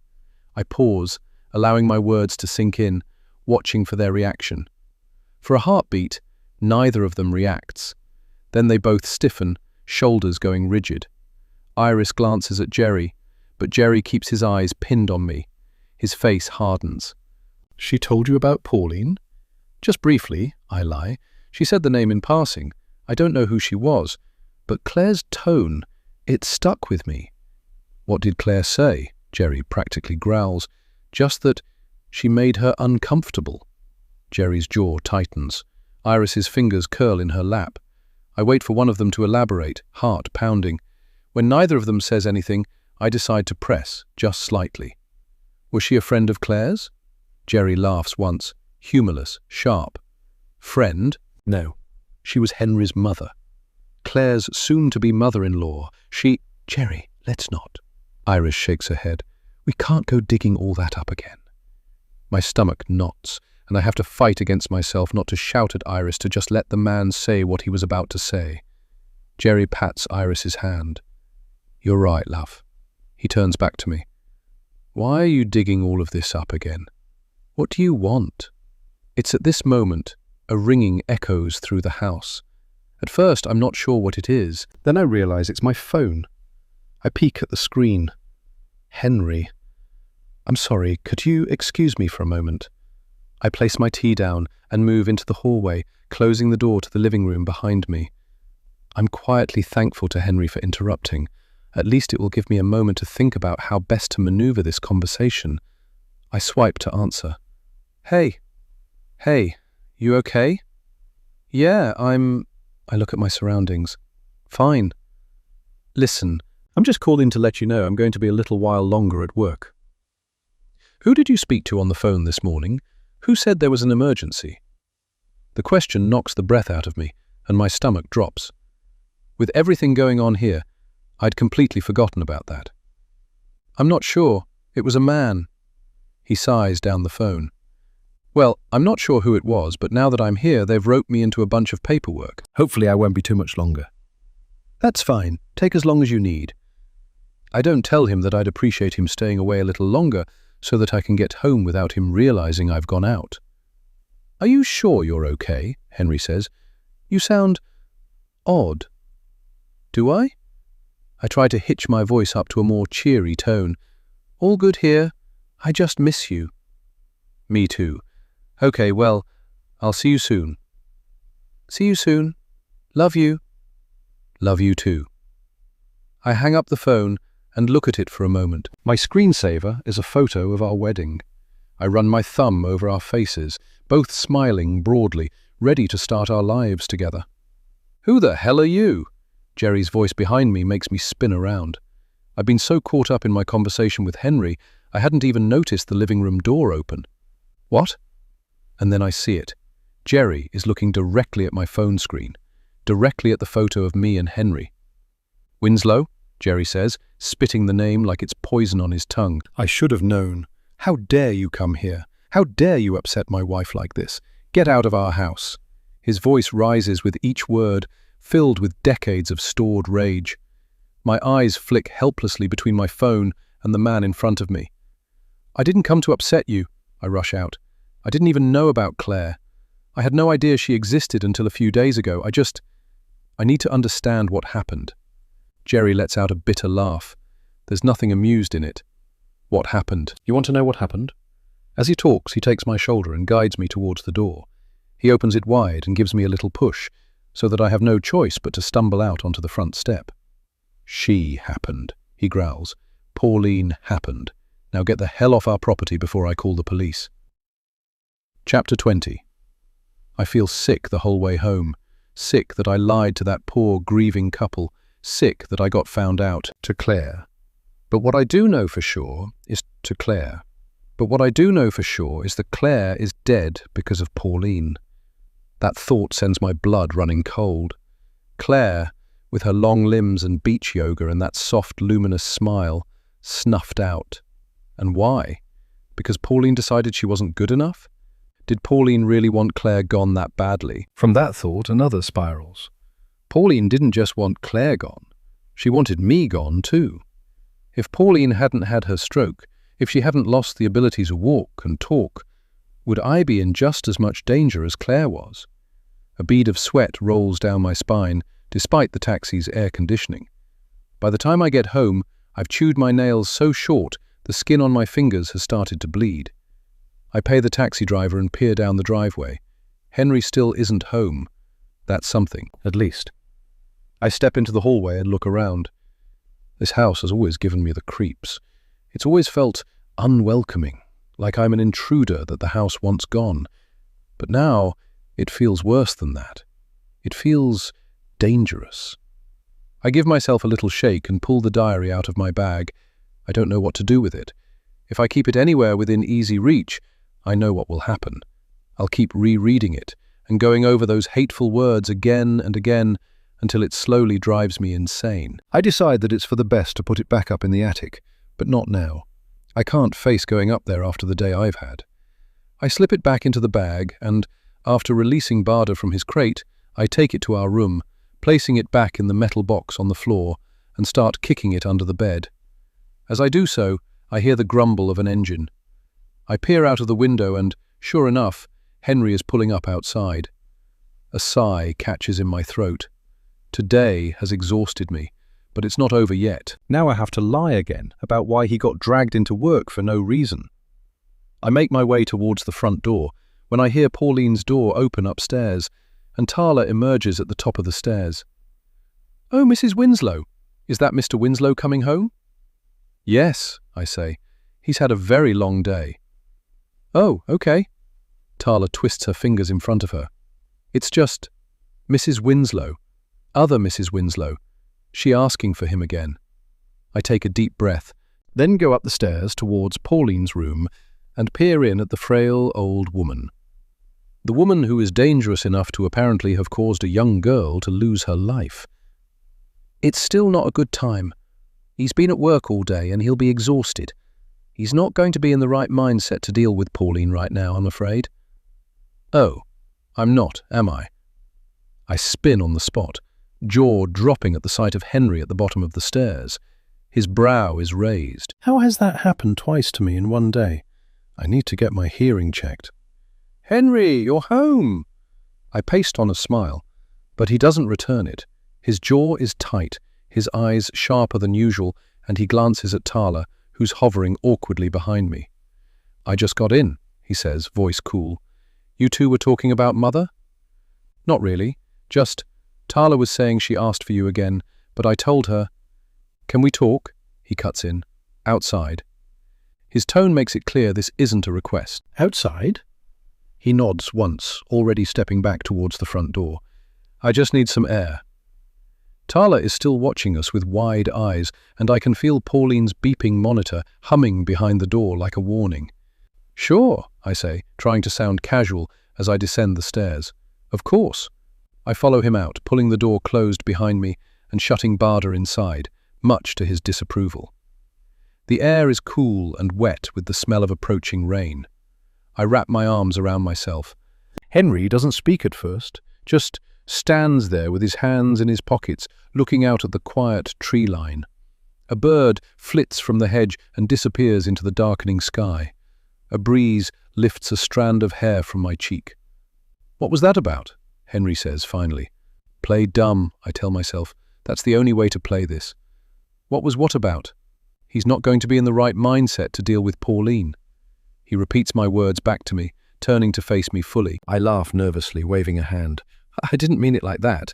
I just didn't think today was a good time, what with you being called into work and everything. But that's not your call to make. You're not a gatekeeper, Melly. She's my mother. He watches me for a moment, his gaze burning into me. Speaking of being called into work, was there actually an emergency? I suck in a breath. What? I've been trying to figure it out. Why someone would say there was an emergency when there wasn't? Why no one would know what I was talking about when I got there? His voice is calm, almost eerily so. So I ask myself, who was it who told me about the emergency? He tilts his head, eyes narrowing. It was you. And funnily enough, you happened to find out about this mystery emergency right when I was about to spend time with my mother. Henry, I open my mouth, then close it again. Heat creeps up the back of my neck. He steps closer, not threatening but firm. Just tell me the truth, please. I'm your husband, Melly. Whatever it is that's going on with you, please just talk to me about it. We're never going to be able to get through all of this if we're not honest with each other. I swallow hard. I can almost hear the pulse in my ears. I want to bring up Claire, the diary, the way Pauline destroyed a girl's life just to get her out of Henry's. I want to point out that I'm not the only one who hasn't been totally honest in this relationship. But I can't. Not yet. I need to keep something tucked away, a card I can play if Pauline ever regains the ability to speak and tells him my secret. So, instead, I breathe in hard through my nose, composing myself. I told you, I didn't think it was a good time. Henry crosses his arms. You're not yourself at the moment, Mel. Something is going on with you. Of course I'm not myself, I cry. Everything is upside down. This house, your mother, the money, us. His brow furrows. What do you mean, the money? I shrug. We're barely scraping by, Henry, you know that. You're not just working all this overtime to help the business, are you? You're doing it for the extra pay. The expense of running this house is just a little bit more than I had expected, that's all. But you never told me that. You don't talk to me about any of this stuff. In fact, we barely speak at all anymore. You say you want me to talk to you, but when have I got a chance to do that? We're just existing in this cold, gloomy house, circling around your mother like we're her nurses instead of newlyweds. Henry steps closer, brushing a hand along my arm.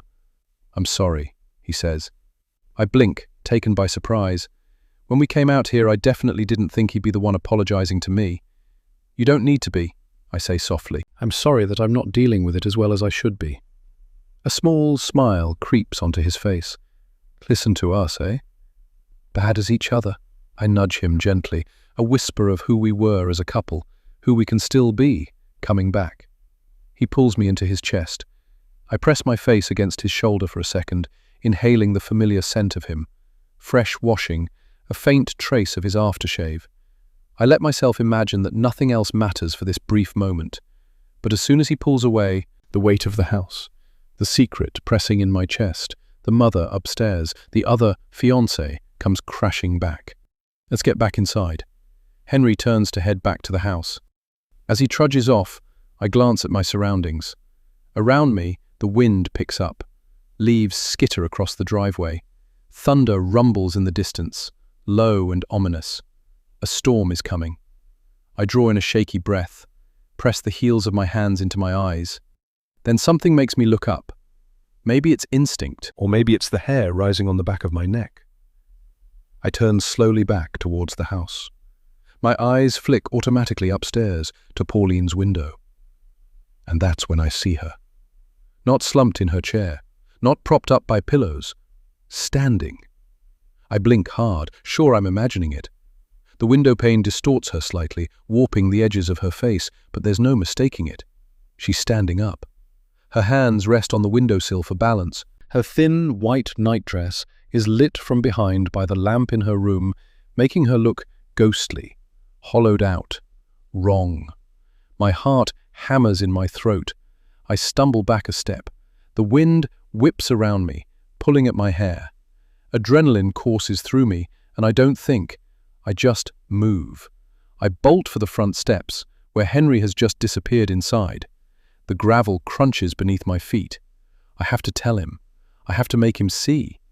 The sky rumbles again, louder now, closer. One fat drop of rain lands on my cheek.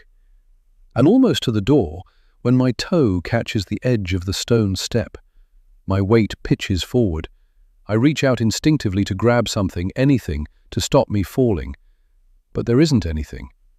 My hand swipes at empty space. Everything tilts. There's a dull, sharp crack. Pain explodes behind my left temple. A flash of white. The sickening crunch of my skull meeting stone. Something warm trickles past my ear. My vision swims. Then, blackness. Chapter 21. Before I hate Ronnie. I hate him with every bone in my body.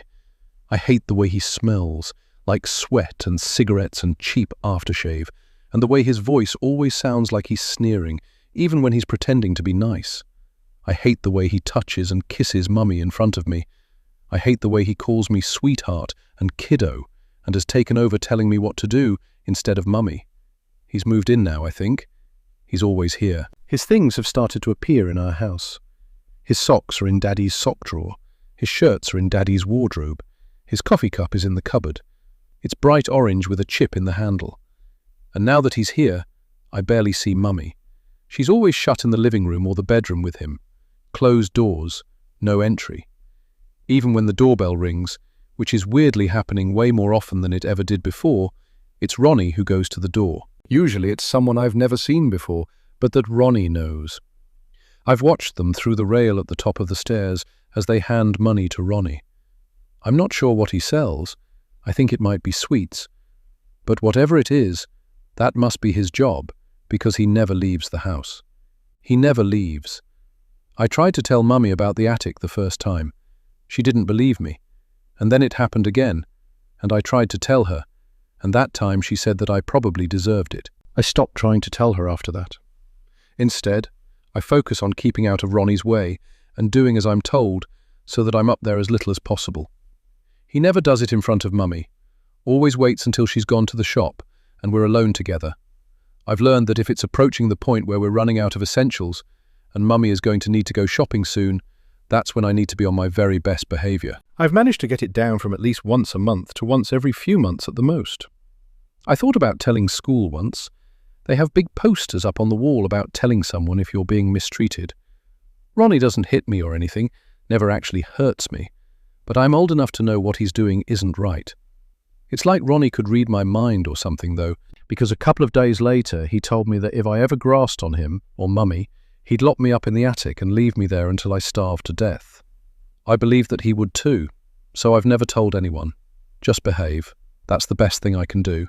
Look forward to the day I'm a grown-up, when I can move out of here, get a dog and a nice husband and live happily ever after. Melly! Ronnie's voice interrupts my daydream and I grimace. Melly! Get your ass down here. I shut the book I'd been trying to read before my thoughts got in the way and uncrossed my legs. With a huff, I trudge downstairs.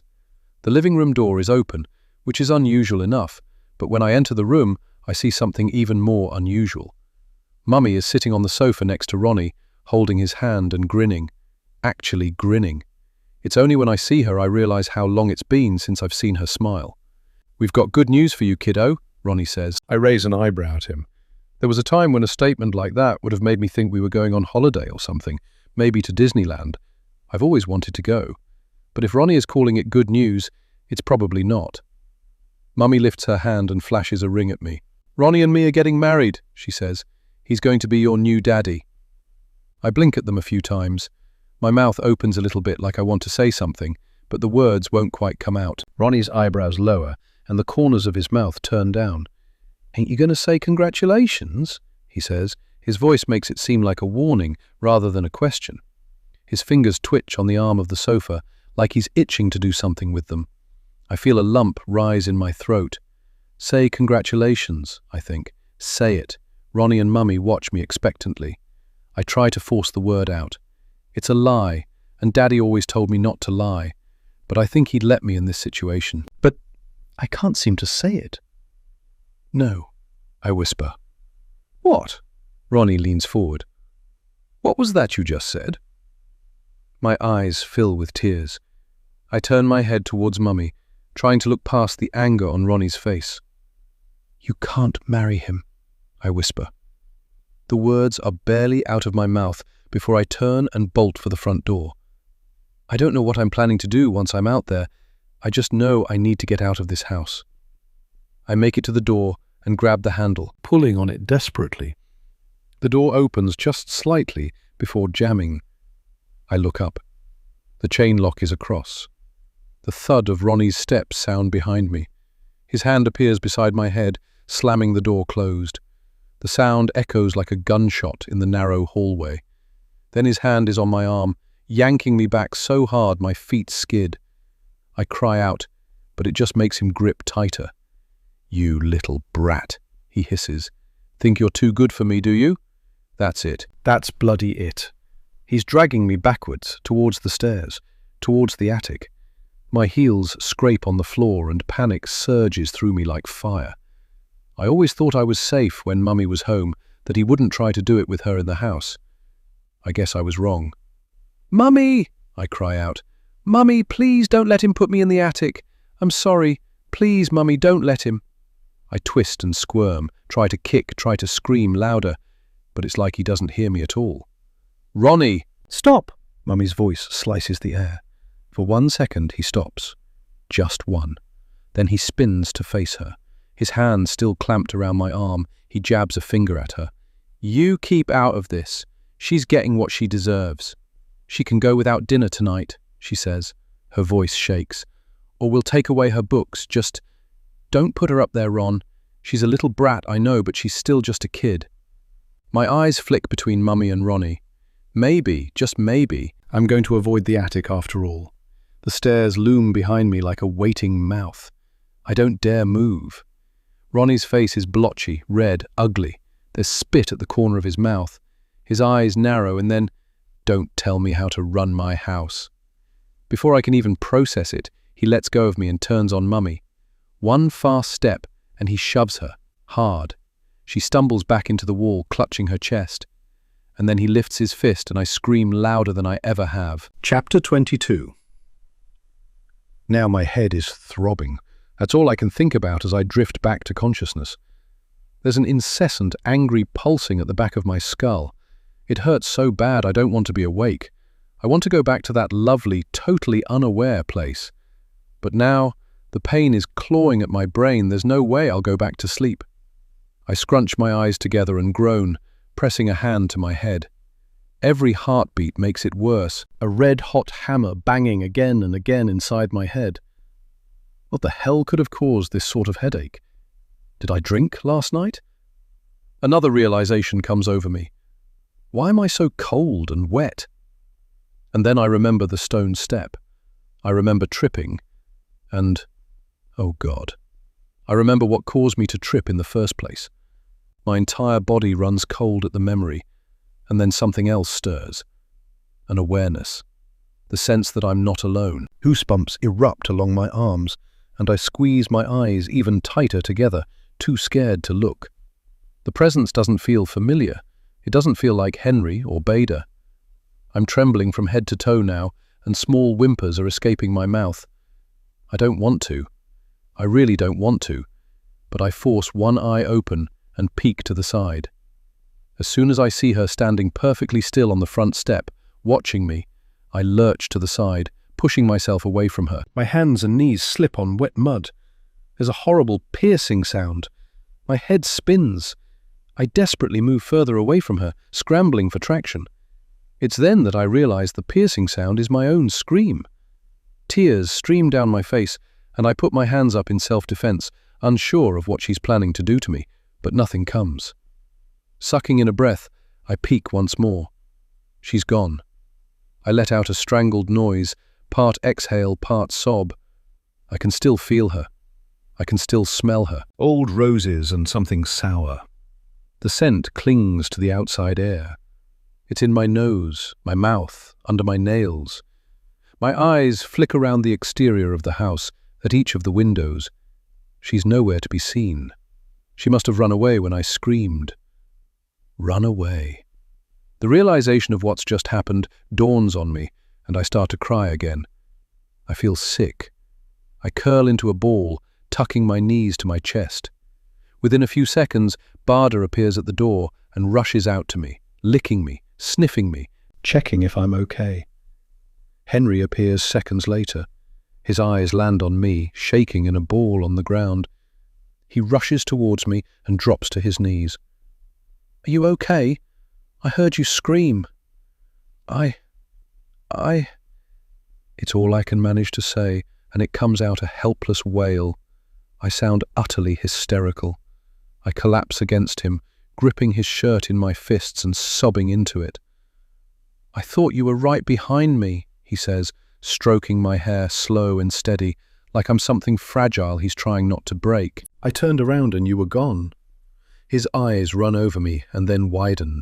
His hand touches a particularly sensitive area on my head, and I flinch back. Jesus, what happened? My hand flies to the sore spot. There's a gash in the skin. I fell and hit my head. "We should get you to the hospital. Check it's not a concussion. Is that why you screamed?" I shake my head. "No, I woke up and..." I hesitate, the words catching in my throat. But then I remember all the times I've wanted to say something about Pauline and have stopped myself for fear of upsetting him, for fear of causing an argument. Well, screw it. I'm upset. "I fell and I woke up and your mother was standing over me." Henry pulls away from me, staring at me, eyes wide. All the colour drains from his face. For one tiny second, he looks afraid. "What are you talking about?" "She was standing over me, Henry. Melly." "She can't stand." He doesn't sound as understanding as he did when I accused her of locking me in the attic. This time he sounds almost angry. But I know what I saw. I'm not crazy. In one decisive movement, I push myself off the ground and haul myself up to standing. My head swims as I straighten up, and I stagger slightly, hand pressed to my skull. White spots dance at the edges of my vision. "Hold it together, Melly. Prove you're not crazy." I take a few steps forward. "What are you doing?" Henry says. "We need to get you to the hospital." I ignore him, moving through the kitchen and up the stairs. I reach Pauline's room at a half run and burst in, slamming her door against the wall as it opens. She's lying there in bed, under the cover. Her eyes are closed. Henry appears behind me, huffing and puffing from running up the stairs. He looks over my shoulder at Pauline, then places his hand on my shoulder and makes me face him. My body turns, but my head remains locked on Pauline. There's the soft drip, drip, drip of rainwater splashing onto the floor from my sodden clothes. "Melly, look at me. Look at me." He gives me a little shake. I tear my eyes away from Pauline and look at him. He leans into the room and grabs the handle, pulling the door shut, then leads me back downstairs to the kitchen island. I sit on one of the stools. The wood is cold beneath me, the edges sharp against the backs of my legs. "I know the stress is getting to you," he says. "Don't do that. Don't try to act like I'm making all this up." "Let me finish." His voice ricochets off the cabinets. My mouth snaps shut. Henry comes to sit next to me, but his posture is rigid, his hands bunched into fists. "I know the stress is getting to you. You're not sleeping properly, and it looks like you hit your head really hard. It's no wonder you're not thinking clearly." A tear splashes down from my face onto my thigh. "Please believe me, Henry," I sob. "I think she's more recovered than we thought. I think she's up to something." "She is an old, incredibly sick woman, Melly. She's not capable of being up to anything." I bury my head in my hands because I can't bear to look at him. He's never going to believe me, not where his mother is concerned. Henry sighs, then gets up and goes to the hallway. I hear him rummaging about. When he returns, he drops something onto the island counter.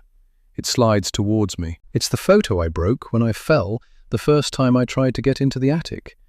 The one of Henry and Pauline, with a big old gash in Pauline's face. "Did you do this?" he says. I frown at the photo, then widen my eyes. "Not on purpose, if that's what you're thinking." "I don't know what to think anymore, Melly. You've clearly got something against my mother." "That's not fair. I've done everything I can. I've been endlessly understanding. Oh my God, we cannot keep on having this same argument over and over again. Henry grips his hair and spins on the spot like I'm the one sending him insane.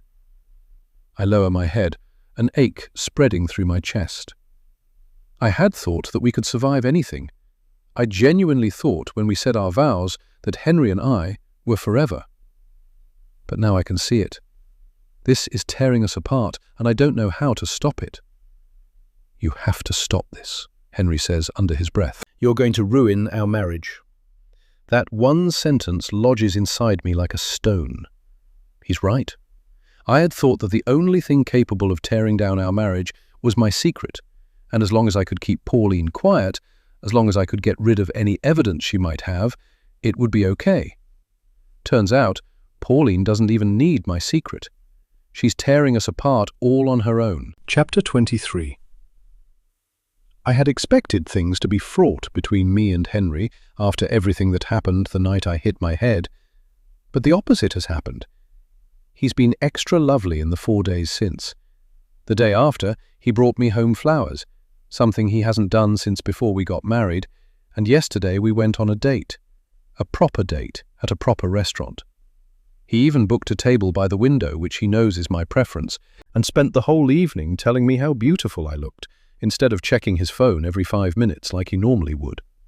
Part of me wants to just bask in the joy of being his number one again, to sink into the warmth of his attention and pretend the cracks aren't there. But the other part of me, that incessant voice at the back of my mind, won't let me. For the most part, I've managed to silence my intrusive thoughts about Pauline, or at least tell them to bugger off and let me be happy. But now it's the middle of the night, and I've woken up and Henry isn't in bed beside me, and those thoughts are screaming at me. I run my hand along the sheet where Henry should be. It's still warm, and there's the faint indent of his body in the mattress. He hasn't been gone for long. The bottom sheet is screwed up on his side, like he'd been restless, shifting from side to side before finally getting up. I lie there and stare at the ceiling, straining to listen for the noise of the tap, the creak of the floorboards, anything to tell me he's just gone to the bathroom. But there's nothing. The house is quiet and still. I peer down at Barda at the end of the bed, and he peers back at me. God, I wish he could talk. He sees everything. Where is he, Barda? I say. Barda whines back at me and thumps his tail a couple of times. It's not his happy wag. It's restless and uncertain. Where's Henry? I say again. This time, Barda jumps off the bed and pads over to the window. He turns around on the spot a few times, then lifts himself up onto his hind legs and noses the window ledge. With a sigh, I shimmy out of bed. It's especially freezing tonight. The cold seeps into me the second the cover is off. I reach for my dressing gown and wrap it around me, clutching the edges of the fabric as I move to join Barda at the window. The glass is icy beneath my fingertips as I part the curtains, leaning close enough to leave a foggy oval of breath against it. The garden is bathed in a ghostly wash of moonlight, every branch casting long, skeletal shadows across the grass. And sure enough, Henry is out there, pretty much in the same spot as he was the last time I was convinced I saw him. Only this time I'm looking at him from a different angle. He's not holding his hand to his head like I had originally thought. He's holding his mobile to his ear. He's on the phone. I'm not sure if this revelation is comforting or not. On the one hand, I'm glad it's something as normal as a phone call, rather than supernatural possession, as was my initial assumption when I saw him out there last time. On the other hand, if it had been something demonic, at least it would mean that Henry was telling the truth. I watch him for a few moments, and when he goes to hang up the phone, I scurry back from the window, throwing my dressing gown back on its hook and sliding back into bed. My heart thumps against my chest. I don't know why I'm nervous. I'm not the one doing anything wrong. I'm not the one making secret phone calls in the middle of the night and then lying to my spouse's face when I'm questioned about it. All I've done is catch him doing it. Twice now. But I know it's not him I'm nervous of. It's whatever secret he's hiding. He's back in the house. I can hear him locking the front door. Pinpricks of ice ripple across my skin. I lie with my back to the door, concentrating on my breathing. Emotions swirl and collide inside me. Anger, betrayal, indignance, a jagged, nauseating fear that I'm not prepared for what the truth might be. And no matter what I do, that voice in my head will only let me come to one possible conclusion. He's having an affair. What else could it be? Why would he be finding moments to slip away and have private conversations without me in earshot? Why else would he lie about it? My mind shifts to the times I've been surrounded by his people, the engagement party, the wedding, the times I have been made painfully aware that there are plenty of other women for him to choose from, women who are more like him, women who are from his world, women who wouldn't need to stand at a window at midnight, squinting through the dark, just to confirm their husband is still theirs. Even when I hear him coming back up the stairs and joining me in bed, His weight dipping the mattress and his skin brushing against me, cold from where he's been outside, I don't move. I keep my body stiff and still, no matter how much I want to yell and scream at him and beat him to a pulp. There's no point. I could question him again and he'll lie and gaslight me and make out like it's my paranoia getting to me again, just like he's done every time we've had the conversation.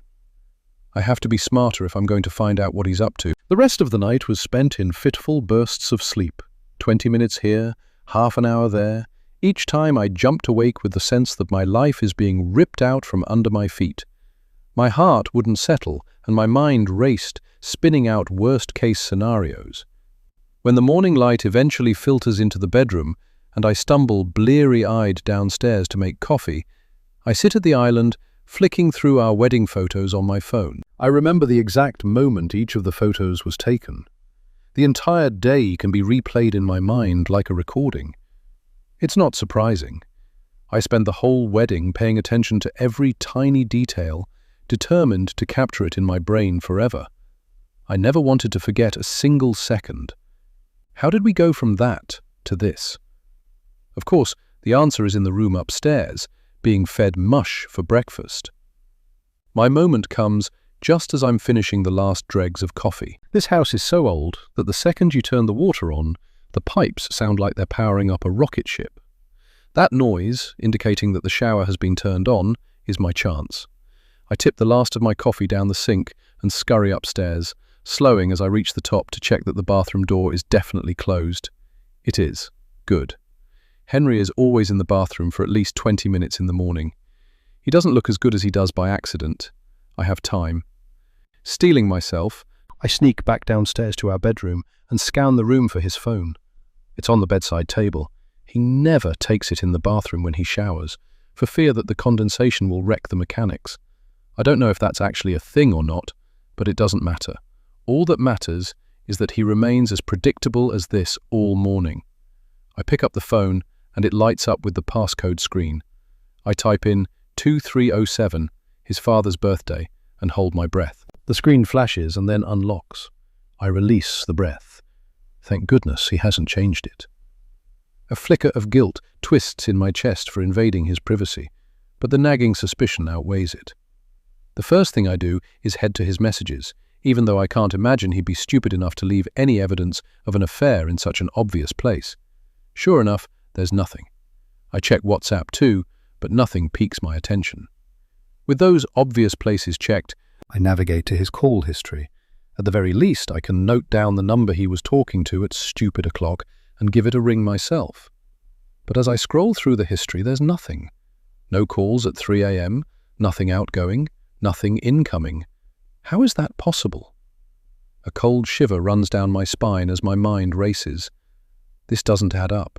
Calls don't just vanish without a trace unless he's deleted those calls from his history. And there's only one reason he'd do that. He's definitely keeping secrets from me. He's covering his tracks, removing all trace of what he's up to, just in case I were to ever go snooping.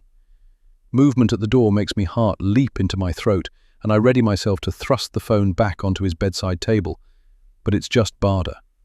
I know it's only in my imagination, but I could swear he's looking at me judgmentally, like he knows exactly what I'm up to. Needs must, I whisper to him, then return my attention to the phone. My heart thrums faster in my chest. I'm not sure what to do now. I quickly check his emails and his photos, but if he's been smart enough to delete the call history, I know I'm probably wasting my time. And I don't have a lot of it left. I've been here, desperately trying to find a shred of evidence for close to 10 minutes. The longer I spend trawling through a useless phone, the more likely it is I'm going to get caught. Not only will that cause more arguments, he'll be even more diligent with covering his tracks, and I'll never figure out what's going on. I bite my lip, torn between the fear of discovery and the desperate need to know. The stroke of genius hits me just as I'm about to close out of the phone. I navigate to the Maps app and click into the settings, then location sharing. Do you want to share your location with Melly Winslow? The message seems more than just a programmed confirmation. It seems like Henry's phone is really asking me, do I want to do this? I'm not sure. Tracking your husband's location, surely that's just the first step to becoming a crazy, obsessed wife. Although, I suppose checking his phone in the first place was actually the first step. I swallow hard, feeling the weight of that thought settle over me like a suffocating blanket. My thumb hovers between the yes and no buttons. I mustn't forget, if he hadn't lied in the first place, I wouldn't feel the need to do this. And with that thought in my mind, I hit yes. Chapter 24. 20 minutes later, the little blue dot pulses steadily on my phone screen. I clutch it tight. The location tracking is working. There Henry is, moving through the forests that surround the manor house. He does actually seem to be jogging, as he said he was going to do, but I've made the decision to follow him anyway. I may as well. I have nothing better to do, and the effort it took to get this location tracking thing working is not going to go in vain on my watch. The disadvantage I have, however, is that I am not a jogger. Henry is. He does it for fun, which I'm sure must be some kind of signal that he's a serial killer or something. What sane person runs for fun, especially in winter? Henry tried to get me to join him a couple of times when we first met, but I made it very clear very quickly that I'm more of a casual dog walk kind of gal. My lack of running ability is obvious as I try to keep up pace with the blue dot. My eyes flick between the phone and the trees ahead. Knowing my luck, I'll be so engrossed in keeping an eye on where Henry's going, I'll crash straight into a thick tree trunk. Every now and again, his dot stops, perhaps while he pauses to stretch, and I take the chance to half collapse against one of the trees and wheeze. Maybe this wasn't such a good idea. After all, the likelihood of him going to meet his secret lover in the middle of a run is probably not that high. Unless she's a runner too, of course. I keep forcing myself onwards. Every sound, a twig snapping, a distant dog barking, makes my skin crawl. The dot leads me right along the running trail and then veers off. I frown, zooming out on the map to try to guess where on earth he might be headed. There's a car park up ahead, but why would he leave the running trail and go to a car park when he's not got the car? As the dot slows, so does my pace. My pulse quickens instead, a deep thud in my ears that drowns out the crunch of leaves beneath my shoes. I approach the car park, sticking to the shadows and keeping myself hidden behind a low wall and some scraggly bushes. 2 trucks are parked side by side, engines off. One is a battered old van with peeling paint, the other a larger flatbed truck. My eyes land on Henry, flushed from his jog but alert, scanning the perimeter as if expecting to be caught. He's not alone. My stomach knots as a second man appears from behind the flatbed truck, one I vaguely recognize, though I can't quite place him. They exchange quick nods. Then, without a word, a third man emerges, holding a white envelope. I press myself lower into the shadow of a nearby tree as Henry moves towards the third man. The envelope changes hands. Fast, deliberate, almost casual. This isn't a friendly exchange. And this definitely isn't an affair. This is business. Cold spreads through my chest, numbing me. Henry zips the envelope inside his running jacket and gestures towards the flatbed truck. The man that I kind of recognize begins unloading something big and bulky. I shift my position to get a better look. Wooden crates. Henry helps him, and together they transfer the crates carefully into the van, their faces deadly serious. My palms are sweating and my throat feels tight. I swallow down the lump that's formed. My mind reels. I know what this looks like, even if I don't want to believe it. I can feel the truth creeping in like a slow chill, curling through my spine. This is some kind of illegal deal. I'd put money on those crates containing antiques from the business. That'll be why I kind of recognize the second guy. He's one of Henry's employees.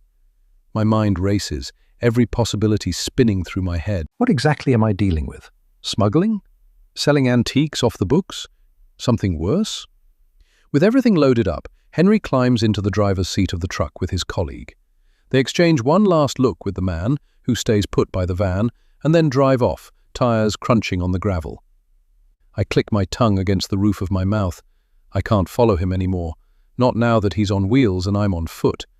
I could barely keep up with him when he was jogging. I look back at the path I came from, back towards the manor, then check the map on my phone. Henry's dot is speeding away. Sod this, I whisper under my breath, then pull up the number for the taxi firm. I'll give my taxi driver his due. He didn't probe when I told him I didn't actually know my destination. I feel like he may have been involved in wives following their husbands before, as he just raised an eyebrow and said, "Okay then, Are you going to direct me where to go? he's the kind of guy who just wants to do his job, take his money, and go home at the end of a long day. No questions asked, no answers he doesn't want to hear. Perfect. I'm far enough away from Henry, having had to wait for the taxi to actually come and pick me up from the car park, that I can at least see what rough direction he's driving in, which makes telling the taxi driver where to go easier. But now the signal on my phone seems to be getting weaker. I keep thinking Henry has stopped because his dot freezes, but then a couple of seconds later, it jumps forward. We're getting into the countryside now. The roads are narrowing and the villages have been replaced with fields. I peer out of the window and squint at the road sign up ahead. I think we're heading towards Claire's family's farm. What in the actual... My words trail off as I watch Henry on the map, taking a right turn and heading down the road that leads to Grange Farm. I keep willing the dot to stop, for Henry to realize he's taken a wrong turn and go off in a different direction, but he keeps going until he's there. The dot stops at Grange Farm and pulses steadily. I glance at the taxi driver, whose eyes flick to me in the rearview mirror. I force a weak smile. Can you pull up here? I say once we're close enough for me to walk. I pay him more than he asks for as a thank you for not asking me questions and step out onto the dirt road. I trudge forward, my mind going 1,000,000 miles per hour. Are Claire's parents somehow involved in whatever illegal deals Henry has been making? Surely not. They're so old and wholesome. Besides, Jerry looked like he just about wanted to tear my face off when he realized I was Henry's wife. He clearly hates anything to do with the name Winslow. Why would he do business with them? Despite my brain telling me that the prospect is ridiculous, however, the flatbed truck is there, parked up outside the farmhouse. My breath catches, a sharp, cold stab. It's stupid. I knew it would be here. The tracking on the map told me as much. But actually seeing it here, at Claire's parents' farm, is sending a new sense of dread running through me. I narrow my eyes, moving closer. The other man, the one who I think works for the company, is still sitting in the truck, scrolling on his phone and looking bored. Henry is nowhere to be seen. For a brief moment, I consider hiding and watching again, but then think better of it. I've seen enough that Henry can't lie to me and tell me this is just work anymore. Not when the image of him taking that envelope in that car park is burned into my retinas. He can't make out like I'm imagining things when I've seen him doing shady deals with my own eyes. He can't avoid the topic of Claire when we're here, at this farm, where she used to live before Pauline got to her. With a fresh wave of anger propelling me forward, I stomp towards the truck. My shoes sink into the muddied ground as I go, each step making a sucking sound, like the earth is trying to hold me back. Once I make it to the truck, just barely avoiding twisting and breaking my ankle, I slam my fist against the passenger window. The man inside jumps so wildly his phone goes flying out of his hand, clattering onto the dashboard before sliding onto the floor of the truck. He swears, stares at me, then rolls down the window a crack. "The hell do you think you're doing?" he shouts. "Where's Henry?" My voice sounds steadier than I feel, but my hands are shaking. The man blinks. "Who are you?" "I'm his wife." I emphasize the last word, and it does the trick. Realization floods his face, and the color drains. He raises both hands in a gesture of surrender. Hey, look, I'm nothing to do with this. Not really. I'm just doing what he tells me to do. Take it up with him. Oh, I intend to. Where is he? He nods towards the farmhouse. I follow his gaze. Henry is there, standing on the porch, staring at me with his mouth wide open. He looks as if someone has just come along and ripped the floor right out from underneath him. Next to him is a little boy. He looks up at Henry. "Who's that lady, Daddy?" he asks. Chapter 25. Melly, please let me explain. All I can do is stare at him. My heart feels lodged in my throat. My jaw aches from clenching it so tightly. I think I'm trapped in some kind of bizarre nightmare. Maybe I never even woke up to see him on the phone. Maybe this whole thing has been an elaborate dream. "Noah, go inside and see Grandma for a bit, okay?" Henry says. "But I thought you wanted to see my swing." The little boy sticks out his bottom lip. "I do, but I need to deal with something first, okay? I promise you can show me before I leave." The boy still doesn't look pleased about it, but he does as he's told and disappears inside the farmhouse. Once he's gone, Henry turns back to me and steps off the porch. He moves to my side and places his hand around my arm, giving it a light tug. His touch is warm and familiar, but it makes my skin crawl. "Come and talk to me over here, Mel. Please, in private." I don't resist as he leads me round the side of the farmhouse because I can't. There's nothing left in me to resist anymore. My body feels hollow, like someone scooped all of my insides out and just left an empty shell behind. This morning I woke up thinking he was having an affair, and now... What? He's doing shady dealings and has a secret son he never told me about. The whiplash between those two realities makes my head spin. It's all too much. Henry leads me to an iron bench and sits me down. I grip the edge of it, needing to hold on to something solid. He sits beside me and leans forward, head in his hands, letting out an enormous sigh. "Melly, I don't even know where to start," he says after a moment, his voice cracking. "How are you here? How did you know where I was?" "I followed you," I say matter-of-factly. Just half an hour ago, if I'd gotten caught, I would have tried to make up some kind of excuse. Now I just don't care.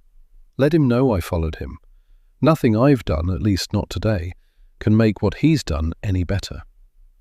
Henry looks out at our surroundings, stretching out like a postcard, so peaceful, so open. "His name is Noah," he says eventually. "He's 4 years old." I nod, not knowing what to say to that. A metallic tang fills my mouth. Blood. I've bitten my tongue. 4 years old. The number sticks in my head like a splinter. I picture that little boy with Henry's eyes and Henry's laugh, running through a garden, maybe chasing bubbles or climbing trees. The kind of image I've spent our whole relationship building in my own mind. Except in my fantasy, the child was ours. "You have a son," I manage, my voice barely more than a whisper. He flinches, like the words themselves sting. He drags a hand through his hair. "I didn't know, not until recently. She didn't tell me." I stare at him, waiting for something to kick in. Anger, hurt, betrayal. But all I feel is numb. "You said you didn't want children," I say slowly. "You said you couldn't, because of your heart, because you didn't want to risk passing it on." His eyes fix on the gravel at his feet. "I meant what I said, Millie." A cold laugh escapes me, sharp and humorless. "And yet somehow you found a way to risk it with someone else. That's not fair." "Isn't it?" I stand abruptly, my legs trembling. "Do you have any idea what it's like to want something so badly it aches, and to have you look me in the eye and tell me no? All I've ever wanted is a real family. But I understood. I told myself that going without children was worth it if it meant I could be your wife. And then I find out that all this time you already had a child." He rises too, reaching for me, but I step back. My chest tightens until it's hard to breathe. "Melly," he says softly, "I should have told you." "I know that." I could only nod in agreement. "Claire, she was my fiancée," he goes on. "We were together when we were both really young. She never told me, Mel. You've got to believe me. I had no idea I had a son. Then, when she died, it was her parents that eventually let me know about Noah when they needed financial help. School stuff, clothes, clubs, it's all really expensive. But by that point, we'd already started dating, and I didn't know how to tell you. I kept trying to, so many times. But there was never a good moment, you know? Everything went so quick between us, and before I knew it, we were getting married, and then everything happened with Mother, and... He pauses, takes my hand. Melly, please say something. I frown, searching for the words, any words. What were you doing in the car park near our house? I say. He shakes his head, clearly taken aback. The flicker of panic in his eyes is too quick for him to hide. What? Before you came here, you were loading crates up into a van in a car park. Why? His throat bobs as he swallows. It was a work thing. I look at him now, properly, for the first time since he appeared on the porch with his son. The light is harsh, late morning sun spilling across his face, catching on the faint sheen of sweat at his temples. He must think I'm really stupid. Maybe that's why he chose me. He didn't think I'd be smart enough to catch on to the utter bull he's spurting. Are you actually serious? I say. You're going to play the work card when I saw you loading crates into an unmarked van and taking what I assume was an envelope full of cash. His head jerks up, but there's no indignation there, no denial. He knows the game is up. Melly, it's complicated, so uncomplicate it for me. He exhales hard, dragging a hand across his face. I just needed some extra money, he says finally. You know how much the business has been struggling. Then there's Noah. I missed out on so much of his life. I've been trying to make it right, pay what I should have paid all this time, you know? I'm trying to do the right thing, Mel. But then with Mother's care, it's all just gotten a bit out of hand. So you're selling antiques off the books. Is that it? He nods sheepishly. Just to a couple of private buyers. Something tugs at my memory then, a weird feeling I got when I asked him why he wandered into the Plough and Pheasant that day that we met. He said he'd been meeting someone there for business. Is that what you were doing the day we met? Is that who you were meeting at the pub? He nods again. They pay cash, good money. And you pocket it? I say, the words tasting sour. No, it's not for me. I give James a cut for helping me out. He nods towards the flatbed, where his colleague is watching us intently from the passenger seat. And then I give the rest to Noah's grandparents. I absorb this, trying to figure out if I'm still annoyed about the shady deals or not. I think I'd have preferred it if he was gambling with the money, or drinking with it, or something awful like that. If that was the case, I could yell at him and let out all of this pent-up frustration I have rolling around inside me. But it's nothing like that.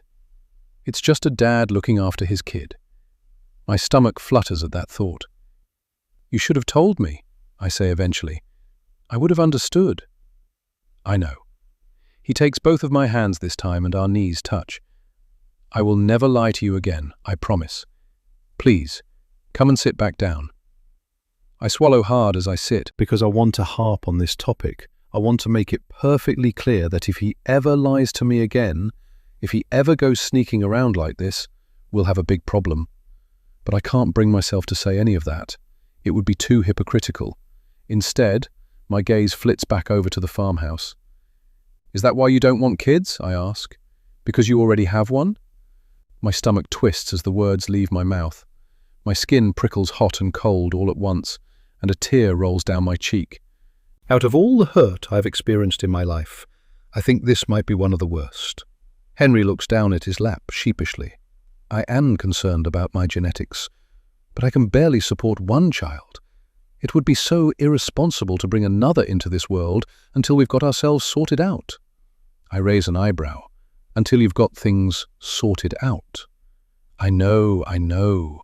He throws his head back, looking up at the sky. I need to look at the paperwork. I will, I promise.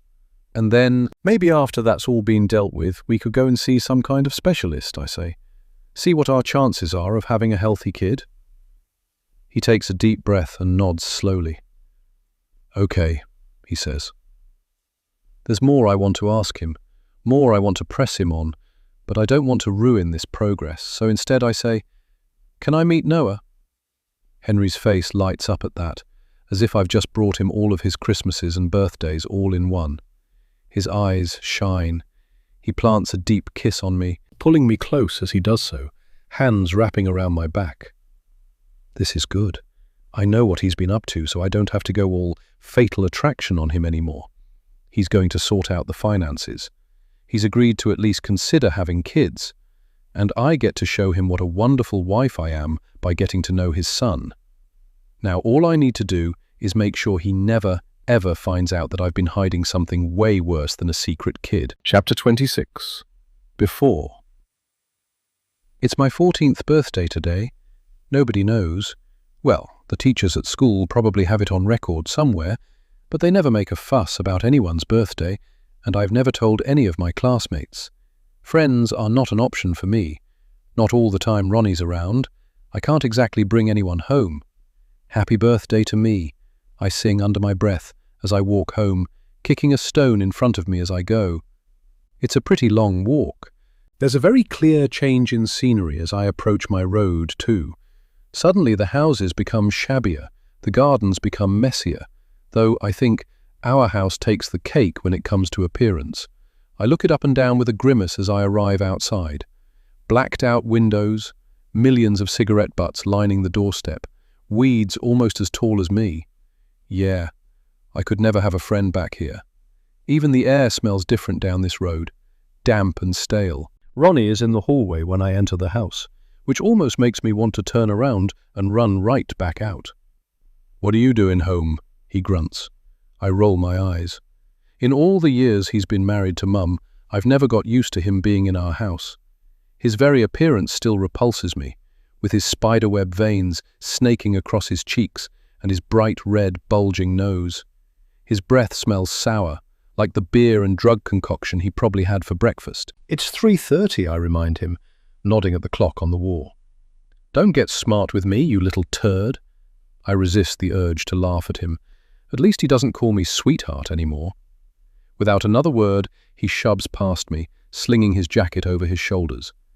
I don't know where he's going, and quite frankly, I don't care, but my guess would be the pub. I hope his liver gives out, or maybe a car will hit him on the way, or a bus. That would be good. I imagine it for a moment. The screech of brakes, the thud, the way the street would go quiet. Sighing, I hang my own jacket on the hook and kick off my school shoes. I start heading up the stairs, but I'm stopped halfway up at the sight of my mum lying on the sofa, staring aimlessly at the TV, cigarette held limply in her hand. The ash on the end of it is long and bent, trembling but never falling. She has an angry split lip and a black eye. He's started on her again. I hover on the stairs for a moment, wondering if I should say something or not. I used to. When he hit her, I'd find a moment to sneak over and try to cuddle her, try to make her feel better. But I stopped when she started blaming me. It's always my fault when Ronnie hits her.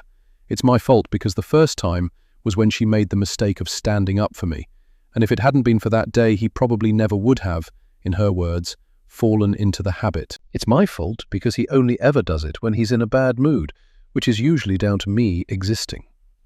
He's especially likely to do it to her after I've had a stint in the attic. That's what he calls it, like it's a holiday or a treat, shoving me in that cramped, dusty space until I can't tell whether it's night or day. I shake my head and continue up the stairs, moving into my bedroom and dumping my rucksack beside my bed, before flinging myself angrily onto it. For a long time, I thought that if this went on, Mum would leave Ronnie, that we could pack up and run away and start again somewhere. But it never happened, and she's become less and less like someone I know, and more like a ghost that resides in the house. It's too late now anyway. Ronnie's made sure that she can never start over on her own. Any money we do have is all in his own personal account. He gives her cash for shopping every now and again, sort of like pocket money. He even made sure the rental agreement got changed to his name. I know, because I saw the paperwork. The only way she'd get anything is if she filed for divorce, and that will never happen. Not wanting to waste another second thinking about that man, I roll over on my bed and reach down for my rucksack.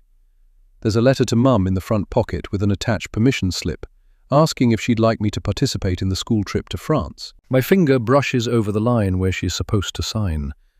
I've got very good at forging her signature so that I can attend school trips, but on this occasion, I don't think I'll be able to make it work.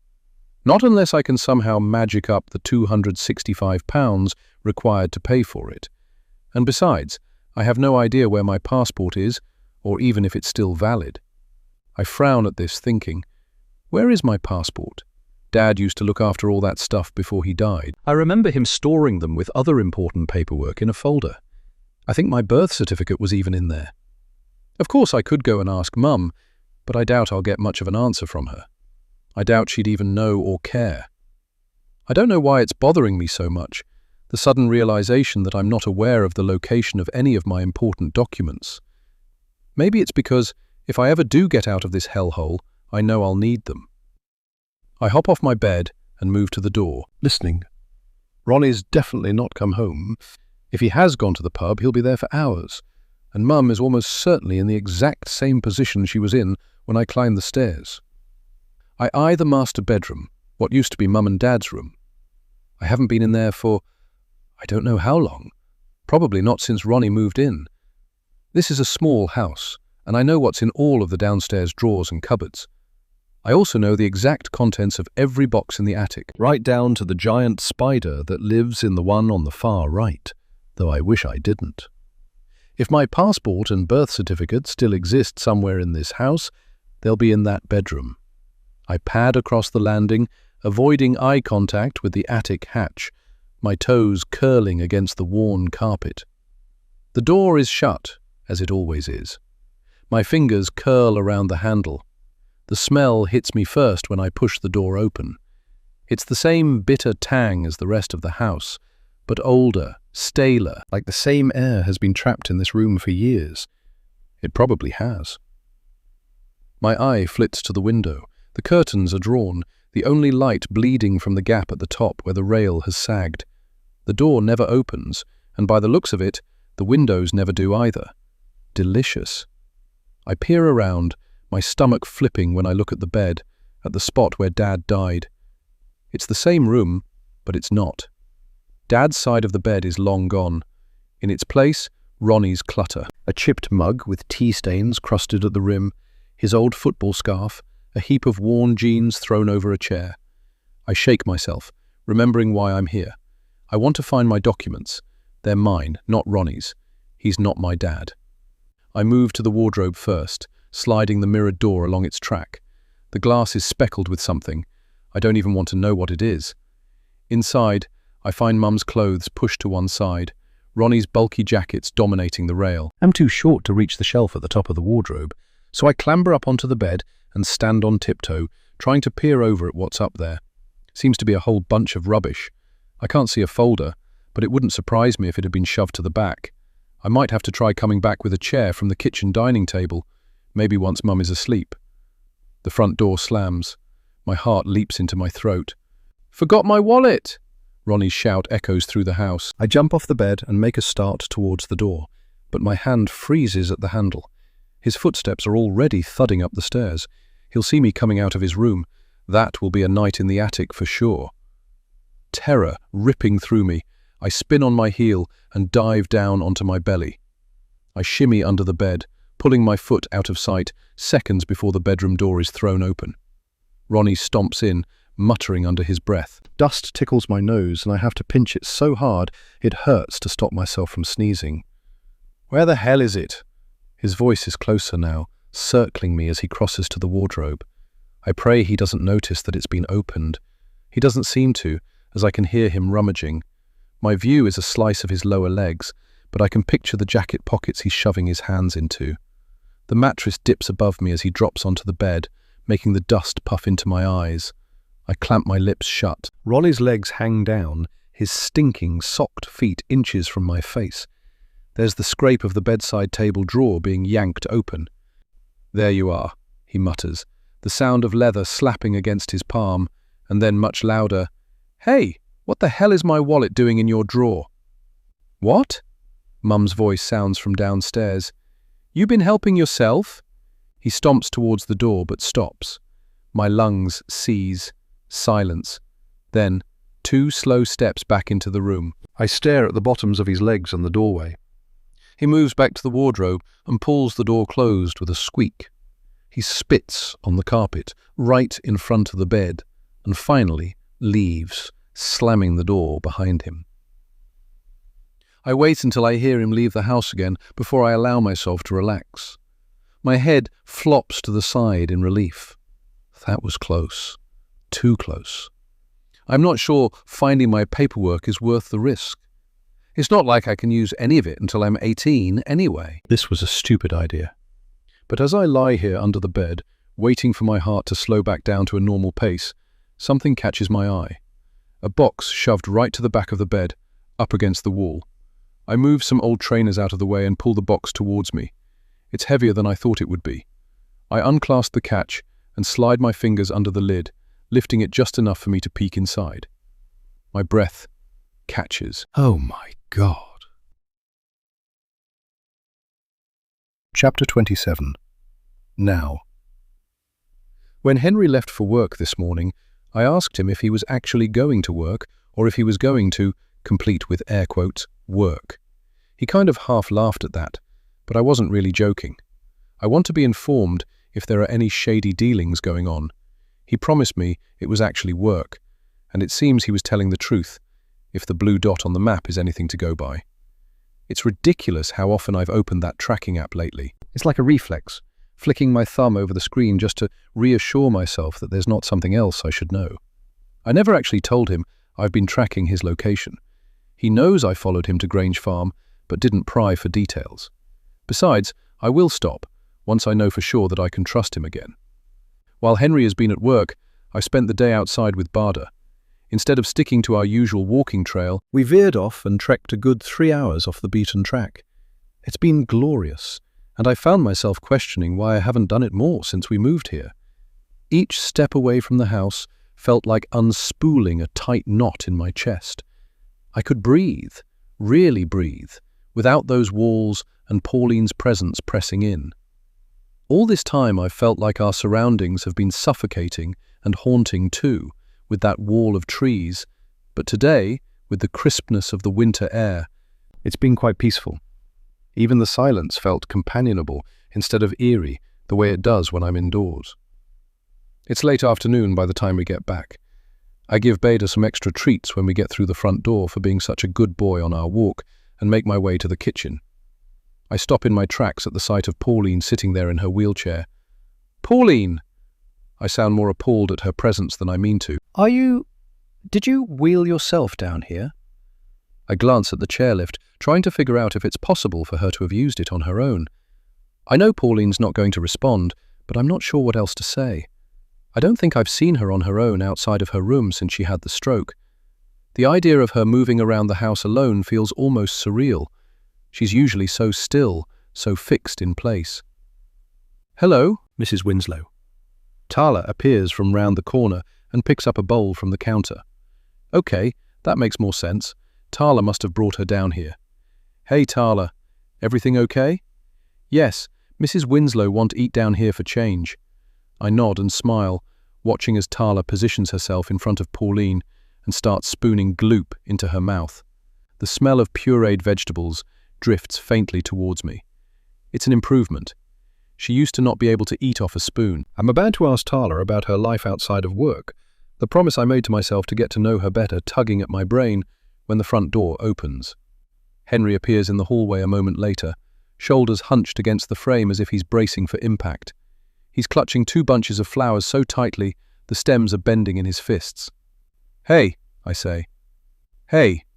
The awkwardness between us, despite me meeting Noah yesterday and being perfectly pleasant, is still thick. He hesitates before crossing the kitchen floor. These are for you, he says quietly, placing 1 bunch on the counter beside me. His tone is soft but uncertain, as though he's not sure whether I'll take them. And these are for you, Mother. He places the 2nd bunch in front of her. Her eyes flicker in recognition, but she doesn't try to respond. I glance at the flowers, then back at him. You didn't have to do that. I know. He runs a hand over his jaw, the sound of rough stubble catching against his skin.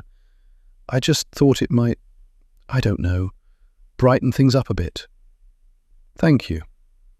I move to get a vase and fill it with water, dunking the stems as I glance at Tala. She says nothing, just keeps feeding Pauline, but the air in the room has changed, and I'm sure she can sense it. Henry coughs and shuffles from foot to foot. There's, something else, too. He rummages in his briefcase and flings a collection of papers stapled together at the corner along the island so that they slide towards me.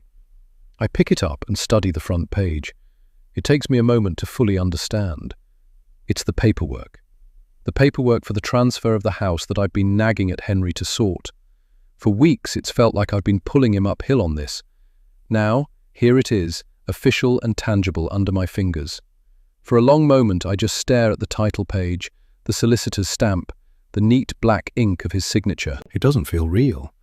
My fingers tighten on the edge of the paper, half expecting it to vanish like a mirage. I stare at Henry in disbelief. Is this for real? Yep, got them all approved with the solicitor today. He gives me a flicker of a smile. My eyes drop back to the black scrawl of his signature again. I can't believe he's actually gone and done it after all this time. All I can assume is that my discovery about Noah was enough to actually give him the nudge he needed. Still, even though I've been waiting for these papers to be signed for what feels like forever, for some reason I'm not being hit with the sense of relief I thought I would be. I glance over at Pauline, who is still eating. There's a faint smudge of puree on her chin that Tala gently wipes away. She's seemingly unaware of the conversation Henry and I are having. Still, I don't want my next question to be in front of her, so I take his hand and lead him out to the living room. Does this mean you're ready to move your mum into a home? Not quite. Henry digs into his briefcase once more and pulls out a brochure with glossy images. He hands it to me. I allow it to fall open in my hands. What is this? I say. It's a special rehabilitation program, the most renowned in the world. The brochure came through the post. First time ever the crap that gets dropped through the door has proven helpful, eh? He gives an awkward half laugh at that. He seems overly nervous. Melly. He takes my hands and holds them tight, eyes locked onto mine. They specialize in helping stroke victims learn to walk and talk again. This could be the answer to our prayers. Walk and talk again. My pulse stutters in my throat, and I feel the living room walls inch closer, like someone's just nudged the world into a slow spin.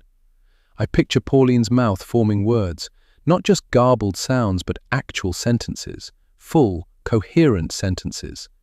No, I force myself to take a shallow breath and arrange my face into something between curiosity and mild skepticism. The last thing I can do is let Henry see the jolt of fear ricocheting around inside me. That sounds... I swallow and try again. That sounds expensive. Henry's grin doesn't falter, which irritates me for reasons I can't name. It is, he admits, sliding onto the arm of the sofa. But that's why I sorted the paperwork. I frown down at the sheaf of documents still in my hands. You mean the transfer of the house? Yep. Once it's in our name, we can put the house on the market. It's worth a fortune, Mel. More than enough to cover the program and still have plenty left over. I blink at him. When I said about selling it before, you said you could never, that it had too many memories. I know I did, but you were right. There's no point in holding on to something for a bit of sentimentality. We can make new memories in our new home. I want to go back to past Melly, standing there in the kitchen, demanding that we sell this godforsaken place and punch her in the face. I don't know. I shake my head slowly.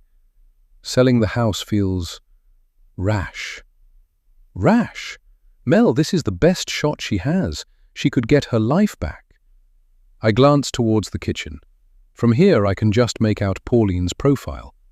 Get her life back. The phrase curls in my stomach like something toxic. I just mean, are we sure about the costs? You've not even told me how much this program is. Henry exhales through his nose. We'll cover it, he says firmly. The house sale will cover it. I've already spoken to an agent, just in case you'd need convincing. My jaw tightens, because I am convinced, just not in the way he thinks. I'm convinced that this cannot, under any circumstances, go ahead.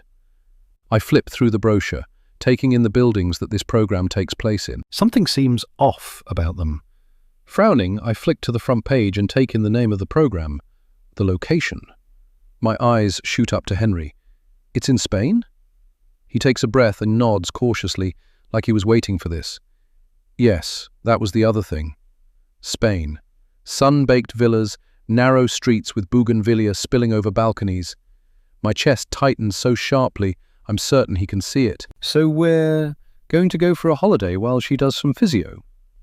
Not exactly, he says, slow and careful, like he's explaining it to a child.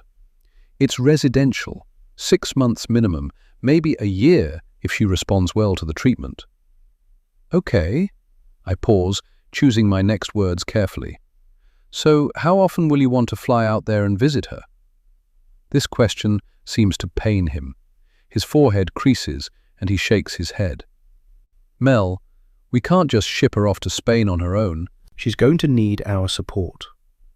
It takes me a second to process what he's saying. Are you talking about us moving to Spain? My voice hitches up a notch.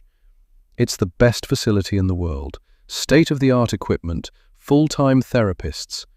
In another country, I snap before I can stop myself. We can rent the house out, he says, as though this is the simplest thing in the world. It's not like we can't come back. Think of it as an adventure. Adventure. The word makes my skin crawl. He doesn't get it, of course. He doesn't understand why I don't want to move abroad, why I can't move abroad. And I can't even explain it to him. This is all too much. I feel like someone has placed an invisible weight on my chest, and it's crushing me. I just don't understand why this has to be abroad. Can't she do something here? Because nothing here is good enough. Henry's voice rises slightly, frustration creasing his face. I don't understand you. You've been begging me for months to get the transfer sorted, so we can make decisions about the house. Now I finally do, and you're acting like I've done something wrong. Because you didn't say it meant moving across the world. You never asked me about any of this. You just went ahead and made decisions for me, just like you always do. That's not fair, he shoots back, running a hand through his hair. You knew what you were signing up for. She had the stroke right before the wedding. You rescheduled the ceremony, even though you knew we'd be dealing with this. And besides, it's not moving across the world. It's only Spain. What? I shouldn't have rescheduled. You'd have preferred for us not to get married? That's not what I said. You're putting words into my mouth. I just mean you knew this is what it was going to be like when you chose to still marry me. But I didn't know this is what life would be like, I snap. You're always choosing her, always. And I'm the one who has to tiptoe around your moods and pretend I'm okay when I feel like I'm going mad in this place. I see a flicker of guilt in his face, but it's swallowed quickly by defensiveness. I've tried to balance everything, he says. You think this is easy for me? No, I don't. But I think you never really made space for us. Not since the wedding. He flinches like I slapped him. Good. Let him feel it. His eyes darken. Maybe my friends were right, he says eventually. Maybe it was too soon for us to get married. I mean, we barely knew each other. The words hit like a stone to the chest. I hadn't expected him to say it out loud, to actually voice the fear I've been trying so hard to ignore. The words hang there between us like frost in the air. My eyes fill with tears. I take a step towards him. Stop. Do you really think that? I whisper. I don't know, Mel. He buries his hands deeper into his pockets. I just don't know anymore. I want what's best for Mother. The weight of his words pushes heat into my cheeks. I bite down on the urge to tell him the truth, that what's best for Pauline might be the worst possible thing for me. Instead, I brush past him, dropping the paperwork and the brochure onto the sofa. I can't do this right now, I snap. Melly, don't storm off. Melly! But I don't slow my pace as he calls after me. I have to get out of here. Out of this house. Out of this argument. Out of this living nightmare that I've been stuck in ever since the wedding. I'm running out of time and options. And if I don't do something fast, all of this will have been for nothing. Chapter 28. Hey, I'm about 20 minutes away. The text from Sarah comes in moments after I storm out of the house. I peer at the date in the top corner of my phone screen. With everything that's happened, I totally forgot about our coffee date. I pull up the reply box and my thumb hovers over the keyboard. I'm about to text her to apologize and say that now is not a great time, but I stop myself. It might do me good to have someone to talk to about all of this who's not Henry. Instead of cancelling, I ask her to meet me in town instead of picking me up from the house. I tug my coat tighter around me as I wait for a taxi, and by the time I make it to the cafe, Sarah is already there. She waves from a table in the window.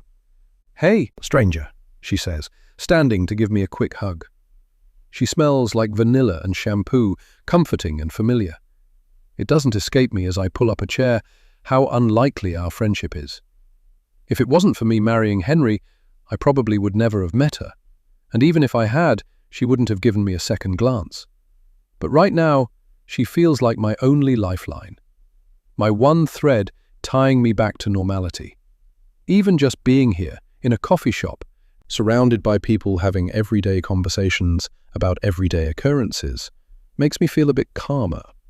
"Sorry, I'm a bit of a mess," I say, clocking how much my hair resembles a bird's nest in the reflection of the window.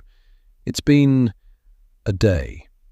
I order a latte, same as Sarah, and clutch it tight.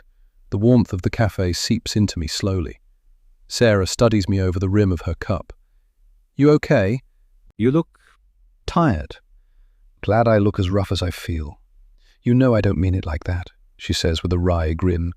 "You can tell me to shut up, but you know if you want to talk, I'm a really good listener. I've been part of this family a damn sight longer than you. I know what the Winslows can be like." I take a sip of my coffee, wondering where I could possibly start. The last thing I told Sarah was what Pauline had written about me in her diaries.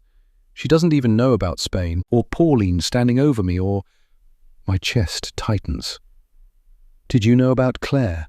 I ask. Sarah's expression flickers. Surprise, then hesitation. She looks down at her cup. "Oh, you found out about her, huh?" "So you did know?" I ask. "You knew he was engaged before me and you never told me?" She swallows, setting her cup down carefully, like she's handling something breakable. "I only met her once, at a family birthday party. Henry brought her along. Everyone thought they were a sure thing, but then she just disappeared. He never talked about it again, and no one dared ask." The cafe noise fades to a dull hum around us. "So you never knew what happened to her?" Sarah's expression softens. "Melly, you know what this family is like. We bury things, pretend the past didn't happen and just keep marching on like it's all fine." I stare down into my latte, watching the foam collapse in on itself. "Did you know about her son?" I ask before I can stop myself. Sarah frowns. "Her son? No, I didn't even know she had one."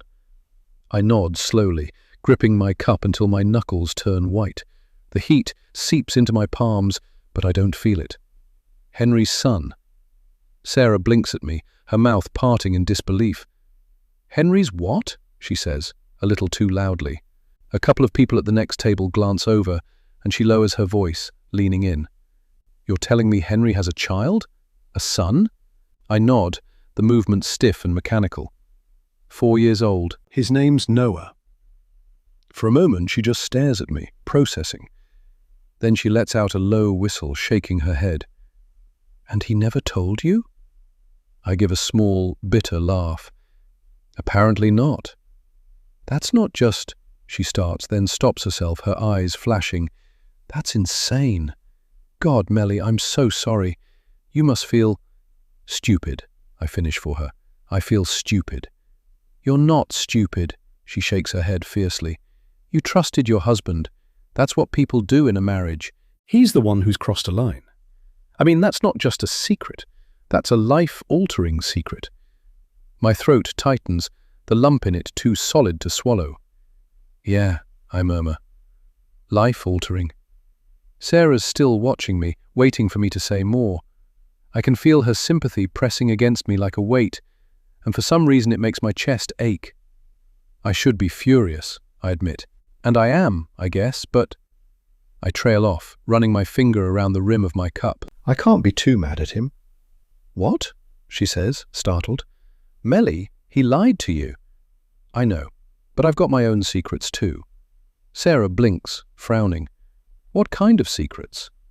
I shake my head, forcing a small, humorless laugh. Ones that would change everything if he knew. The words hang there between us. Sarah's eyes search mine, trying to read the things I'm not saying. Melly, she says slowly, her tone cautious now. What are you talking about? I look away, out the window, where a bus hisses to a stop and a mother hoists her toddler onto her hip. You don't know where I came from, do you? Sarah thinks for a moment, then shrugs. Somewhere in London, I think Henry said. I purse my lips, looking her dead in the eye. Let me show you. Chapter 29. It takes us nearly an hour to get to my old road. I tell Sarah to park in the multi-story half a mile away, and we'll walk down. If she leaves her Porsche on the roadside round here, there's basically a 100% chance that it would not be there when we returned. As we enter my old road and look the houses up and down, it's like I never left. The same family must still live at number 9. That's their car half up on the grass verge. Its bonnet is dented in the same place it always was. And the creepy guy who just sits on his doorstep, totally spaced from whatever he's taken most recently, is in his old spot. Same tatty dressing gown, same cracked mug in his hand, same vacant look watching something none of the rest of us can see. It's like the street has been placed on pause while I've gone on to live my life.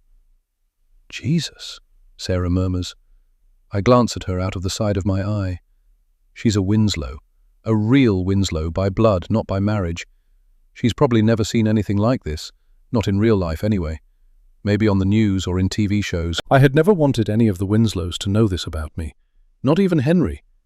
I told him as little information about my childhood as I could to stop him nagging at me for details. But all of that seems so stupid now. My desire to fit in, to be one of them, doesn't have the hold on me that it once did. Do I actually want to be like them? As we head towards my old house, I pull my bag closer to my side. Henry bought it for me not long after we started dating. Last time I was here, I definitely wasn't the owner of a Mulberry handbag. It screams, "Come and mug me." When we get to the door, I raise my hand, let it hover there for a moment, suck in a deep breath, and knock. Silence. No movement inside the house. No sign of life, even. "Try the doorbell," Sarah says. I do, but it's broken, just like it was when I left, so the push of the button is met with more silence. I take a step to one side and peer in through the window. It's a job in and of itself. There's so much grime caked on the glass I can see more of my own reflection than I can of the inside. I press the edges of both hands to the glass, shielding my eyes. Shapes swim into focus. Piles of something, maybe clothes, maybe rubbish, hard to tell. "Mum?" I call. Still nothing. Just my luck that I've come all this way and she's not even home. Although it's just as likely that she is in there and she just can't hear me. She's spaced out, like the creepy guy on his doorstep, or passed out, or... I stop myself from thinking of any more possibilities. I move back to the door and crouch, lifting the flap of the letterbox. The smell of the inside of the house floods out and hits me square in the face. I recoil, then try again. "Mum, it's Melly. Are you in there?" "Maybe she's not home," Sarah says uncertainly. "Maybe we should come back another time." I look up at Sarah. Her eyes are flitting about, her body closed in protectively on itself. She's scared. She doesn't want to be here any more than I do. I straighten up and slide my hand into the pocket of my bag, fingers hooking my keys. I sort through them until the one I'm looking for is pinched between my forefinger and thumb. "You have a key?" Sarah says. I nod, turning it over in my hand. I thought about getting rid of it, sticking it in the bin or perhaps dropping it down the drain. But something told me to keep hold of it. What if the locks have been changed? Let's see, shall we? My hand is already moving, the key already in the lock. I turn it slowly, bracing for the resistance that will confirm that I'm not welcome here, even more so than when I was a kid. Click. Well, I'll be damned. I push the door open, preparing to be hit by the stink. The hallway is dim, even though it's the middle of the day. My skin prickles. Everything is still. Too still. "Mum? You here?" We step inside, our shoes squeaking faintly on the lino. My eyes flick over the living room doorway, the unwashed mugs and overflowing ashtray visible from here. I shuffle forward. One of the mugs is still nearly full with tea. I reach down and touch the side with my fingertips. It's not hot, but it's warm, I say. If she's not here, we must have only just missed her. Sarah wraps her arms tighter around herself. Are you sure we're okay to be here? I mean, you want to go back? That's fine. You can wait in the car. Sarah looks around her, not managing to hide her disgust at the state of the house, and then shakes her head. The stairs are right in front of me, and before I can talk myself out of it, I start climbing, with Sarah following closely behind. As I reach the top, I peek into my old bedroom. All my old furniture is there. My bed and my dresser and my bookcase, the one I climbed on and knocked a snow globe off when I was younger, right onto Ronnie's foot. I wish I'd given it an extra push, broken his toes. But even though the furniture is all there, it's buried under boxes and clutter, a storage room. Pulling away, I glance up at the attic. A choking sound escapes my throat. All these years later, and I'm still just a little girl, begging him not to put me up there again. Are you okay? Sarah says. Fine. I shake my head and push past, heading straight to Mum's room. Mum, it's Melly. She's there, lying on her back on the bed, on that side, the one Dad died on. Her arms are sprawled awkwardly, her head tipped to one side, eyes closed. The silence is absolute. A cold rush floods my chest. I look back at Sarah, eyes watering. 2 choking words escape me. She's dead. Chapter 30. She's gone. She has to be. The stillness, the way her lips look pale. It's all too much like Dad. I can feel the memory pressing in, the exact moment I found him, the way the world seemed to tilt under my feet. Are you sure? Sarah asks, her face pale, her bottom lip quivering. She looks just about ready to throw up. I turn back to Mum and step forward, hand reaching out to her shoulder. Melly, don't, Sarah whispers, but I ignore her. I shouldn't have left. I knew this would happen if I did. I should have stayed and helped my mum, whether she wanted me to or not. As I touch her shoulder, there's a sudden jerk and a sharp inhale, like she's been yanked from somewhere deep and unpleasant. Her eyes snap open. For a second, her gaze skitters around the room without landing. Then it fixes on me. She scrambles back in the bed. Who the hell are you? What do you want from me? I shake my head. Mum, it's me. It's Melly. Her face creases, confusion written in every line. Melly? The sound of my name in her voice feels strange. Yeah, it's me. I try to smile, but my chest is still buzzing with the adrenaline from thinking she was gone. She blinks again, like she's not entirely sure I'm real. Jesus, you must really be in trouble. Sarah lets out a small, uncertain laugh, the kind people make when they don't know what else to do. Mum's eyes fix on her. Who's this? This is Sarah, Mum. She's a friend. I have to stop myself from saying she's my husband's cousin. Mum doesn't even know I'm married yet. Never brought a friend here before, Mum says. She smiles at Sarah, a gappy, blackened smile. Always been too ashamed. Before I can answer, she swings her legs over the side of the bed. Well, don't just stand there gawping, she says. I need a cuppa. Sarah and I follow her, watching the slow, careful way she moves, as though her joints are made of glass. Downstairs she fills the kettle, drops 3 tea bags into mismatched mugs, and doesn't look at me for a long time. Finally she says, So, it's nice of you to grace me with your presence. What brings you back? My words falter as I think of a suitable answer. I'm not sure. I just had the urge to come and see you. She snorts at that, not even trying to be subtle. Well, I'm honoured that after all this time I was worth the bus fare. I don't respond to that. I don't want to take the bait, and I definitely don't want to admit I got driven here in a Porsche. Instead, I wrap my hands around the mug she set in front of me, the steam curling into my face. We move to the living room. Mum slumps into the armchair, while I sweep a pile of underwear off the sofa.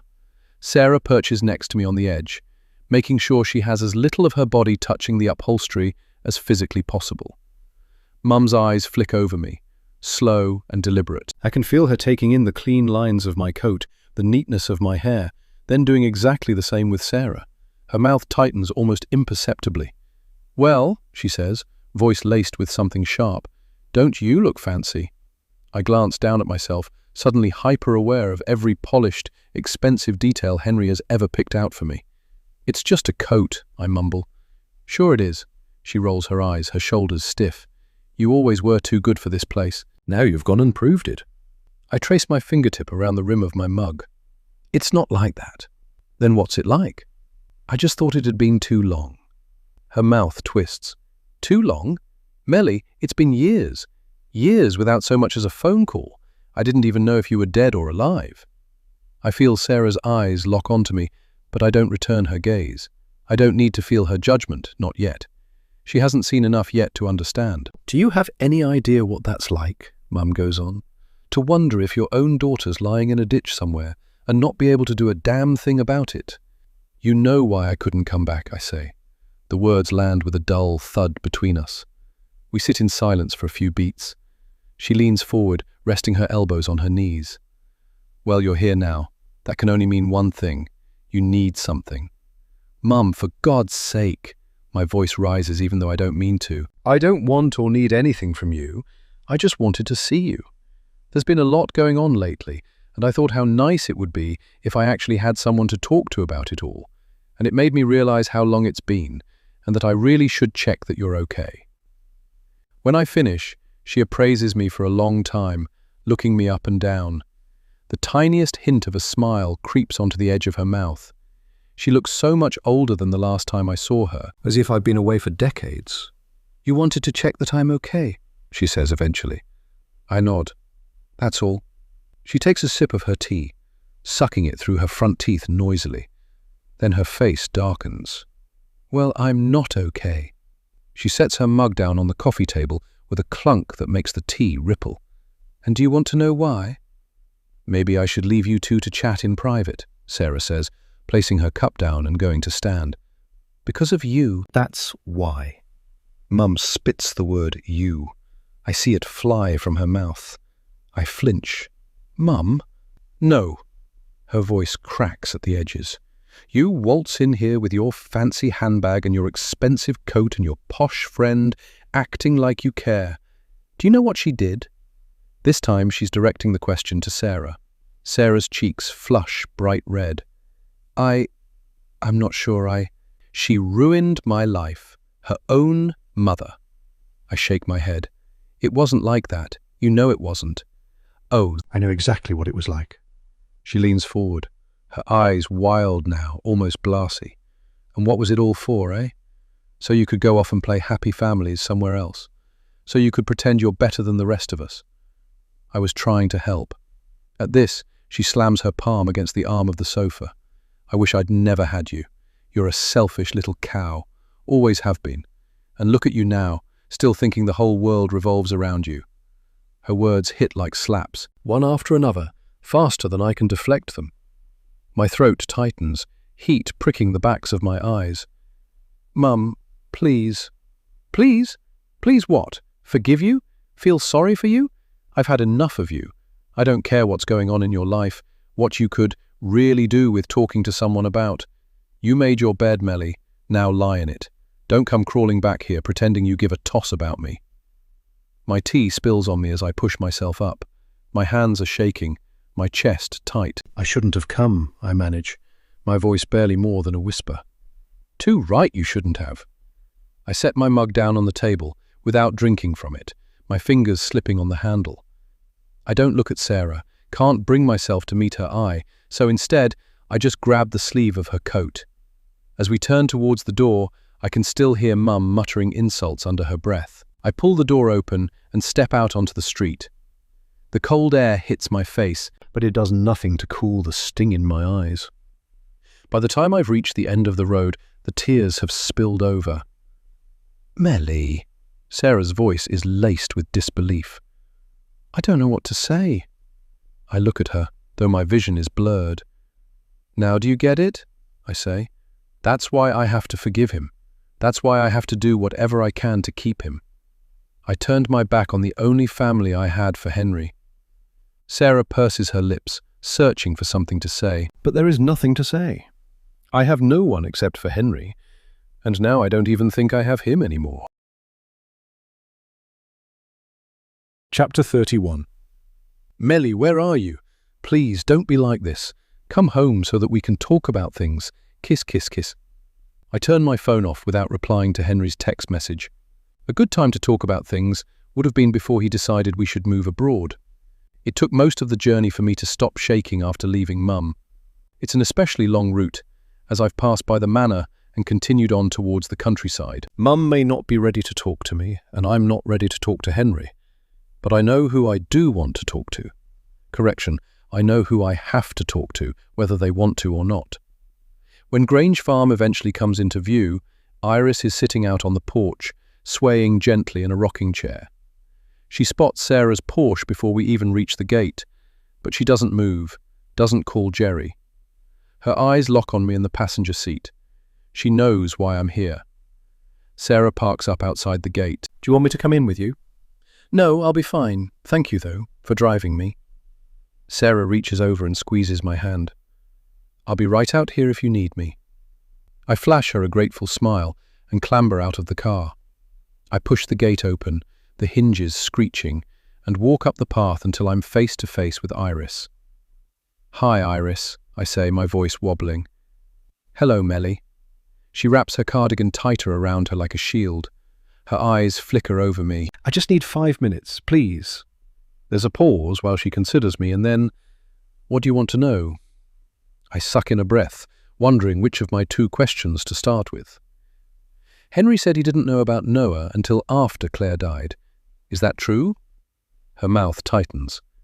Yes, she says. The word hits me like oxygen. My shoulders sag, the tension I've been carrying flooding out of me all at once. My knees feel weak with relief. He didn't know. He didn't betray me before we even began. For the first time in what feels like weeks, the world steadies a little. Thank God, I whisper. We didn't want Noah to have anything to do with the Winslows, not if we could help it, but a flicker of regret passes over her face. We couldn't afford to raise him by ourselves. Farming doesn't make much money, and we didn't think Noah should go without, not when he comes from the sort of money he comes from. She sighs deeply, looking around at her land. My fingers twitch beside me. I don't really want to ask my next question, but I know I have to. What are you doing here? The familiar, angered voice of Jerry comes from the house. I follow the sound of it. Jerry is leaning out of the kitchen window, staring at me, brow narrowed. Jerry, hush, Iris says, groaning a little as she pushes herself out of the rocking chair. Come on, Melly Winslow, let's talk inside. Inside, the air is warmer, heavy with the smell of bread baking. Iris leads me through the narrow hallway into the dining room, where the table is laid with a faded checkered cloth and a small green vase holding a bunch of hand-picked daisies. The petals are slightly curled where they've been there for too long. But even so, this house feels so much warmer, so much more of a home than the manor. Jerry's already at the dining table, his arms folded, his eyes following me like I'm a trespasser. I pull out a chair opposite them and sit. It creaks under my weight. I imagine the legs slapping, spilling me onto the floor, and Jerry's scornful smirk when I fall. I press my palms flat against my thighs to stop them from shaking. Tea? Iris offers. I shake my head. No, thank you. I still haven't got over the feeling of the tea my mum made for me, sitting heavy in my stomach. Iris lowers herself into the seat beside Jerry, her hand resting lightly over his. The gesture is small, but I see the pulse beating in her wrist, faster than her expression would admit. What else did you want to know? She says. I regard her, quizzically, wondering how she knows I have more to ask. She smiles. You didn't come all this way just to ask if Henry told you the truth, she goes on. I open my mouth, choosing my words carefully. It's about Pauline, I say. I need you to tell me what she... The patter of small footsteps interrupts me, quick and uneven against the wooden floorboards. Noah appears in the doorway, his hair sticking up in soft tufts, a half-built Lego spaceship clutched in one hand. My breath catches as I look at him, really look at him for the first time. Last time I saw him, I was so thrown by his very existence that I barely took him in. But now I'm looking at him. I can see it. Henry, his face in miniature. "Grandma! Granddad! Look what I made!" He beams, holding the Lego up for her to see. Iris's whole face softens, the lines of worry smoothing in an instant. "That's wonderful, sweetheart," she says, glancing at me just long enough to let me know the conversation is on pause.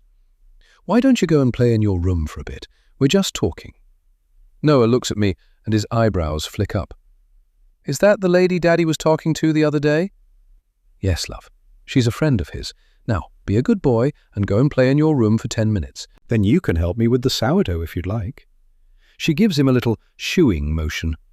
Noah hesitates, his gaze darting between the three of us before shuffling out of the room, the spaceship dangling limply from his hand. Once Noah is gone, Iris returns her attention to me. "You were saying?" I lean in slightly, the lump in my throat growing. My hands itch to reach for the daisies, to pluck each petal and drop them one by one like a countdown.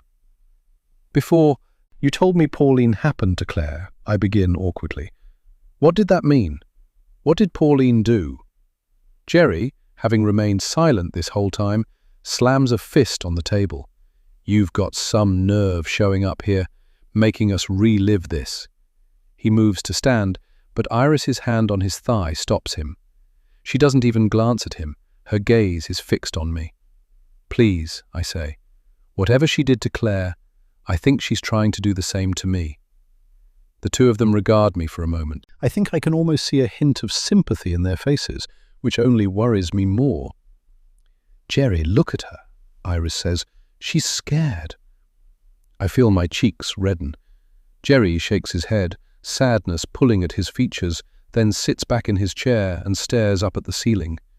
His jaw twitches, a single muscle working furiously, and I wonder how many times he's replayed all of this in his head, blaming himself for things no father could have stopped. Claire had just become a teacher at a private primary school, Iris says, first in our family to go to university. She refused to take any student loans. She paid her own way, working nights, taking whatever job she could get.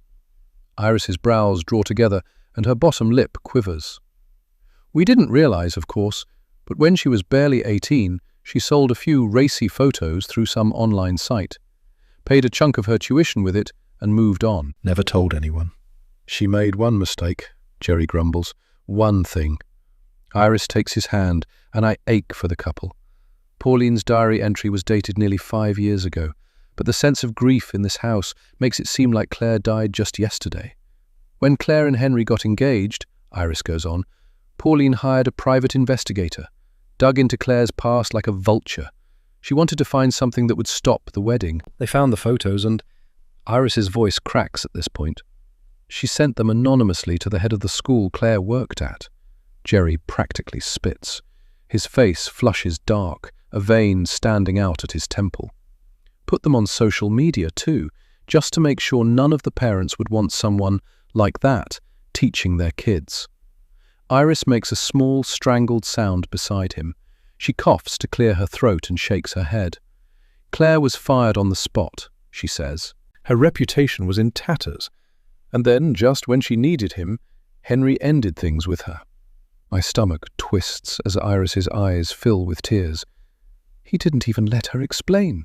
He just broke off the engagement, saying they were clearly different people with different values. She didn't cry in front of us. She just shut down, started staying in bed, wouldn't eat, wouldn't talk. I kept thinking it would pass, that maybe it was the pregnancy hormones. And then, once she had Noah, I thought she had baby blues. We spoke to our doctor about her. That's what he said it was too. I thought that she'd eventually get angry, like we were, but she never did. She blamed herself. The words burrow into me like thorns. My throat is burning. I shake my head, barely able to breathe. "What happened to her?" I whisper. "We found her in the barn, hanging from the same beam she used to play on the tire swing from when she was a girl." A sick chill washes over me. For a second, I picture it. The rope swaying gently, the rough wood of the beam above, the stillness that would have filled the barn. How poor Iris and Jerry would have discovered their only daughter, gone before them, so unnecessarily. The image punches through me, savage and unbearable. Iris finally lifts her gaze to mine. Her eyes are wet, haunted. Pauline ruined her life, And so Claire ended it, Iris whispers. Silence settles over us. It's heavy and suffocating. I'm so sorry, I say, because I don't know what else to say. This is all so much worse than I ever imagined. I think I'd have preferred to hear that Pauline killed Claire with her own 2 hands. This, the way she destroyed that girl, it's too awful for words. A thought occurs to me. How do you know it was Pauline who shared the photos? Or about her hiring a private investigator? Iris glances at Jerry, and for a moment I think she might refuse to answer. But then she nods, almost imperceptibly. Because Henry told us, she says quietly. After Claire died, when we finally told him about Noah, he came here. Said he needed to explain. I think, she swallows hard, I think he wanted to ease his conscience. He told us everything, how his mother had revealed what she'd done to him, bragged to him about saving him from marrying a girl like Claire. I stare at the two of them, feeling the cold, slow realization sink in. Henry has told me, more than once, that Pauline wasn't a threat to me. He's assured me over and over again that my worries about her have all been in my head, that she's harmless. But Henry knows exactly what sort of person his mother is. He knows exactly what she's capable of. She will do anything to get rid of the women in his life that she doesn't think are good enough. He knows that she'll do anything to get rid of me. Chapter 32. Before. Oh my God. Stacks of notes bundled tight with elastic bands. 50s, 20s, all crammed together so thickly I can't even see the bottom of the box. My pulse roars in my ears louder than the slamming door did minutes ago. It has to be thousands. More than I've ever seen in my life. For a dizzying second, I imagine everything I could buy with this amount of money. All the things the kids at school have that I've never had. But this isn't mine. This is his. And yet my fingers itch as if the money is already burning a hole through my skin. I slam the lid shut, clutching the box tight against my chest, as if Ronnie might come thundering back in and snatch it away. It's heavy, the weight of it pressing down on my arms. We could leave. The thought strikes so suddenly, it almost knocks the air out of me. Mum wouldn't have to hide bruises under her cardigans anymore, wouldn't have to flinch every time she heard his car pull up. I wouldn't have to spend another night locked in the attic, waiting for him to burn through his anger. This box is freedom. Freedom. The word hammers through me. Dragging the box out from under the bed, I scramble up and clutch it to me like it's treasure. Because it is. I tiptoe to the door and listen hard. Silence.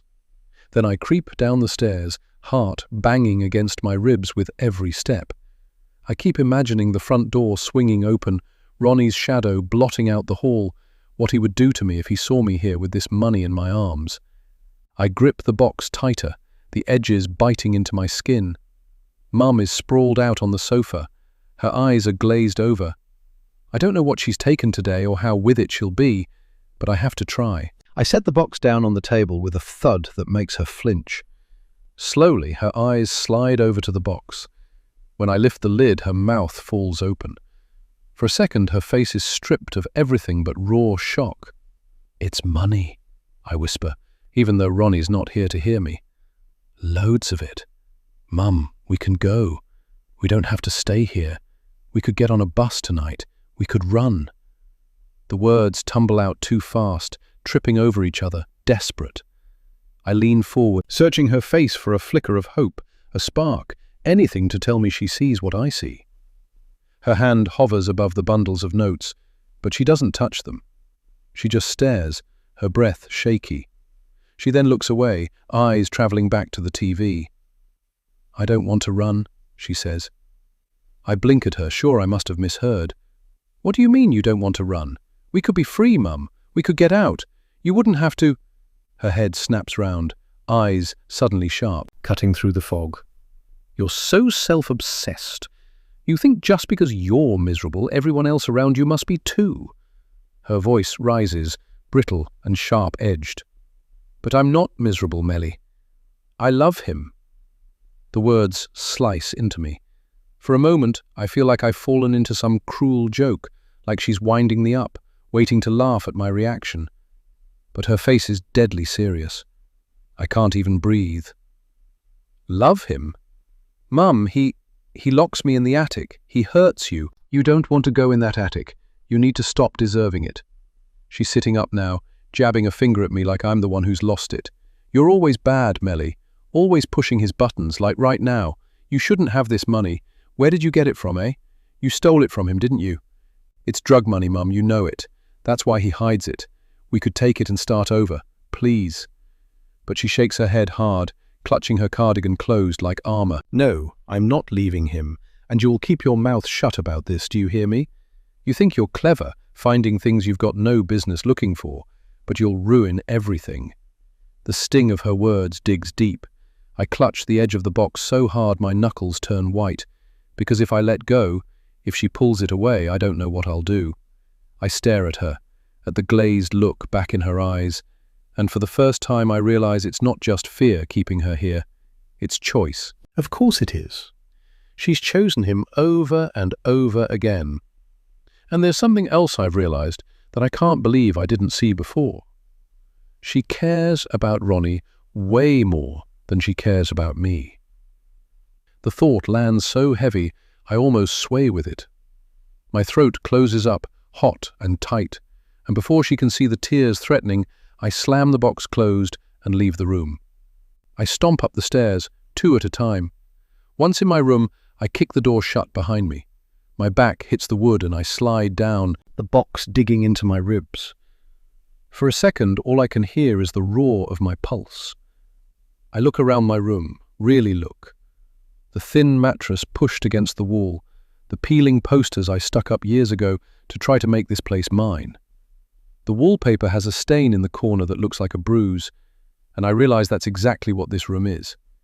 It's one big bruise. I shove the box under the bed and crawl after it, the old carpet scratching my knees. My fingers find the strap of my rucksack. The fabric is fraying at the seams, the zip half broken, but it's all I've got. My fingers move without my thinking. I pull out my school books, fling them onto the bed, and start cramming things inside. Spare clothes, my toothbrush, a book. Teddy. Can't forget Teddy. Even at 14, I still cuddle him at night. Rucksack full, I drag the box back out, lifting the lid one more time. Stacks of cash stare back at me, neat little bricks of potential. Mum might be too far gone, but I don't have to be. I scoop handfuls of the notes into my bag, not caring that the bundles don't fit neatly, not caring that I don't know exactly how much I'm taking, just enough to get away, enough to never come back. I zip the rucksack shut and sling it onto my back. The weight almost knocks me forward, but it steadies me too. It's not just money, it's a chance. My chest heaves, my breath shaky. I pause at the top of the stairs, double-checking that Mum is still in the living room, and Ronnie still hasn't come home. My pulse thrums in my ears as I take the first step, then the next. Each groan of the wood sounds deafening. Halfway down, I freeze as I hear a car door slam outside. My heart lurches into my throat. I crouch low, clutching the banister so hard the splinters bite into my palm. I strain to listen. The crunch of gravel, heavy footsteps. My stomach twists. Ronnie. He's back already. There's a scrabbling at the door, and I know I'm screwed. I won't be able to disappear back up the stairs in time.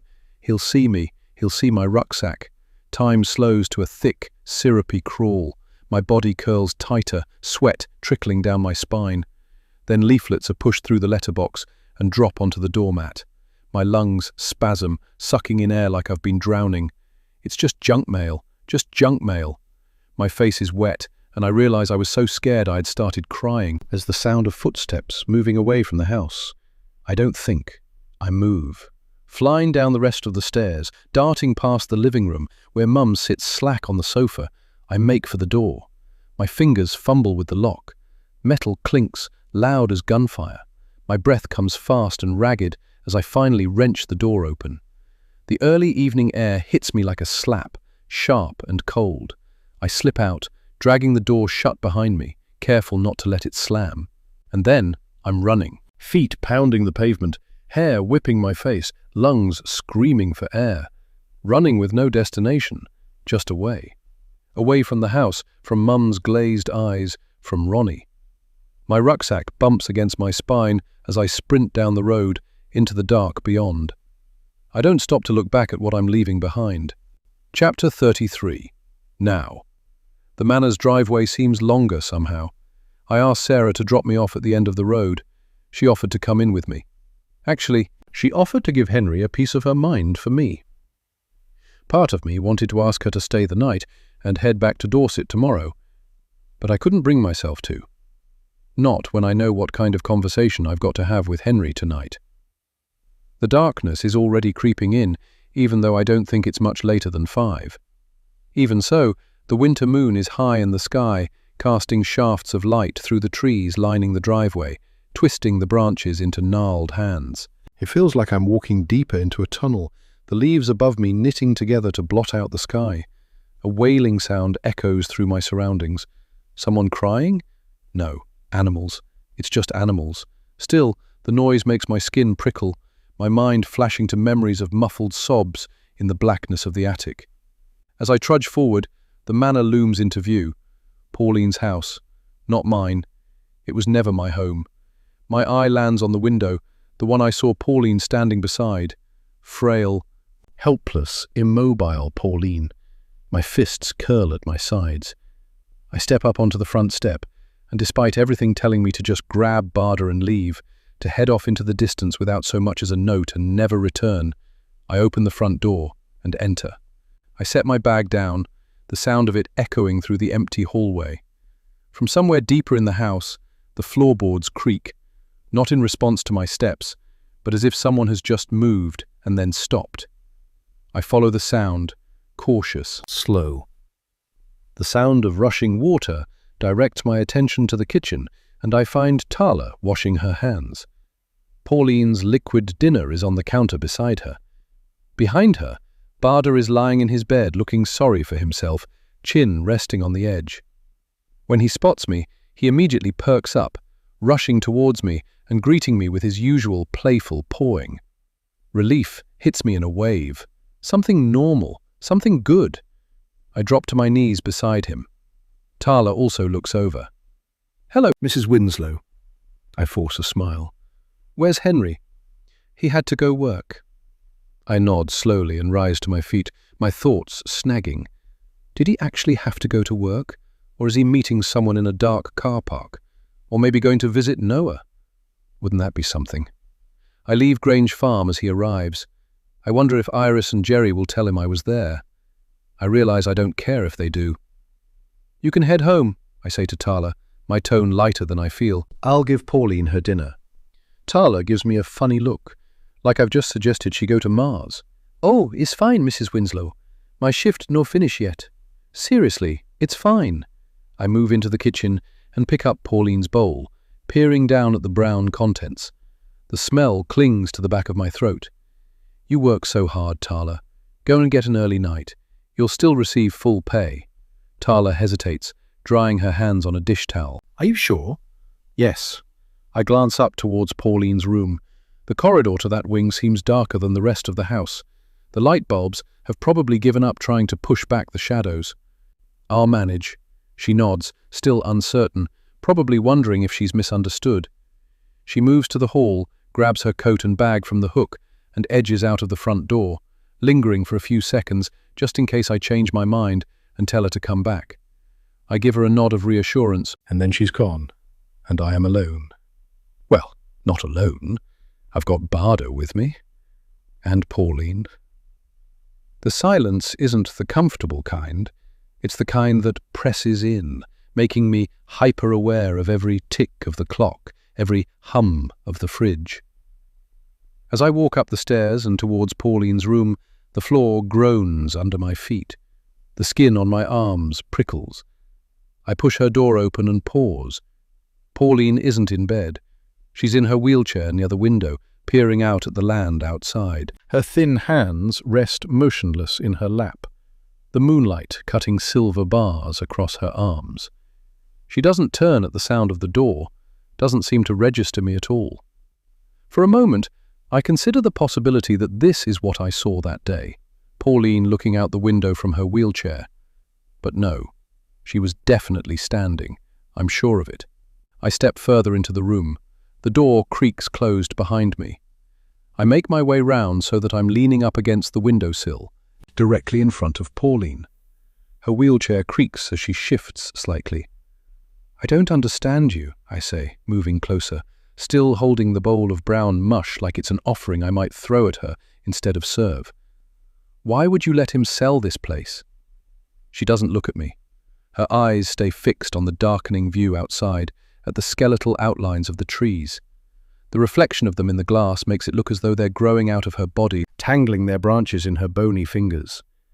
"You don't need a rehabilitation program," my voice sharpens. "I know you can walk. I've seen you, and I bet money you can talk too." The side of her mouth twitches, so slight I almost think I imagined it.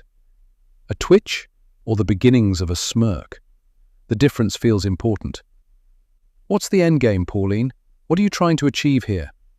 Still, she doesn't respond. The tick, tick, tick of the grandfather clock in the hall outside her room seems to grow louder. My fingers tighten on the bowl. "I know what you did to Claire," I say. "You're trying to get rid of me like you did her, aren't you? This, whatever you're doing, it's all part of your plan, isn't it?" Her eyes slide to mine, slow, cold, assessing. Then her gaze drifts past me, as though there's something or someone over my shoulder. The hairs on the back of my neck rise and my chest tightens, and I glance back at the shadowed corner, half expecting to see a figure there. Nothing. When I turn back, she's smiling, not wide, just a small curling lift at the edge of her mouth. The sight of that smile sends a crawling sensation up my spine, as if spiders are skittering under my skin. She's enjoying the fact that I can't prove a thing.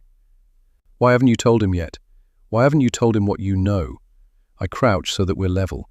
"Is it because you enjoy dangling it over me? Because you want me squirming until the moment's right to drop it in his ear?" The words tumble out, but as they do, realization hits me. That may all be true. Pauline may enjoy holding it against me, but that's not the reason she hasn't told Henry yet. "Oh," I breathe, a humorless smile creeping onto my own lips now. "You haven't told him yet because you can't. There's a page missing from the private investigator file. You don't have any proof." Her gaze sharpens. Only for a second, but enough for me to know I've struck a chord. "I guess after everything that happened with Claire, without that page, he'd never believe you. The chances of you digging up something about the woman he loves twice, well, it's unlikely, isn't it? Without proof, he'd just think you were some bitter, grasping old woman trying to stop him from being happy." The sound of the wind moaning outside rises, rattling the window panes, a low howl threading through the cracks. I can't shake the thought that the house is reacting to my words. A faint hum escapes Pauline's throat. Whether it's a scoff, a laugh, or just the sound of her breath catching, I can't tell. But her eyes are fixed on me now. I have her full attention. She shifts her wrist, and I take a wary step back, wondering if she's about to grab me again. But instead, she gestures towards the side table. For a second, I don't move. The gesture is so slight, it could have been accidental, a muscle spasm, a meaningless flicker. But her eyes are steady, fixed on mine, daring me to go and look.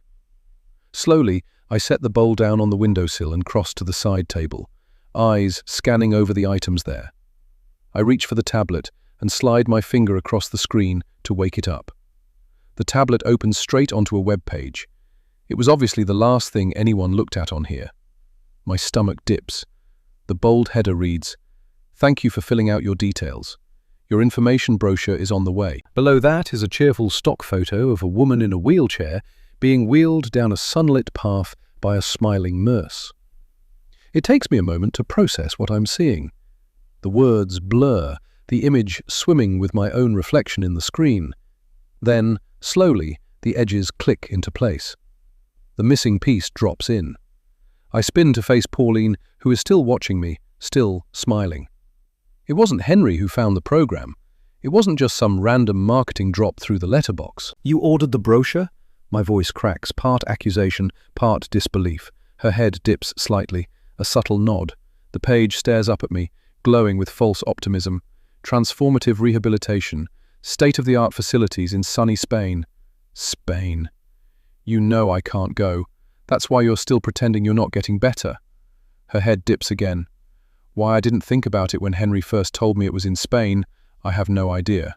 Of course Pauline has orchestrated this. She doesn't need the proof from the missing page of the file if we end up having to relocate.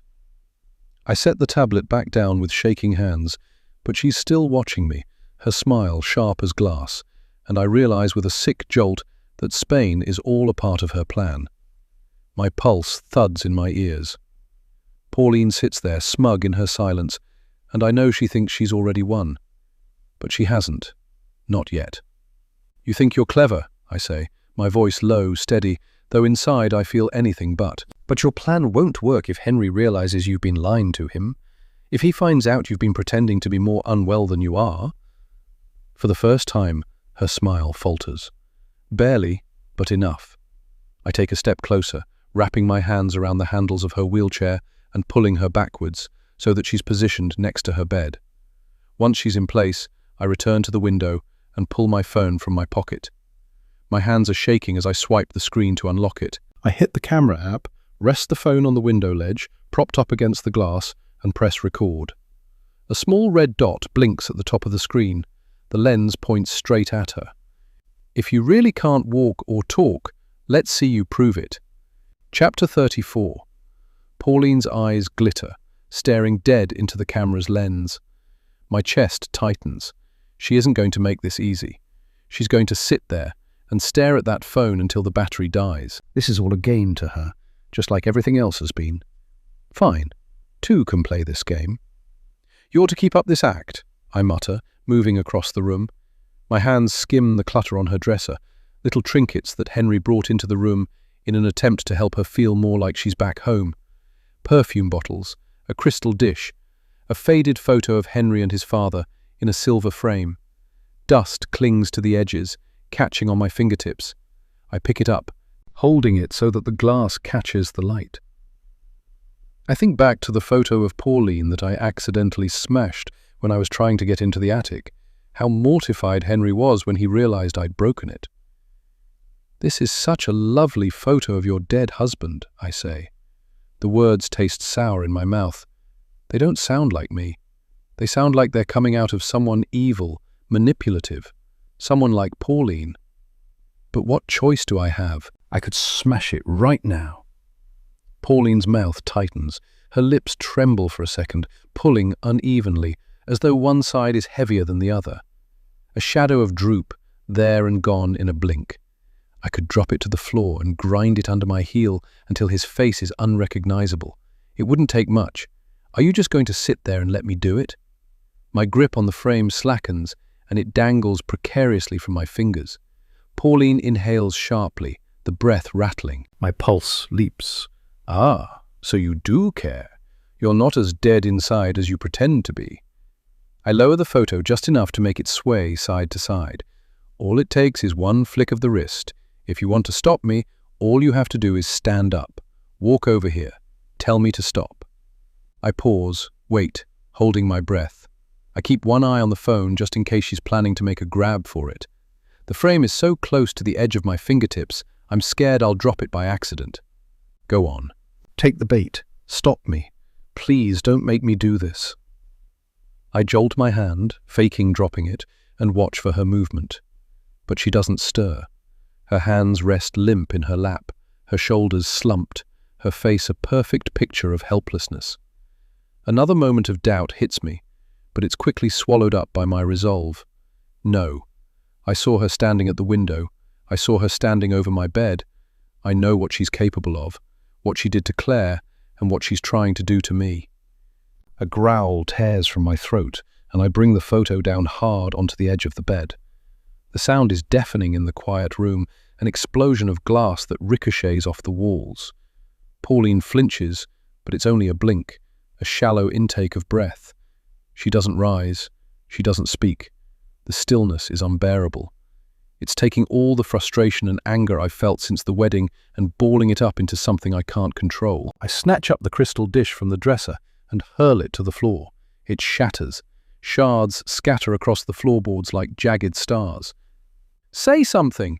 I shout, shaking the ruined frame inches from her face. "Stand up! Scream at me! Do anything!" Nothing. My stomach twists, nausea rolling through me. I drop the frame, the broken glass scattering across the floor to join the wreckage of the trinket dish. "You're a monster," I whisper, but the words feel hollow and flimsy. She doesn't even blink. It's like talking to a corpse with eyes. I look back at my phone, still recording, proof of nothing, just me unraveling. The air feels thick, pressing in on me from all sides. My pulse hammers at my temples. It's unbearable, this performance of hers. The way she makes me the only moving, breathing thing in the room, while she sits there like some ancient statue carved out of spite. Something stirs inside me then, the faintest inkling of an idea. My fingers lift and move before my brain has even had a chance to properly think out what I'm doing. Adrenaline surging through me. I reach forward and pinch Pauline's nose shut with one hand and press the other firmly over her mouth. Her skin is cold. My chest feels like it's going to explode. Any second now she'll thrash, shove me away, gasp out words she's been holding back for months. She has to. But she doesn't. Her face scrunches and hands reach up limply and rest on my arms. If she's trying to push me away, she's doing a terrible job. "Come on, Pauline, I know you've got more strength than that. You left nail marks in my skin, for God's sake." Still, her body stays limp. Her throat makes a small, strangled noise. Not words, not even a cough, just a broken rattle. The sound chills me and makes my stomach lurch. That voice creeps in once more. What if she really can't? What if those other times were all in your head? The thought barely has time to root before the sound of the bedroom door opening jolts me. Sorry, Mrs. Winslow, I forgot my..." My head flies round. Tala is standing there in the doorway. Her gaze drops to my hands on Pauline's face. What are you doing?" she says. Chapter 35. Before. My legs are shaking so badly I can barely keep going. I managed to get on a bus. I didn't even look where it was going, just got on the first one I saw and stayed on it until it was out of stops and all passengers had to depart. I'm now somewhere I've never heard of, and I don't know what my next step is. As it's got later, it's turned to freezing, and my cheeks sting from the cold. It must be really late. The streets are half deserted, and everything is bathed in a strange orange glow from the streetlights. I saw a couple of homeless people sleeping pressed up against buildings earlier, but I can't do that. I have no sleeping bag, nothing to shield me from the cold, and there are no shops open for me to even buy something. I haven't thought this through at all. Every part of me screams to keep moving, because if I stop, the cold will swallow me whole. When I see the sign saying Rosewood Bed and Breakfast, lit from above by a yellow bulb, I'm sure it's some kind of heavenly beacon. My whole body sighs in relief. Somewhere warm, somewhere safe, at least for tonight. I push the door open and step into a small lobby that smells faintly of polish and overcooked cabbage. A radiator clanks noisily against one wall, and behind the desk sits a woman in a knitted cardigan, reading a magazine. She looks up when the bell above the door jingles. Her smile falters almost immediately. Her eyes flick from my flushed face to my school shoes, my rucksack, then back to me. "Evening, love. Can I help you?" I'd like a room." My voice cracks, but I keep my chin high. She studies me a moment longer, suspicion knitting her brows. "A room? You look barely old enough to be out at this time, let alone booking a room." She leans back in her chair, arms folding. "Where are your parents?" "They're coming," I lie quickly. "They'll be here later. I just got here first." Her eyes narrow slightly. I can't tell whether she believes me or not. My throat tightens, a horrible urge to babble out more details rising in my chest. I bite them back. The more details I give about my mystery parents, the more likely I am to say something that will catch me out. Knowing my chances of actually convincing this woman to give me a room are slim, I ready myself to run back out the door. Maybe I can cope with the cold just for one night. But then she sighs and pushes a stack of papers across the counter. "You'll need to fill these in." I grab the pen on the desk with shaking fingers, the weight of the money heavy in my bag, like it's burning a hole right through the canvas. The form scrunches up under my hand as I work through the boxes. Name. Easy enough. I scrawl it down quickly. Age. My pen hovers. I do a quick sum in my head to figure out what my birth year would have been if I was 18. I might just about be able to pull it off. Then I get to the field marked phone number. My stomach twists. I glance up at the woman. She's still watching me, her chin propped in her hand. Her cardigan sleeve slipped back to reveal a battered gold watch. "Why do you need a phone number?" I ask, trying to sound casual. She shrugs. "Just in case. Sometimes things go missing after guests check out. Towels, kettles, you'd be surprised. It's only so we can ring if we need to." "So you won't call unless there's a problem?" I ask. Her eyes sharpen slightly, like she can hear the desperation in my voice, but she nods. "That's right. No problem, no call." I bite my lip. I don't have a mobile. The only number I know by heart is the one etched into me from years of filling it out on school forms. The home phone. If I leave it blank, she'll ask questions. If I make something up, I'm convinced she'll know. So, with a hand that won't quite stay steady, I write the number down. When I push the form back across, she looks at it briefly, then slides it to one side. "All right, love. Sit yourself down there." She gestures towards a sagging sofa in the corner of the lobby. "I'll just go and get your room ready." As she disappears through a door behind the desk, my heart rattles like it's trying to escape. I pull the rucksack off my back and hug it to my chest as I sink onto the sofa. When the woman returns, she gives me a broad smile. "I've got my assistant sorting out a room for you. They're just finding some clean bedding." I nod and pull my rucksack closer. I desperately want to pull out Teddy and cuddle him, but I don't want to do anything that will make this woman even more aware of my age.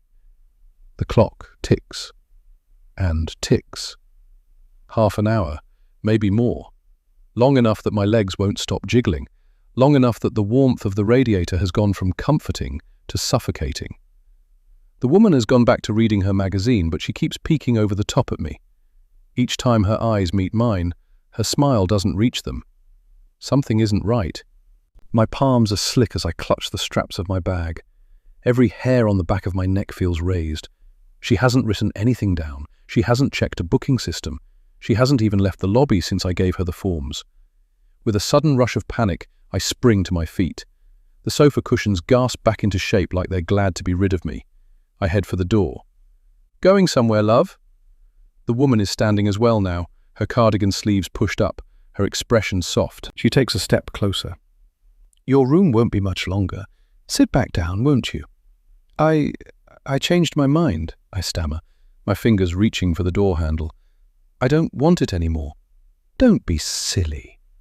Her tone has that syrupy patience adults use when they're talking to a little kid. "It's late and freezing outside." My throat closes. I twist the handle and yank the door open. And there he is, Ronnie. His bulk fills the frame, breath fogging in the night air behind him. His eyes lock on me, then flick to the bag still clutched in my arms. A slow smile spreads across his face. "Well, well, well," he drawls. "Look what we've got here." The woman doesn't look surprised. Not at all. Chapter 36. Now I let go of Pauline's face and she gasps, sucking in air, chest heaving. The world narrows to Tala's wide, horrified eyes. "It's not what it looks like," I blurt, the words rushing out before I can filter them. My voice is higher than usual, frantic and raw. She's pretending to be worse than she is, I swear. I was just trying to..." My brain races. The excuses tangle and snag, useless threads slipping through my grip. What am I trying to do? Tala backs away slowly.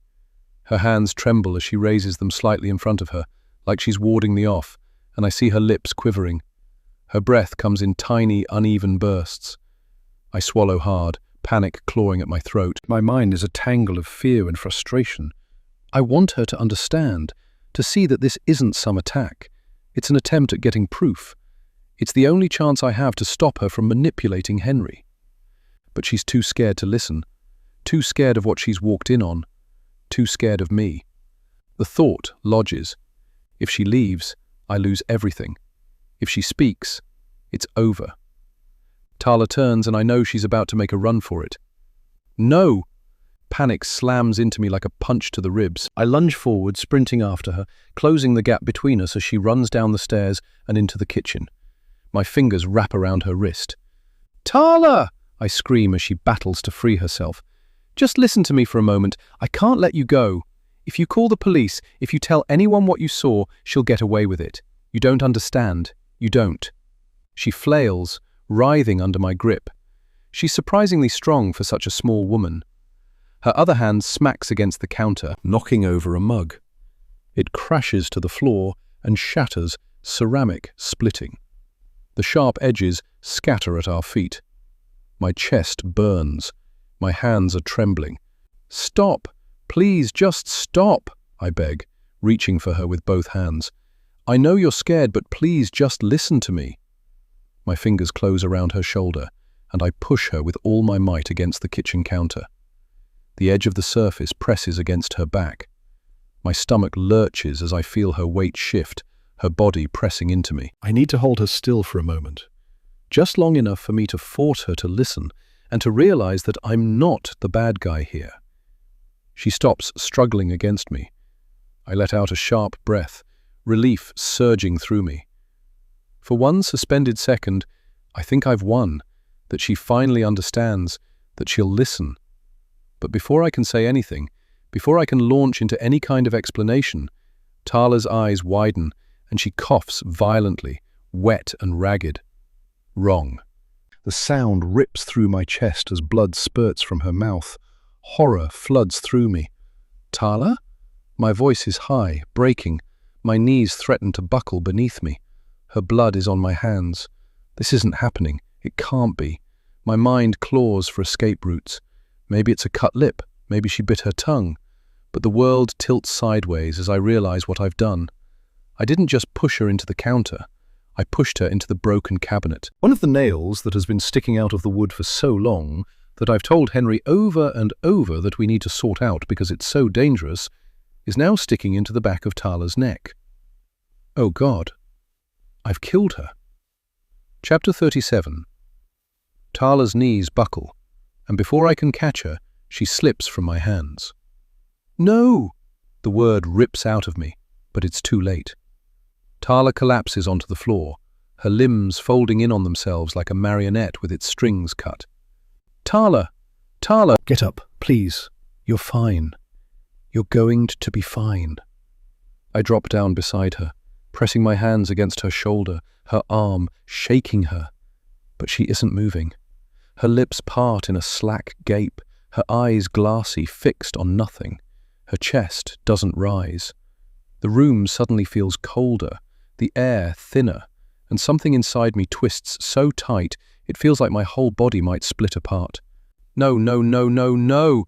My voice cracks into something shrill, something I don't even recognize as mine.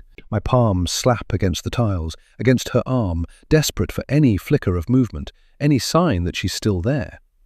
But there's nothing. She's gone. I rock back on my heels, clutching my head, my vision blurring as hot tears burn their way down my face. The noise in my skull is deafening, like 100 voices screaming at once, and I can't grab hold of a single clear thought. From the corner of my eye, I spot Bada in the doorway. He lets out a low whine. Bada, come here, boy. I reach my hand out and beckon him. He'll make me calm down. He'll help me to deal with all of this. But he doesn't come. He tucks his tail between his legs and lowers his head, ears pinned back against his skull. It's okay. My throat seizes, words catching on the lack of truth in that statement. Fresh tears spring from my eyes. Bada, please, come here. Barda whines again, this time mixed with a half growl. It pierces through me deeper than any scream could. He doesn't understand. Or maybe he does, in the blunt, simple way animals do. Maybe he knows exactly what I've done. He's looking at me as if he does. I shuffle towards him on my knees, my hand still outstretched, and he bolts. "Barda, come back here!" But he's gone. He's not coming back. He's too scared of me.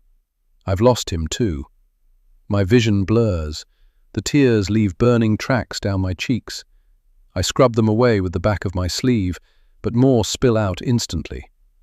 Barda has left me. Even he couldn't stand to be in the same room as me, and that hurts worse than anything. My gaze drifts down to Tala again. Her limbs are slack, her eyes half closed, lips parted like she might sigh if I just waited long enough. But she won't. I know she won't. A choked sound escapes me, and I press my fists to my temples, rocking on my knees like a child. One word revolves over and over in my mind. Murderer. Murderer. Murderer. It beats inside my skull like a drum, sinking with my pulse until I can hardly tell where the word ends and the rest of me begins. Should I call someone? Sarah? She probably hasn't managed to get too far away yet. She could get here fairly quickly, but not quickly enough. No, I can't involve her. I can't sit here either. I can't let Henry walk in and see me like this, kneeling beside Tala's body, surrounded by a pool of her blood. I grip the counter and haul myself to my feet, legs threatening to buckle underneath me, to move her. The idea comes half-formed, to move her. The idea comes half-formed, reckless, but it digs in, yes. If I can get her out of the house before anyone sees, then maybe I'll have time to, I don't even know. Maybe I'll have time to think. Time to make sense of this. Time to stitch together a story that doesn't end with me in handcuffs. My gaze flicks to the window. Outside, parked neatly by the curb, is Tala's car. The boot looks quite spacious. Enough room. A coffin on wheels. I clamp down on the thought before I can finish it, bile rising in my throat. I don't have a choice. I've done this kind of thing before. I just need to forget it's Tala, forget it's someone who doesn't deserve any of this, and push forward. My hands shake as I slide them under her shoulders. The weight of her shocks me. It's heavier than it should be, or maybe it's just the wrongness of it that makes it feel impossible. My stomach churns as I lift, stagger, adjust my grip. "I'm so sorry," I whisper. Her head lolls against my arm, her hair falling across her face. I push it back gently, tenderly, as if that makes any of this less monstrous. Step by step, I drag her towards the door. The car waits outside. I fumble for her keys with one hand, nearly dropping Tala in the process. The boot pops open with a neat click. My throat tightens. I shouldn't. I can't. But my arms ache from holding her, and I can't stand here forever. I lower her down awkwardly, half lifting, half shoving her towards the opening. She doesn't bend right. Her legs catch on the bumper. Panic claws at me, and I push harder, desperate. At last, with a horrible lurch, she slides inside. Her head hits the carpeted interior with a dull thunk. I wince. Her hair fans across the boot lining, so dark it almost disappears into the shadows. The sight undoes me. My stomach clenches and I double over, retching into the hedge, but nothing comes up, just acid and shame burning at my throat. When I straighten, I see it. A smear of blood across the lip of the boot, bright against the white paintwork. I wipe at it frantically with my sleeve. It smears wider, thinner, refusing to disappear. I slam the boot shut, cutting off the sight of her. The thunk reverberates through me. I'll need to go and get some spray or something for that smear. Somewhere in the distance, a dog barks. Not Barda. Another dog. Someone else's. Normal life carrying on. Couples watching TV, children sleeping. But me? I'm standing here with a body in the back of a car, and I don't know what to do about it. My legs feel like they belong to someone else as I stumble back into the house. There's blood streaking the cabinet, dripping off the nail, spattering across the floor. I have to clean it somehow. I have to get rid of all this before Henry comes home. Maybe I should text him. I can ask him what time he thinks he'll be getting back, and that way I can have a sense of how long I've got to sort all of this out. I just need to grab my phone. My head jerks up so fast my neck cracks. The phone is still in Pauline's room. I left it recording. A cold spear drives down my spine. Dizzy, I lurch forward, banging my hip against the counter on the way towards the hall and up to her room. I shove open the bedroom door. I freeze. The phone is gone. And so is Pauline. Chapter 38. Before Ronnie's smile stretches wider. "Thank God I've found you," he says. "We've been worried sick." He steps inside, blocking the way out, and lays a heavy hand on my shoulder. My whole body flinches. The weight of it pins me in place. He directs his smile to the woman. "Thank you, love, really, for calling me. I don't know what we'd do without kind strangers like you looking out for her." My head jerks to the desk, to the woman. My blood runs cold. She did call. That's why she took so long. "I'm sorry, love," she says, "but I had no choice. Your parents have been wondering where you are." I wrench away from Ronnie, stumbling back into the middle of the lobby. "Please, you can't let him take me. You don't understand. He's not my dad." Ronnie chuckles softly, shaking his head like he's embarrassed by me. "I'm sorry you've had to deal with this, love. I'm her stepdad, and she's had a hard time getting used to it." "Please," I shout at the woman, desperate. "Don't let him. Please. I can't go back there. You don't know what he does." The woman's lips pinch together, unease flickering in her gaze, but she doesn't move. "She's a troubled child," Ronnie says quickly, before she can grow too concerned. "Always has been, since her real dad passed away. God rest him." His voice lowers on the lie, and his grip on me tightens, nails digging into my sleeve. "This isn't the first time she's done this. Her mum and me, we're going to get her help. Thank you again." He snakes his arm firmly around my shoulders, guiding me towards the door.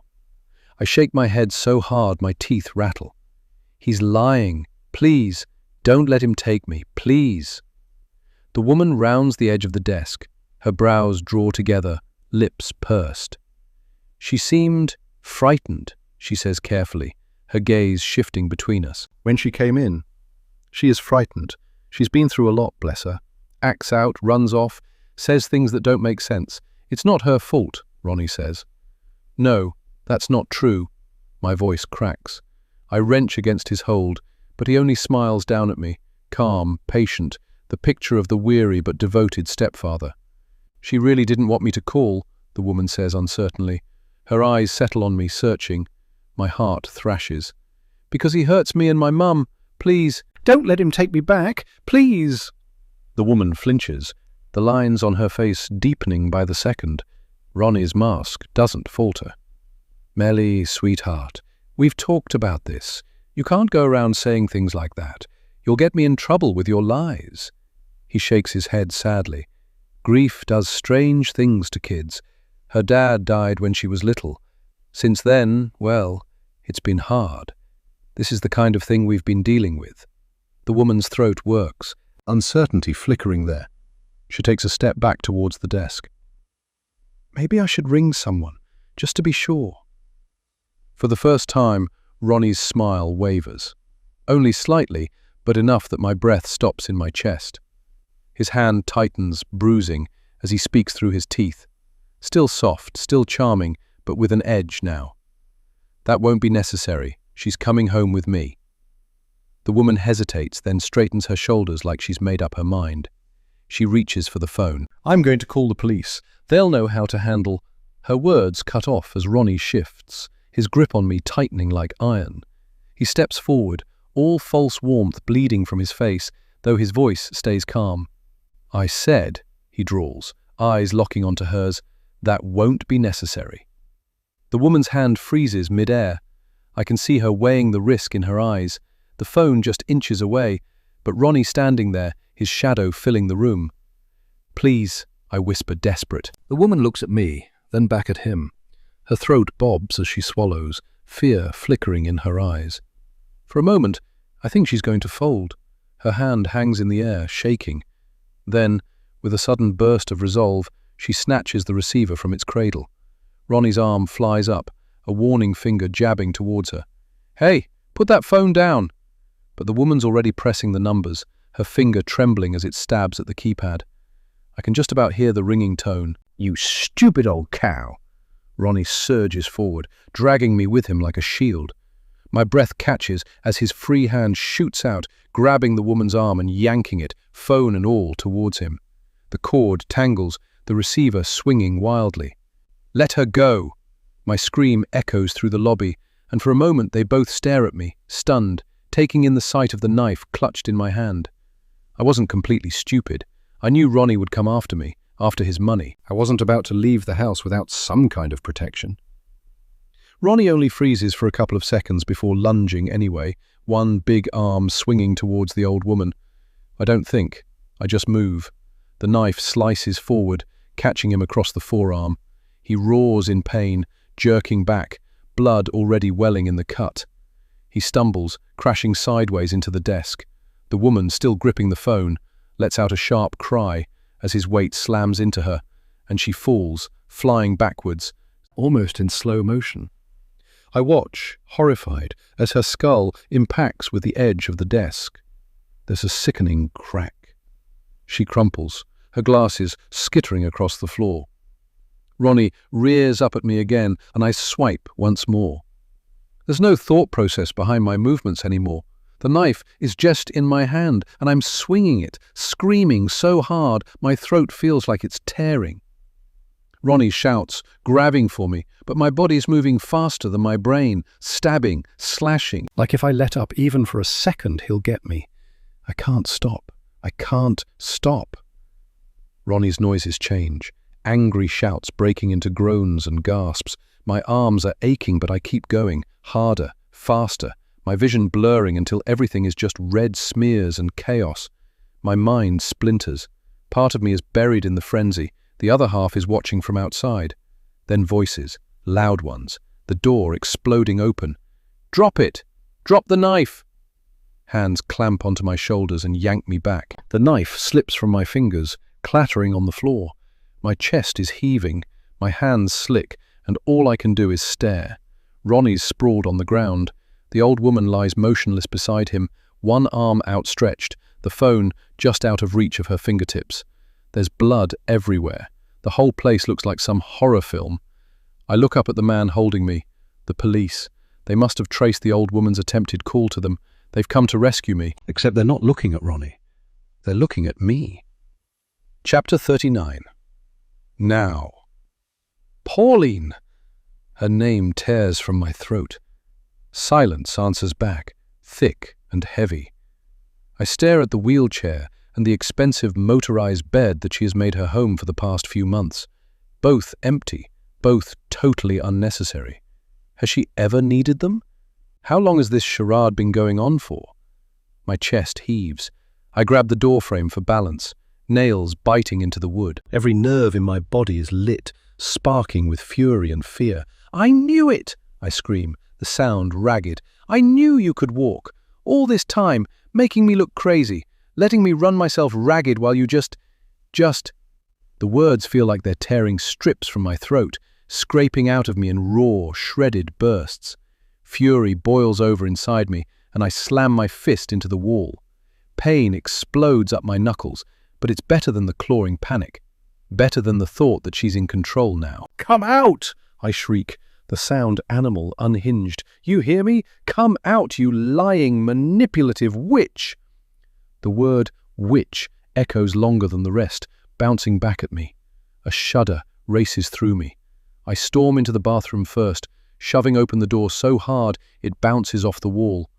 The mirror throws back my face, flushed, streaked with sweat and tears, hair wild. I don't recognize myself. She's not here. I check behind the shower curtain anyway, dragging it back with a violent sweep. Nothing. Just bottles toppling into the bath with hollow clatters. I tear through each room one by one, checking behind doors and under beds. Nothing. Every slammed door rattles the frame. Every sweep under the bed drags dust against my nails. But still nothing. The absence itself grows sinister. She's playing with me, savoring my panic.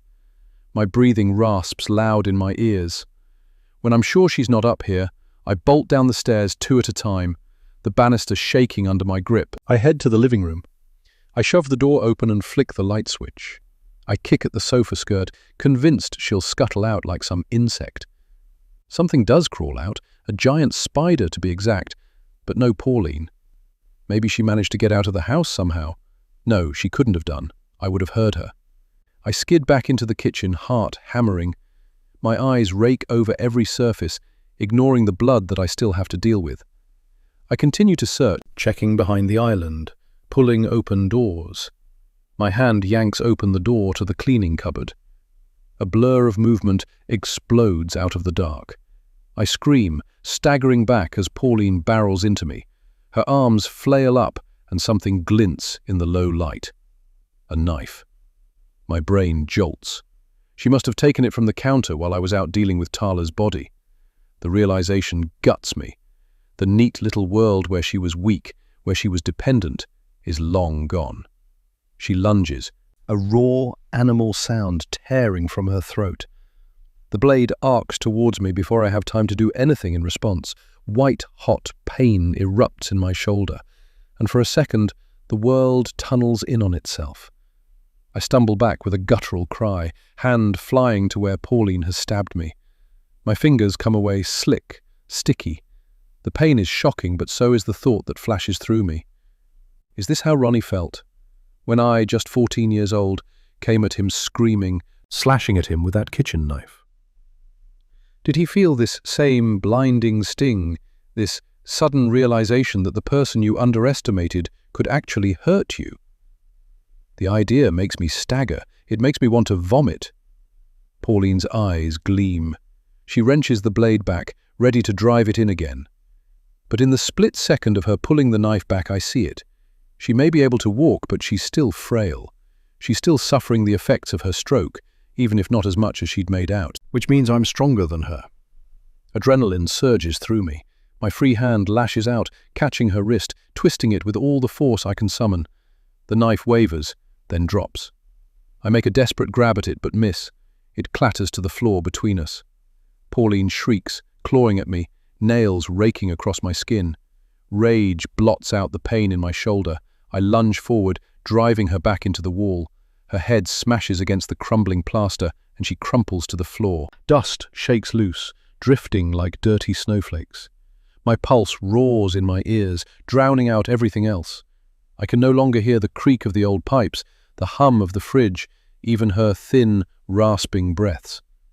For a heartbeat, I almost expect her to stay down, to just stop. But Pauline has never been one to stop. I stand over her. My chest heaves. The knife glints on the floor between us. We both stare at it in unison, our breaths ragged, eyes wild. But I move first. My fingers close around the handle, slick with sweat and blood. My shoulder screams in protest. I look down at Pauline. She doesn't look scared. That unsettles me more than anything. Her lips tremble, yes, her skin has gone waxy pale, but her eyes, they gleam, hard, alive, unrepentant. It's as though she's daring me to cross the line. In those seconds, it feels like we're not just fighting here in this broken kitchen. We're standing at the edge of every lie, every manipulation, every game she's played with me since the day we met. I didn't want it to be like this, I say. You made me like this. The corners of her mouth turn up ever so slightly. I lunge, driving the knife down with every ounce of strength left in me. The blade sinks in and her gasp cuts off in a wet choke. She claws at me weakly, but I press harder, my weight behind the steel. The sound is obscene, a wet, sucking resistance as the metal tears through fabric, through flesh, through the fragile scaffolding of bone. Her hands flutter at me, frantic at first, then slower, like a bird with broken wings.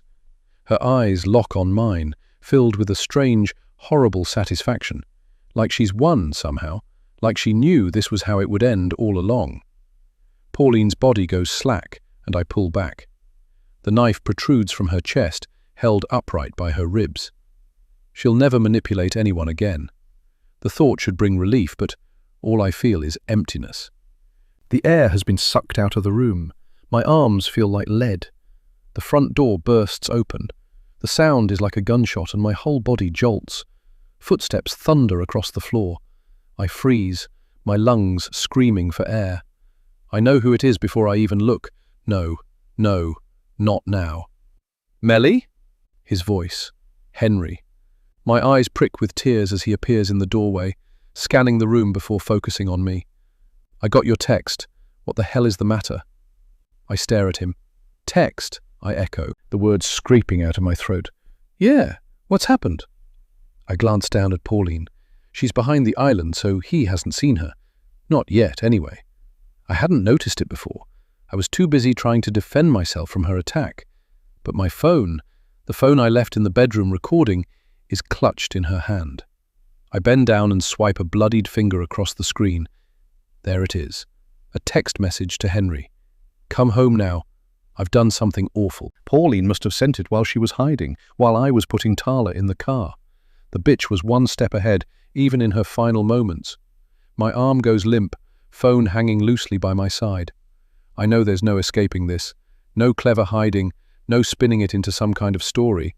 I've gone too far for anything to make sense.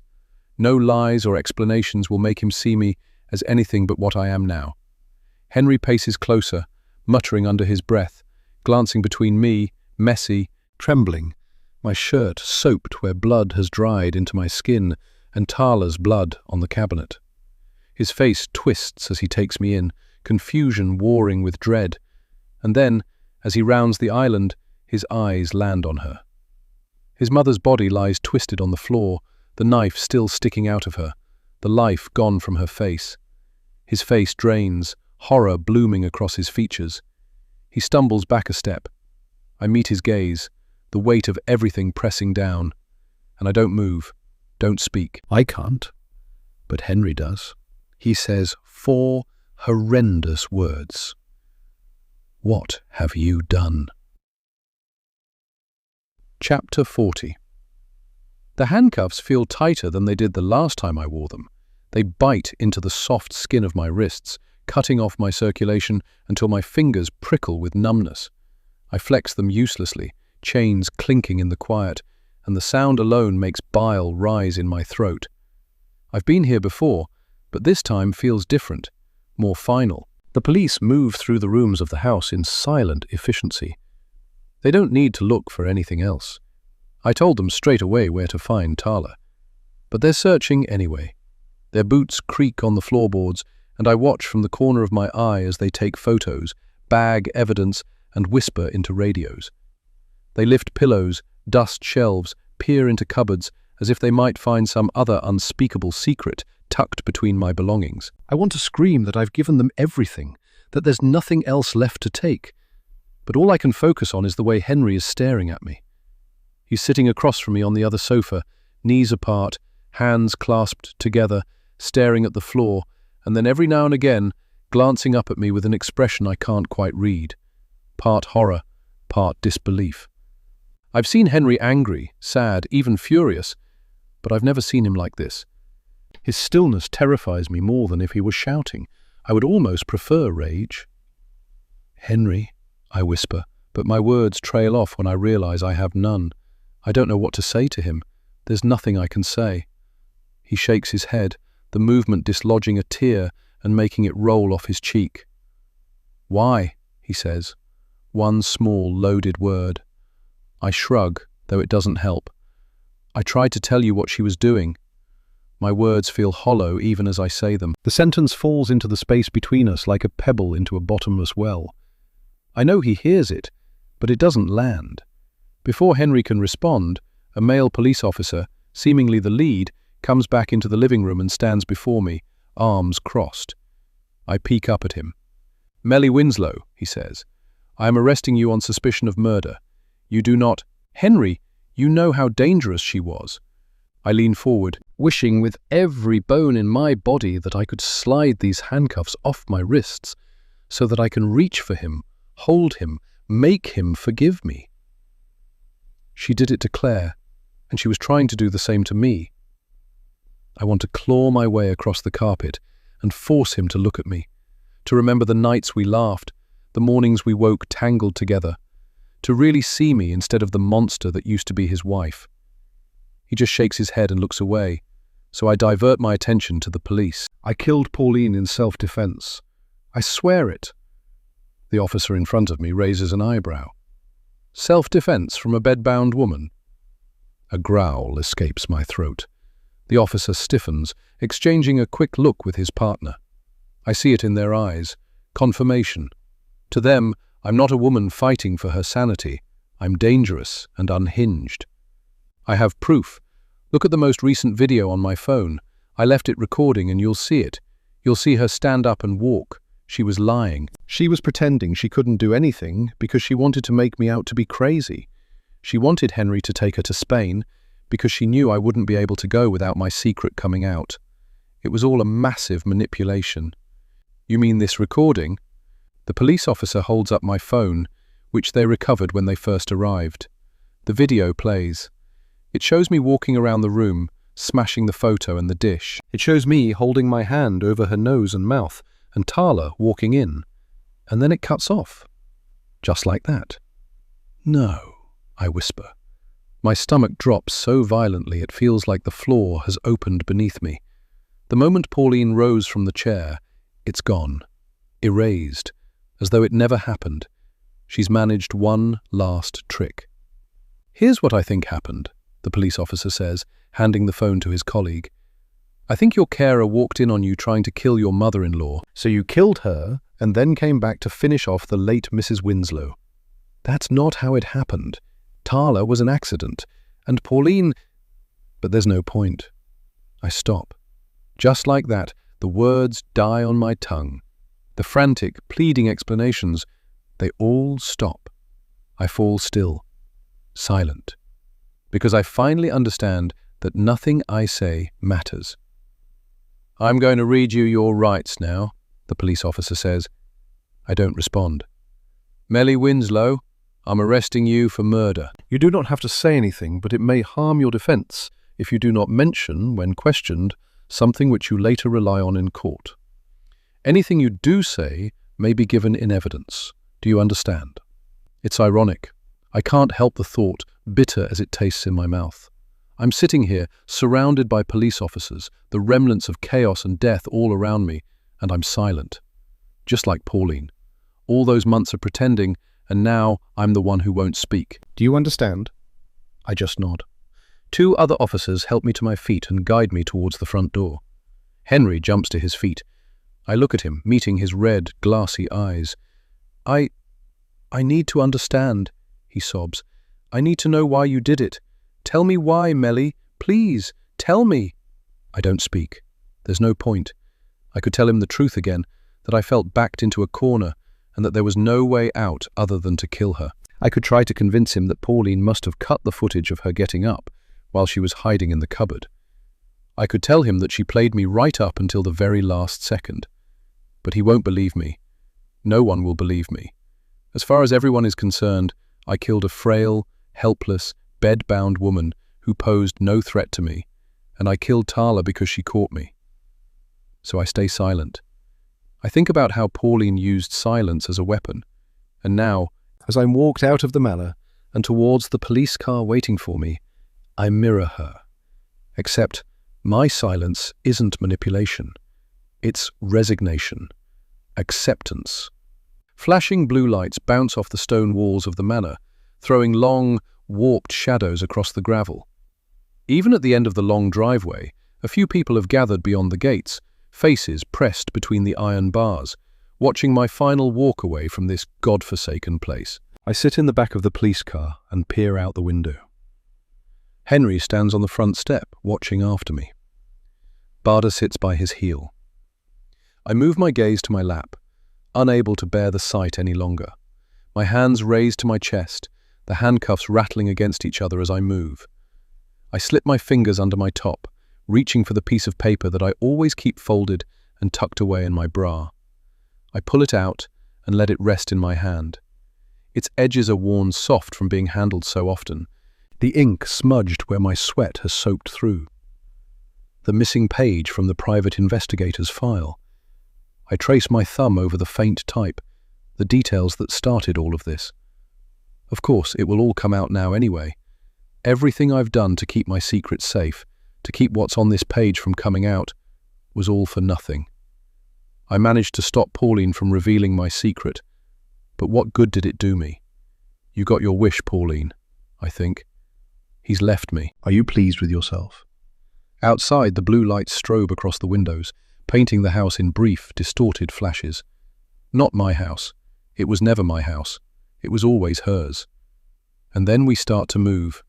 Sighing, I rest my head on the back of the seat and allow myself to wonder what life might have turned out like if Pauline hadn't hired that private investigator.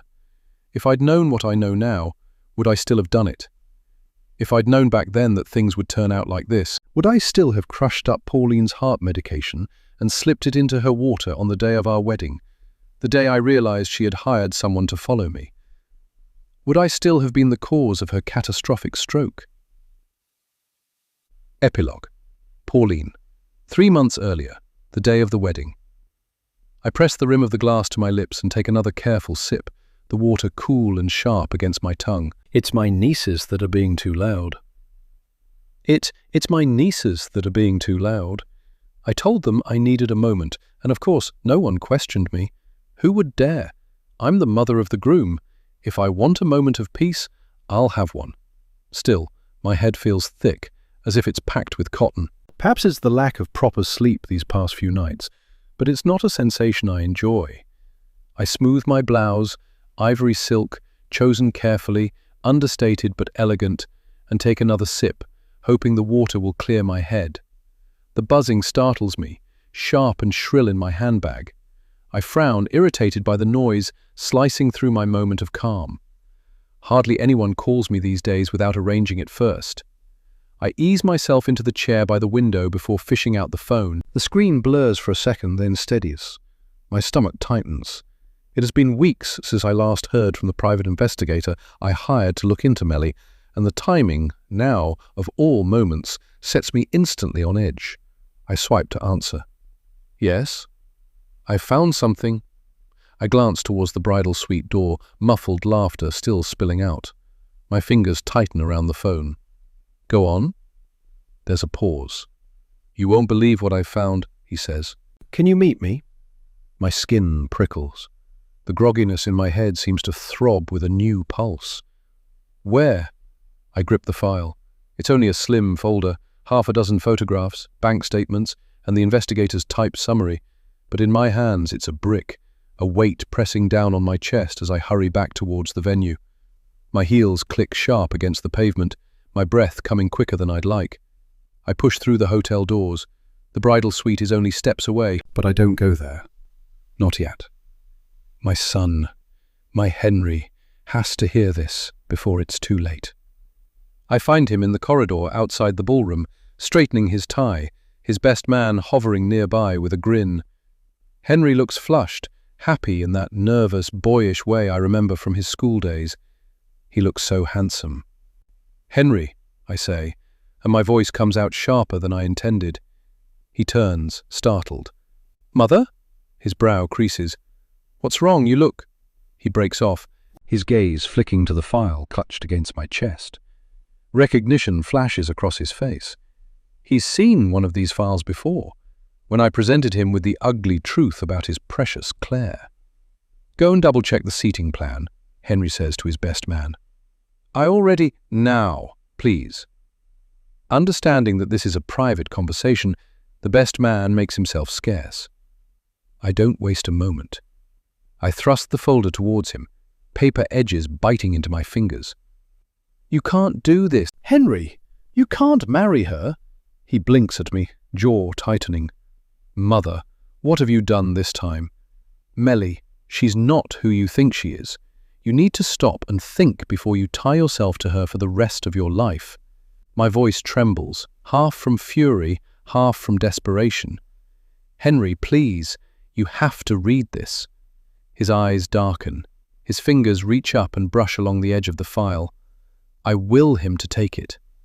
But he pushes the file back towards me without opening it. No, I blink. What do you mean, no? You have to know what she— Stop, he snaps, louder than I've ever heard him. You don't get to do this to me again. Look what happened the last time you got involved in my relationship. You just can't help yourself, can you? Well, I don't care what's in that file. You don't know her like I do. You never even tried to. From the start, you've been looking for reasons not to like her. That's not true. It is, he insists, his face flushing red. No one will ever be good enough to have the name Winslow. His words slice deeper than I expect, leaving me momentarily stunned. Henry, she's dangerous. But he's already shaking his head, anger hardening into something more resolute. I said no, and that's final. Get rid of that blasted file before Melly sees it. I clutch the file tighter. I want to scream, to shake him, to force him to read every page. But the look on his face tells me it wouldn't matter. He's chosen her. Even if I tell him, unless he sees the evidence with his own eyes, he'll never believe me. Tucking the file under my armpit, I stagger back towards the bridal suite. The grogginess that had started earlier hasn't gone away. It's worse now, a fog that creeps in around the edges of my thoughts. I grip the edge of a nearby table, steadying myself. No, I can't let this wait. Henry won't listen, but Melly needs to know I know. He'll be here, Melly is saying when I step into the suite. She must be talking about Henry. Perhaps she's worried he's changed his mind. If only. Ladies, could you please give us a moment? My chest feels tight, like I've run a mile rather than just crossed the hall. The bridesmaids turn, startled. I wave them towards the door, and they obediently shuffle out, leaving the room quiet. Melly doesn't even acknowledge me. She just continues applying her makeup.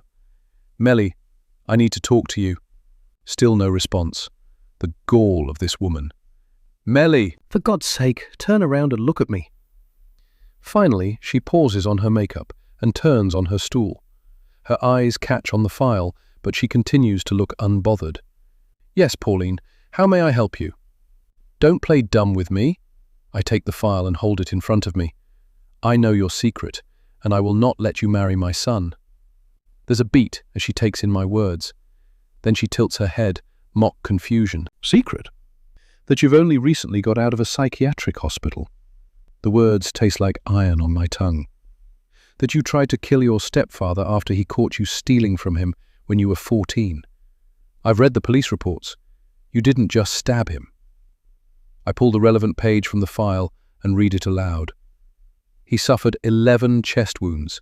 His left lung collapsed, and the injuries to his face left him half blind. You also killed a woman who witnessed the attack. My voice breaks at this. I picture the old woman at the bed and breakfast, an innocent witness to such a horrific crime, being thrown against the desk and killed by a 14-year-old girl. Apparently, if Ronnie hadn't survived, Melly may have gotten away with it. She was bleating on and on about self-defense in her interviews, but anyone who saw the crime scene knew the truth. The evidence of her psychopathy was plain. It wasn't just an attack or an act of self-defense. It was a bloodbath. And when Ronnie awoke to testify, it was just further evidence that Melly belonged in a psychiatric institute. She should still be there, as far as I'm concerned. The only reason she's got out is because she was so young when she committed the crime. She's not allowed to leave the country, but she can live her life. She can marry my son. For a heartbeat, the air between us stills. Then Melly laughs. Soft, low, utterly unbothered. She smooths her hair back from her face. Well done. I'm sure that took real effort to uncover. Her words are laced with sarcasm, which only infuriates me more. You're not even going to deny it. Why should I? She murmurs. Her perfume is cloying, suffocating. I could tell you what that man did to me, why he deserved everything that he got.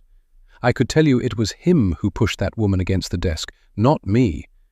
But you've already made up your mind about me. You did from the moment you met me.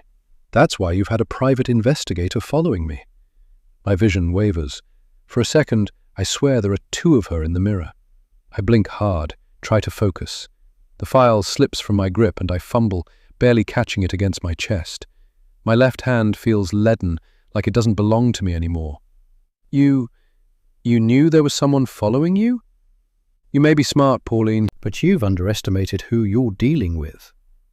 Her words strike like cold steel. The carpet seems to shift under my feet. I want to slam the file onto the dressing table, shove it in her face, but my arm won't lift. It just hangs there, weak and useless. Melly rises slowly, not flustered, not even defensive. She moves like someone who has all the time in the world. "Pauline, you don't look so good," she says smoothly. I try to answer, but the words curdle on my tongue. A flash of panic sears through me. Something's terribly wrong. My mouth won't move the way I want it to. My body won't obey. Heat rushes through my skull, followed by an ice-cold clarity. I'm having a stroke. The file slips from my numb fingers and hits the floor with a slap. I crumple after it, my legs folding beneath me. My cheek presses against the rug, the world tilting wildly. I look up, expecting her to scream for help, to shout for Henry, for anyone. Instead, Melly kneels beside me. She doesn't touch me. She doesn't reach for her phone. She just watches. And as my chest heaves, desperate for air, my eyes catch the edge of the file. Melly picks it up and flips it open, eyes scanning the contents. She flicks right to the end, where the damning evidence is. All that time following her, taking photos, documenting information about her, and it all boils down to that one page. She plucks it from the file, folds it 4 times so that it's a small square, and slips it into her bra. I want to scream, but all that comes out is a strangled rasp. My vision tunnels, narrowing on her face above me, and in that moment, I know she's not going to help me. She's going to let me die here on the floor, but I'll be damned if I let her get away with it. The end.